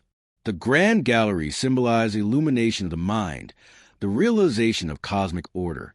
The king's chamber completed the transformation of spirit, the birth of the immortal self. This trinity reflected the universal law of as above, so below, as within, so without. The initiate became the pyramid, and the pyramid became the initiate. The priesthood guarded these mysteries with absolute secrecy. Initiation was not for the curious or the unprepared. Those who entered unworthy risked madness or death, for the process dismantled every illusion of self. Only those who had mastered silence, compassion, and self-control could endure it. Upon successful completion, the initiate emerged reborn, no longer a mere mortal, but a living expression of the divine order. The pyramid was their cocoon, and enlightenment their metamorphosis. In later ages, as Egypt declined and its true knowledge faded, the rituals continued, but the understanding behind them dimmed. The pyramid became a tomb, the initiation a ceremony, and the alchemy of consciousness was forgotten. Yet the monument itself still stands, perfectly intact, as if waiting for humanity to remember the process once more. Modern seekers are now rediscovering fragments of this ancient science in the fields of quantum physics, vibrational medicine, and neuroconsciousness. What the ancients called ascension is now described in terms of frequency, coherence, and field harmonization. The pyramid, long dismissed as superstition, turns out to embody principles of energy and consciousness we are only beginning to measure. The ancients were not primitives worshiping the stars. They were scientists of the soul who understood that the key to immortality lies not in escaping the body, but in transforming it through vibration. Perhaps that is why the Great Pyramid has survived when all else has fallen, because it is more than a monument. It is a living initiation, forever transmitting its frequencies into the world, awakening those ready to remember. It calls not to our intellect, but to our inner resonance, the frequency of the heart. When we align ourselves to that vibration, we begin the same journey the initiates took thousands of years ago, descending into darkness, facing the void, descending toward light, and emerging as radiant beings of consciousness. The Great Pyramid secret, then, is not buried beneath it or hidden within it. It lives in us. We are its living extension. Each of us a temple of vibration, each capable of the same ascension it was built to guide. The path of the ancient initiate is the path of modern humanity. We are descending into the chaos of matter, but the ascent is coming. The pyramid stands as both map and mirror, whispering the eternal instruction of the gods. Die to illusion. Rise in light. Remember that you were never stone. You are always a sound that shapes it. If there is one truth that echoes through every mystery of ancient Egypt, it is that the pyramid was not merely built. It was tuned. It was engineered not just to align with the stars, but to resonate with the very frequency of the earth. Its immense blocks of limestone and granite were not chosen at random. They were selected, shaped, and arranged according to principles of acoustics and energy flow that even modern science struggles to comprehend.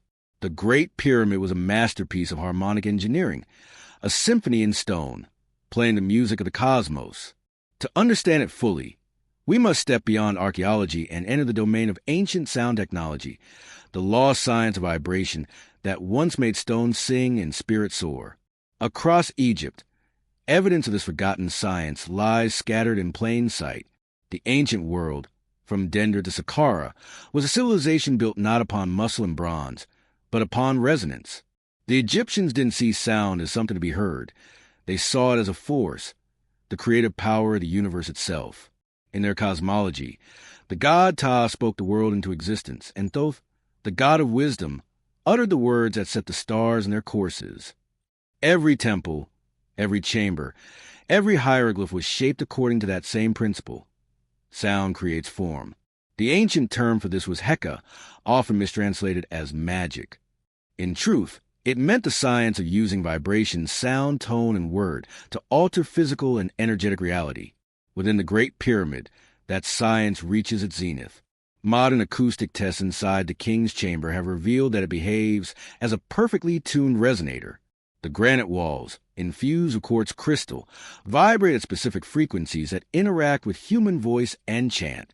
When certain tones are sustained, the chamber amplifies them exponentially, creating standing waves that can be felt in the body.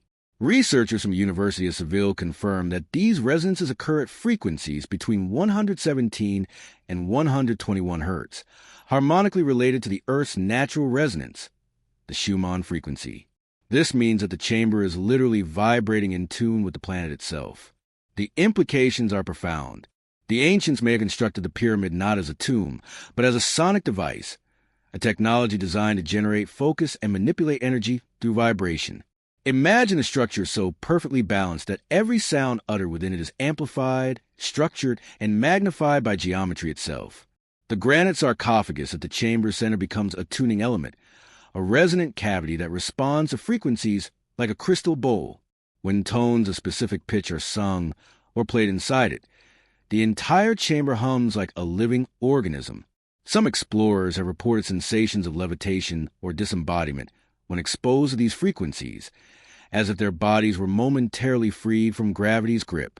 The Grand Gallery, leading up to the King's Chamber, functions like a waveguide, a channel that focuses sound waves upward. Its corbelled ceiling and narrow angles cause acoustic reflections that build upon one another, producing a cascading resonance effect. In modern engineering, this is known as constructive interference.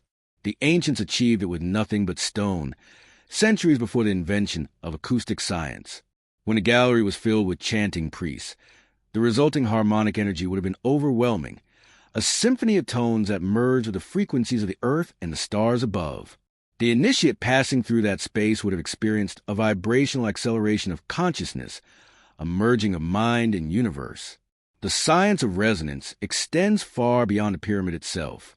In temples such as Dendra and Karnak, chambers have been found that produce extreme acoustic effects. At Dendra's Temple of Hathor, certain rooms resonate at exact musical intervals corresponding to the harmonic scale. When a priest or singer made a sustained note, the walls themselves vibrated, the sound magnified and returned as a deep, oscillating echo that can induce trance-like states. The reliefs of Hathor, goddess of music and joy, often depict her holding the sistrum, a sacred rattle believed to generate frequencies that purified energy and awakened higher awareness. The entire temple acted as an instrument of initiation, using sound to tune the human body, like a stringed instrument to the vibration of the cosmos. At Saqqara, inside the Serapeum, a series of immense underground vaults containing massive granite sarcophagi, engineers have recorded resonances so powerful that they can cause the human body to vibrate internally. Each sarcophagus, carved from single blocks of granite weighing up to 80 tons, resonates at frequencies that correspond to the A note on the modern musical scale. These frequencies are consistent across all the boxes, suggesting intentional design. The Egyptians were not burying animals or idols there. They were building an underground sound chamber, a vibrational laboratory. When activated, these frequencies may have been used for healing, communication, or even levitation, the controlled manipulation of mass through harmonic resonance. Legends from other ancient cultures echo the same principle. Tibetan monks are said to have moved massive stones using synchronized chanting and trumpets. The builders of Stonehenge may have harnessed sound waves to lift megaliths. In South America, local traditions speak of the ancient sons of the sun, who could make rocks float through the song of a stone. In Egypt, this principle was not myth, it was mastery. The pyramid geometry itself encodes the harmonic ratios of the musical scale, the octave, the fifth, and the golden mean.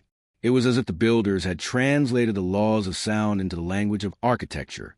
Modern acoustic engineers studying the Great Pyramid have found that its internal dimensions correspond exactly to harmonic ratios found in natural vibration systems, from atoms to galaxies. The King's Chamber, for instance, is tuned to a frequency that produces geometric standing waves shaped like the flower of life pattern, the same sacred geometry found carved into the temple walls of Abydos. This suggests that the builders understood that sound creates shape and that geometry and vibration are two expressions of one universal force. The idea that the ancients used sound to move massive stones, long dismissed as fantasy, gains credibility under this lens. If they could amplify vibration within structures like the Grand Gallery and direct that energy through harmonic resonance, they may have generated fields strong enough to reduce the apparent weight of stone. Experiments by modern researchers such as Christopher Dunn and John Keeley have shown that vibration, when applied at the resonant frequency of material, can indeed alter its density and cohesion, temporarily softening it. Ancient texts describing the stone that flowed like water and the mountain that danced may be literal accounts of sonic levitation, technology achieved through harmonic mastery, not brute force. Even the hieroglyphic language of Egypt reflects this vibrational understanding. Words were not merely symbols, they were sound formulas. The act of speaking a name was believed to call forth the essence of the thing itself. To know the true name of a god or force was to control it, because sound was creation. The entire ritual system of ancient Egypt, chanting, drumming, toning, was built around the belief that vibration bridges the physical and spiritual realms. When priests chanted inside the pyramid, they weren't praying, they were activating it. The human voice was the key, the body the instrument, and the pyramid the amplifier. Science today is slowly validating these ancient insights. In laboratories, researchers studying sonoluminescence have discovered that when sound waves are focused on a drop of water, it emits light, literally turning sound into illumination. This phenomenon mirrors the ancient Egyptian teaching that the word creates light. Modern medicine now uses ultrasound to heal tissue, shatter kidney stones, and even levitate small particles. Echoes of the same principles the ancients once used on a grand scale. The laws of physics have not changed. Only our memory of how to use them has. If we look closely, we can see that the Great Pyramid still hums. Literally, instruments have recorded faint electromagnetic and acoustic emissions emanating from it, particularly during solar storms and lunar alignments. The structure interacts with the Earth's electromagnetic field, amplifying certain frequencies while damping others. It is as if the pyramid is still playing a song, a planetary chord that never ceased. Could this be why so many who visit Giza describe feeling vibrations beneath their feet or pressure in their chest? The pyramid, even in its silent majesty, continues to sing. The ancients knew that sound was a gateway to higher consciousness.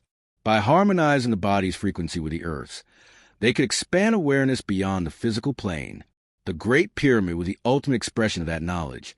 A machine not of metal and fire, but of sound and stone, capable of transforming both matter and mind. When tuned correctly, it could align human consciousness with the cosmic vibration, the primordial OM that underlies all existence. Perhaps that is the greatest secret of all, that the builders of Giza did not conquer nature. They cooperated with it. They understood that the universe itself is a song, and that enlightenment is nothing more than learning to sing in tune. The pyramid is their eternal instrument, still vibrating after 12,000 years, still waiting for humanity to remember the melody. So when the winds of the desert sweep through Giza at night, and the stars shimmer above the limestone plateau, perhaps that faint hum you hear is not imagination. Perhaps it is the echo of the ancient builders, still singing across eternity, a reminder that everything in creation, from the smallest atom to the grandest galaxy, moves to the rhythm of one eternal truth. All is vibration. In the golden sands beyond the Nile, whispers of lost knowledge still drift like echoes carried on the desert wind, echoes of a civilization whose genius has never been surpassed. And among the most astonishing of these whispers lies one of the greatest enigmas in all of ancient Egypt, the secret of levitation. Could be that the ancient builders of the pyramids, those mysterious masters of sound, geometry, and energy, possessed a technology that allowed them to defy gravity itself? Did they raise millions of stone blocks, some weighing over 70 tons, not through brute force or primitive tools, but through mastery of the laws of resonance, magnetism, and anti-gravity, forces that modern science has only begun to rediscover? The Great Pyramid contains over 3 million blocks, each precisely fitted to a tolerance of less than 1 millimeter. Conventional archaeology insists that these stones were dragged by thousands of workers using ropes, ramps, and copper chisels. But this explanation collapses under its own weight. No wooden sled could carry 70-ton granite beams up a steep incline.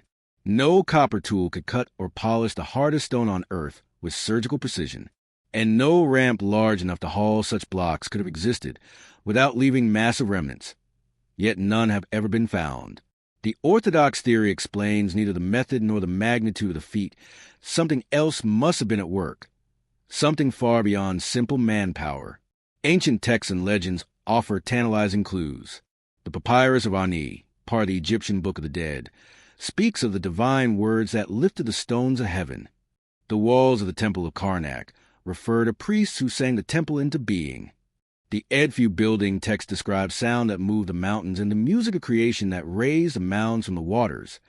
These are not metaphors. They are descriptions, fragment of a technology that used sound as the engine of construction. The ancients knew that everything vibrates and that at the right frequency, matter itself can be made to dance. Modern physics has confirmed this principle.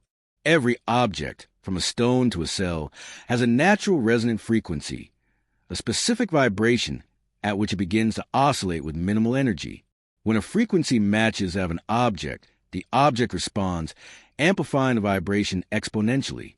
Soldiers marching in step can collapse a bridge this way. Glass can shatter under a sustained note. Imagine if one could control that resonance, amplify it, focus it, and direct it precisely. The Egyptians may have done exactly that. There are accounts from around the world hinting that ancient civilizations once harnessed acoustic levitation.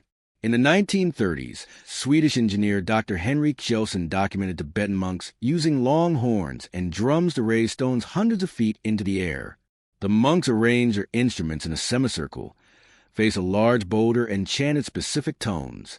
After a few minutes, the stone began to vibrate, quiver, and then slowly rise, floating upward until it landed gently atop a nearby mountain ledge. Though Western observers dismiss these claims as legend, physicists today have replicated similar effects on a small scale using focused sound waves and ultrasonic fields. The principles are real, and if the Egyptians had mastered them on a grand scale, the mystery of the pyramids is no mystery at all. Consider this. The Great Pyramid itself could have been part of a construction system, not merely the result of it. The structural geometry is tuned to the same frequencies found in Earth's electromagnetic field. Its angles, materials, and internal chambers may have amplified natural resonance until it became strong enough to affect matter. The builders could have used smaller pyramidal devices or resonant platforms, perhaps made of quartz and copper, to generate standing waves that neutralize gravity's pull. The enormous blocks, once vibrating at their resonant frequency, would have become effectively weightless, able to be guided effortlessly into place with minimal human labor. Legend from ancient Egypt refer to the rods of Ta, mysterious instruments said to command the stone to obey. These rods, often depicted in the hands of priests and deities, were not ceremonial scepters. They were tools of resonance. Modern researchers like Christopher Dunn have proposed that these rods may contain metallic and crystalline components designed to project focused energy waves. When two or more rods were used in harmonic synchronization, they could create an interference pattern capable of altering the local gravitational field. In other words, the ancients may have used controlled sound and electromagnetic resonance to lift, cut, and place stone with surgical precision. This theory aligns perfectly with another fascinating detail: the unusual tool marks found at sites like Abydos and Aswan. The unfinished obelisk in Aswan, weighing over 1,000 tons, shows evidence of having been carved not by chisels, but by a high-frequency device, as if the stone itself had been softened or vibrated apart. In several temples, granite columns display spiral grooves that appear identical to those made by modern ultrasonic drills. How could a Bronze Age culture have achieved this? The answer may lie in resonance once again, a form of acoustic machining that disintegrated stone at the molecular level, guided by sound and intention rather than brute force. One of the most intriguing pieces of evidence supporting this theory comes from an unlikely source: the ancient city of Tiahuanaco in Bolivia.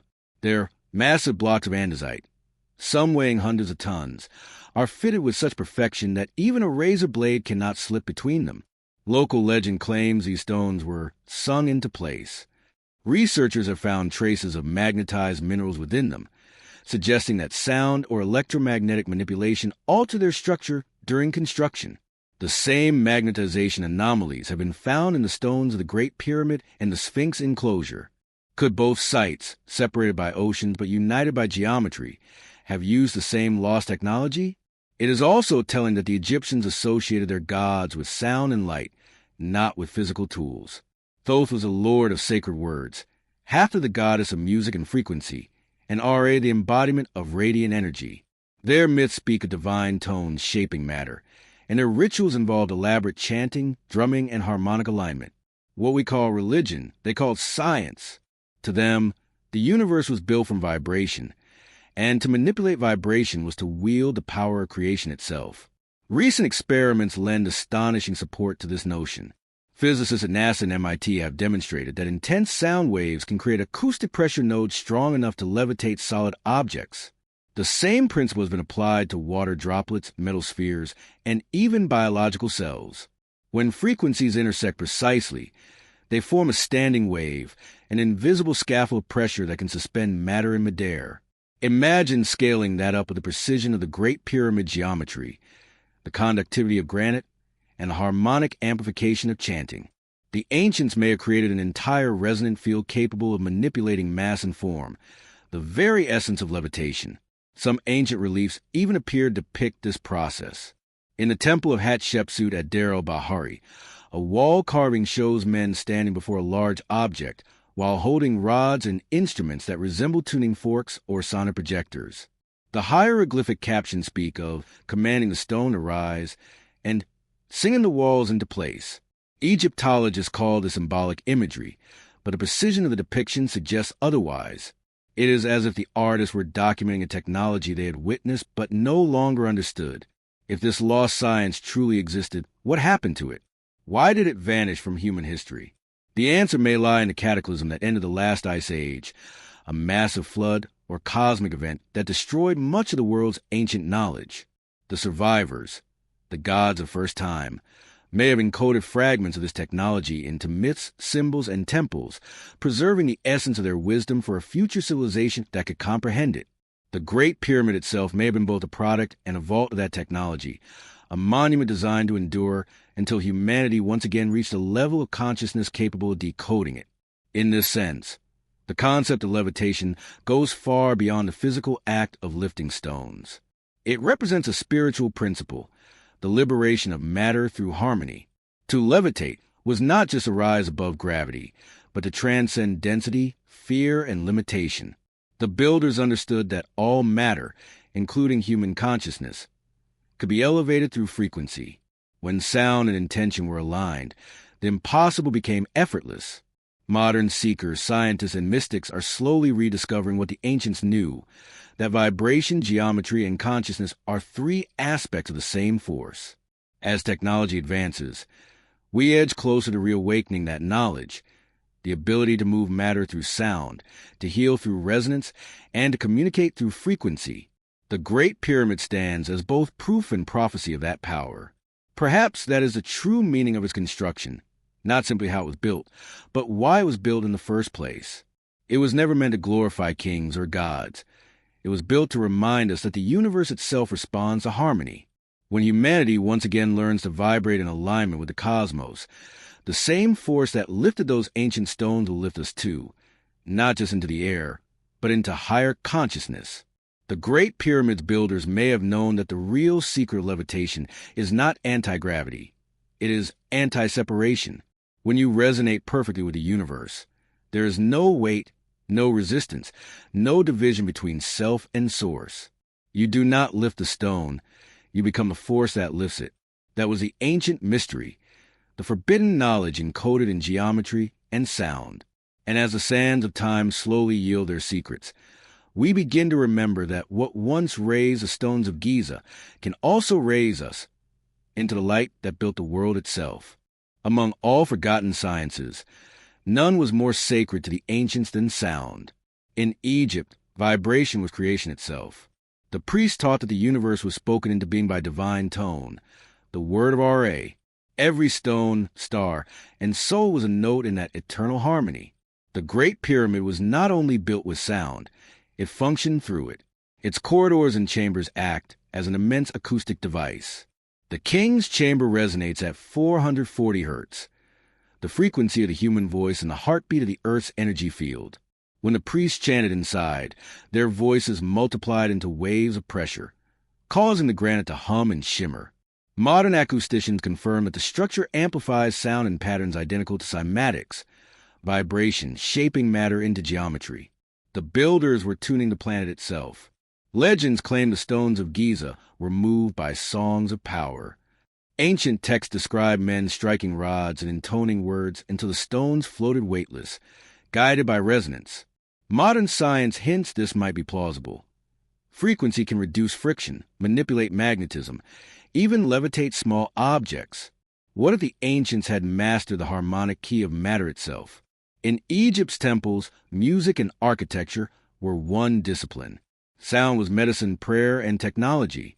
The Great Pyramid's purpose was to align human vibration with cosmic rhythm, to transform consciousness through resonance. Each note sung within it was a seed of creation.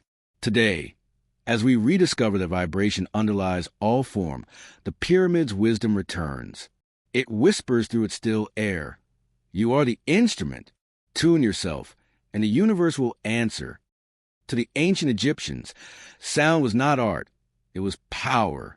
Every vibration was sacred because it was part of the same force that brought the universe into being. They believed the cosmos was born from sound, the first divine utterance, a resonant wave of consciousness that shaped light, matter, and life itself. They called this living energy Heka, the science of creation through sound and intention. The Great Pyramid was the ultimate embodiment of this principle, a frozen vibration, a geometric hymn carved in stone. When modern scientists measure its chambers, they find evidence of extraordinary acoustic properties. The King's Chamber, built from massive granite blocks rich in quartz, resonates at a natural frequency that aligns perfectly with the Earth's electromagnetic pulse, about 8 hertz, known today as the Schumann resonance. That same frequency is found in the human brain during deep meditation and expanded awareness. The ancients didn't stumble upon this. They designed it. They built a chamber that allowed human consciousness to harmonize with the planet itself. When priests and initiates entered the pyramid, they didn't come to pray. They came to resonate. They would lie within the sarcophagus, chant sacred tones, and allow the pyramid to vibrate through them. The sound waves amplified by the chamber geometry would merge with their heartbeat and brain waves, creating a state of entrainment, a merging of mind, earth, and cosmos. In that silence between tones, they claimed to hear the voice of Ra, the hum of creation itself. This wasn't superstition. It was ancient physics. Every atom vibrates. Every thought, sound, and color carries a frequency. The Egyptians understood that by controlling vibration, one could influence reality. Their priests were not magicians, but engineers of consciousness. The Great Pyramid was their instrument, a cosmic tuning fork capable of transforming sound into geometry, energy into awakening. Modern research supports this idea more than most imagine. Acoustic engineers have confirmed that sound waves in the King's Chamber form standing wave patterns identical to those seen in cymatics, the science of sound shaping matter into geometric forms. When certain tones are produced inside, the entire room vibrates, causing dust, air, and even electromagnetic energy to organize into symmetrical patterns. The ancients witnessed this and realized what it meant. Vibration creates form. Sound, therefore, was the purest act of creation. Legends across the world echo this same truth. The Hindus spoke of Aum, the sound that birthed the universe. In the Bible, creation begins with the words, "Let there be light." In Egypt, the god Ptah speaks the world into existence, while Thoth shapes reality through words of power. Every culture preserved fragments of the same revelation, that the universe is not built from matter, but from resonance. The Great Pyramid stood as the world's greatest resonator, its architecture calibrated to Earth's and humanity's frequencies. Its passages guided sound like a massive amplifier. The descending passage represented the deep note of Earth, the grand gallery magnified higher harmonics, and the King's Chamber produced a perfect convergence, the note of Ra. Ancient texts described this sound as both thunderous and silent, a vibration that transcended hearing and became knowing. The initiate who heard it no longer perceived separation between self and cosmos. This concept extends to the pyramid's exterior as well. The casing stones, once smooth and reflective, turned sunlight into waves of light and heat. At dawn and sunset, the pyramid didn't just reflect light. It pulsed, flashing at rhythmic intervals. To distant observers, it may have appeared alive, like a beacon communicating in luminous code. Light and sound are both forms of vibration. The ancients treated them as aspects of the same language. In this way, the Great Pyramid was more than an architectural wonder. It was a frequency temple linking heaven and earth through vibration. The priests called it the horizon of light, a place where divine energy could descend and human consciousness could ascend. By harmonizing sound, geometry, and intention, they sought to open a channel between the seen and unseen worlds. The true miracle was that this power could be replicated inside the human being. The Egyptians saw the body as a miniature pyramid, the spine as the grand gallery, the brain as the king's chamber, and the voice as a creative force. When a person spoke truth or sang with purpose, they generated Heka, the resonance of divine will. Words weren't symbols. They were vibrations that shaped reality. The same energy that moved the stones of Giza flowed through every human heart. Modern physics is rediscovering this ancient wisdom. Scientists now know that frequency and vibration underlie all matter, and that observation, consciousness, directly affects quantum fields. The observer effect and wave-particle duality echo the Egyptian teaching that awareness is the generator of form. When consciousness vibrates in coherence, it organizes reality. Incoherent vibration, fear, chaos, dissonance, leads to disorder. The ancients simply lived what we are beginning to measure. So, when we ask how the Great Pyramid was built, perhaps we are asking the wrong question. The greater mystery is not what tools they used, but what state of consciousness they achieved. They may have harnessed frequency itself to lift and shape stone, a lost science of resonance that merged physics with spirituality. Ancient inscriptions speak of priests who sang to the stones, who could move mountains with the words of the gods. Whether literal or symbolic, the message is clear. Creation responds to harmony. The Great Pyramid stands as the ultimate reminder of that law. It tells us that every human being is a transmitter and receiver of cosmic energy, capable of shaping reality through vibration. When our thoughts, emotions, and intentions resonate in coherence with love, the highest frequency, we become creators. Its message echoes through time. Creation begins not with force, but with frequency, not with control, but with harmony. Every beat of the heart, every breath, every sound is a note in the song of existence. The pyramid amplifies that truth, that life itself is music, and consciousness is its composer. Even now, beneath the desert sun, the Great Pyramid hums faintly with this eternal vibration. It is the frequency of creation, the heartbeat of the cosmos, waiting for us to remember the melody. The universe is sound. It whispers through the ages. You are the song. The Great Pyramid embodies the oldest law of creation. As above, so below. Its builders saw earth and sky as mirrors, each reflecting the other's design. The four sides face the cardinal directions with almost perfect precision, aligning the structure to the planet's magnetic grid. Its apex once joined the heavens. Its base anchored it to earth. Together they formed a bridge, matter meeting spirit. Every proportion of the pyramid encodes the same harmony found in galaxies, DNA, and musical vibration. This was the essence of Ma'at, cosmic balance. To the ancient mind, geometry was not mathematics but worship. To align stone with the stars was to align the soul with the universe. Inside, the king's chamber resonates to frequencies identical to the earth's pulse. The pyramid's energy rises like breath, earth's current ascending, celestial light descending. Where they meet, creation happens. The initiates who stood within its chambers felt that union within themselves, body as earth, mind as sky. This principle extended to human life. Each person was a micropyramid, base in matter, spirit at the apex. To live in harmony was to let the two meet. The Egyptians built no separation between physics and prayer. Both were expressions of the same symmetry. Today, science rediscovers what they lived. Fractal geometry, quantum resonance, universal patterns repeating at every scale. The ancients already carved this truth in stone. The Great Pyramid remains a silent proof that the laws of the cosmos are also the laws of self. Its message endures in timeless simplicity. Balance what is above with what is within, and heaven will return through you. To the Egyptians, consciousness was not confined to the brain. It was a living field that shaped all matter. The Great Pyramid was built to harness this truth. Within its granite chambers, energy and awareness converged. The priests called this force Heka, the creative power of thought, sound, and will.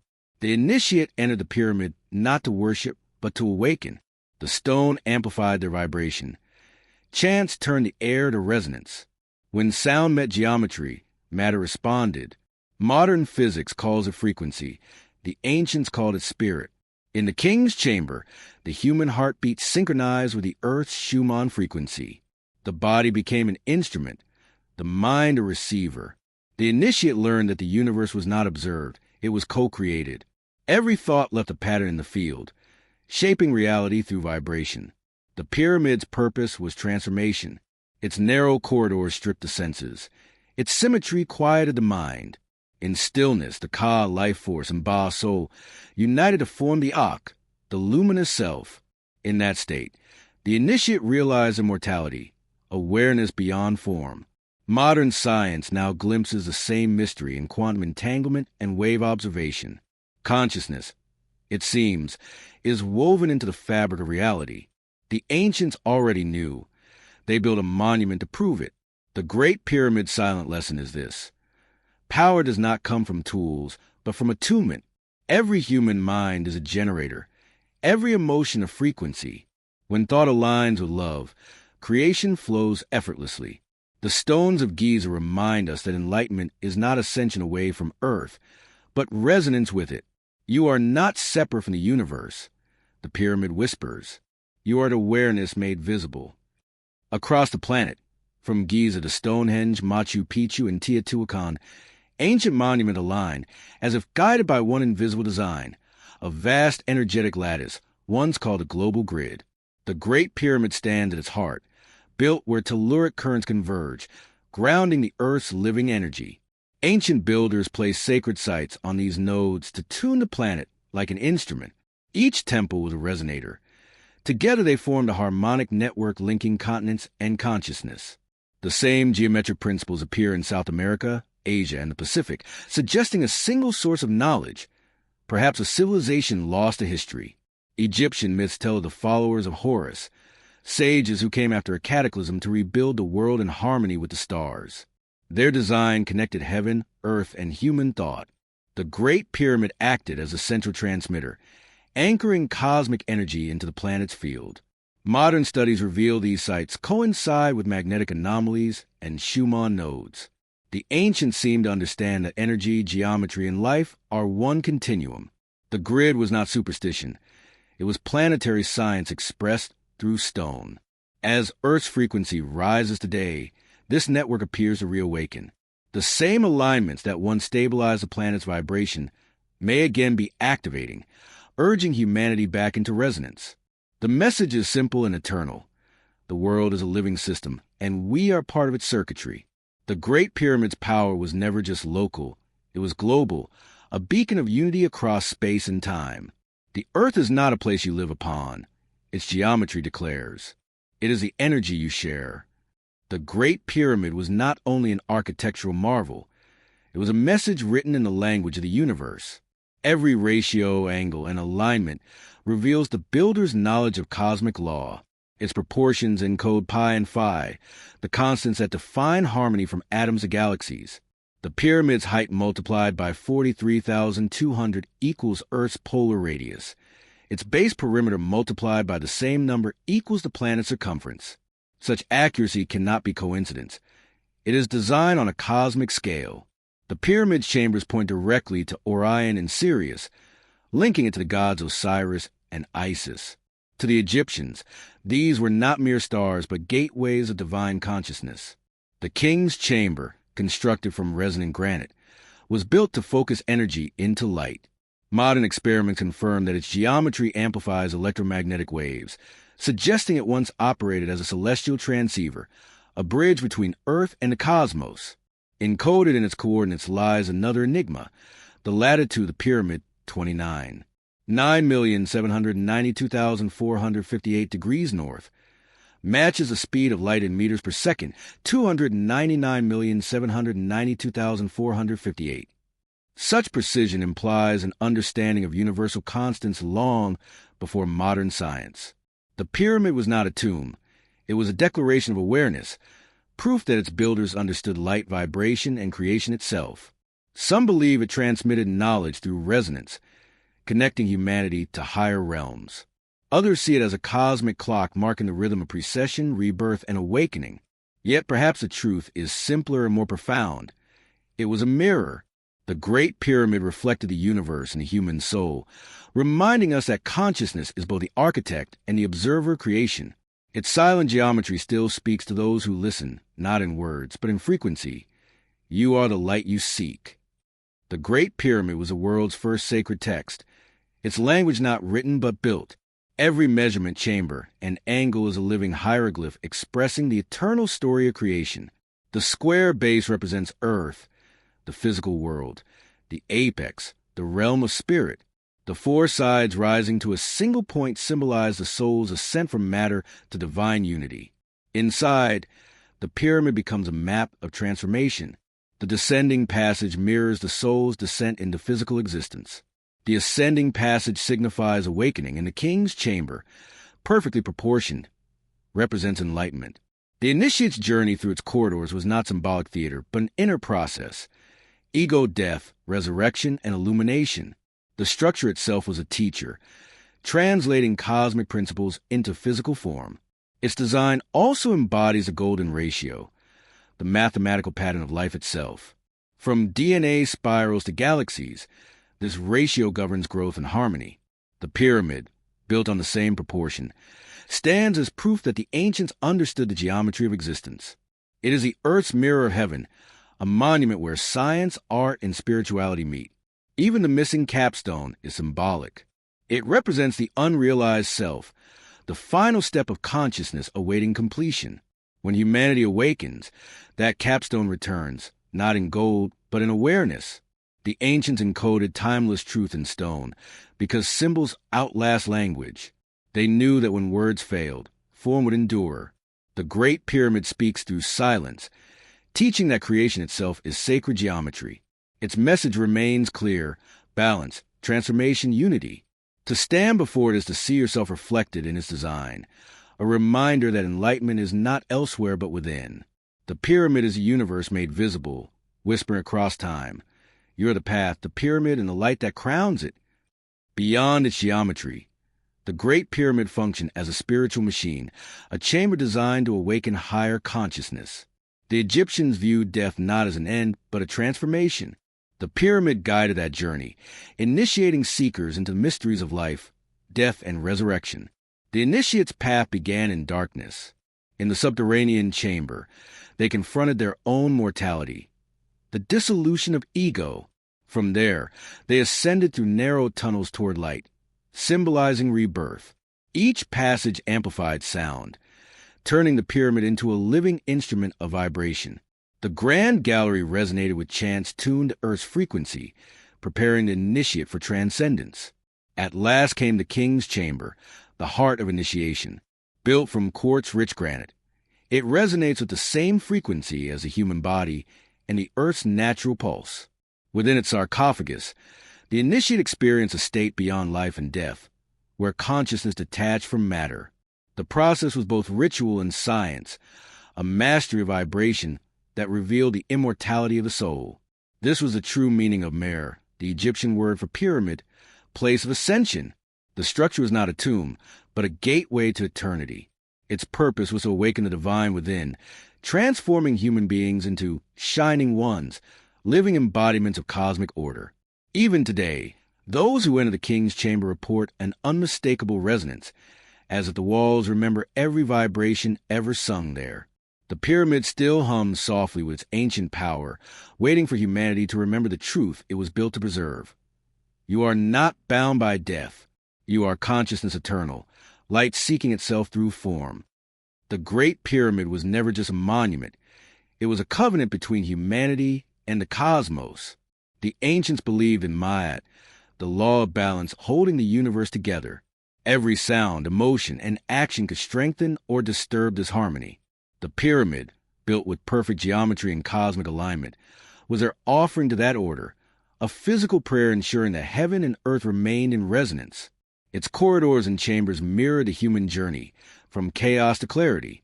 The descending passage symbolized a fall into matter, the ascending passage, the return to higher truth. Inside the king's chamber, the granite blocks vibrated with the same frequencies as the human heart and the earth's magnetic pulse. Their initiates attuned themselves to Ma'at, entering a living harmony where spirit and matter became one. The pyramid's function was to maintain planetary balance. When Earth's energies faltered, the priests of Heliopolis sounded it through chants and frequency rituals, restoring order to the planet's field. In this way, the Great Pyramid became a tuning fork of the Earth, harmonizing both nature and consciousness. Even today, it hums faintly with this purpose, its energy measurable in electromagnetic anomalies and subtle resonance. It stands as a guardian of equilibrium, whispering across millennia. Balance is creation, imbalance is destruction. The message of the covenant of light endures. Humanity must rebuild harmony within to restore harmony without. The stones of the Great Pyramid remind us that every thought is an act of construction. As long as Ma'at lives within the human heart, the world will remain aligned with the stars. Hidden within the Great Pyramid geometry lies a timeline, a prophecy of cycles where consciousness rises and falls like the sun. Ancient initiates saw time not as linear but harmonic, echoing the heavens. The pyramid's passages map this cosmic rhythm. The descending passage mirrors humanity's descent into materialism, the ascending passage, its awakening. The Grand Gallery, the current age of acceleration, and the King's Chamber, the era of illumination yet to come. The pyramid aligns with Orion and Sirius, marking great celestial ages. When those constellations return to their ancient positions, as they are beginning to now, the cycle of Zep Tepi, the first time, renews.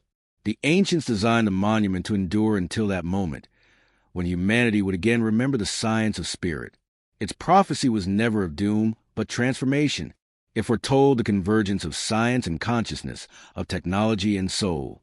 The increase in Earth's magnetic and Schumann frequencies hints that this awakening has begun. As the planet vibrates higher, so does the human mind. The Great Pyramid's message to the future is clear.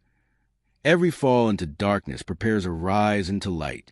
The builders encoded in its angles and ratios a universal truth, that evolution is cyclical and enlightenment inevitable. The monument endures to guide that transition, reminding us that the real ascent is inward. The time has come, it says, to remember. Humanity is climbing the final steps of the Grand Gallery, poised before the Chamber of Awakening. The prophecy of stone is fulfilled not when the stars realign, but when we do. At the end of this long mystery, the Great Pyramid stands as both mirror and messenger. It was never merely built to endure. It was built to awaken us. Every angle, proportion, and vibration encodes a truth that consciousness and creation are one. The missing capstone symbolizes humanity itself, the unfinished apex of the divine design. The builders, perhaps our own ancestors from an enlightened age, constructed it as a message across time. Remember who you are. Its geometry reflects the cosmos, but its energy reflects the soul. The pyramid's base anchors us to earth. Its peak points toward infinite spirit. Between them lies the human journey, the climb from ignorance to illumination. As science rediscovers that matter is energy and consciousness shapes reality, the pyramid's silence begins to speak again. It tells us that mastery comes not through power, but harmony, not through conquest, but resonance. When humanity reclaims its balance with the cosmos, the pyramid's symbolic capstone, the light of awareness, will return. In that moment, the builder's work will be complete. The monument will cease to be a mystery and become a mirror, showing that we are the architects of our destiny, the living continuation of the same geometry that built the stars. Beneath Orion's eternal gaze, the Great Pyramid still whispers. The light never left. It only waited for you to remember.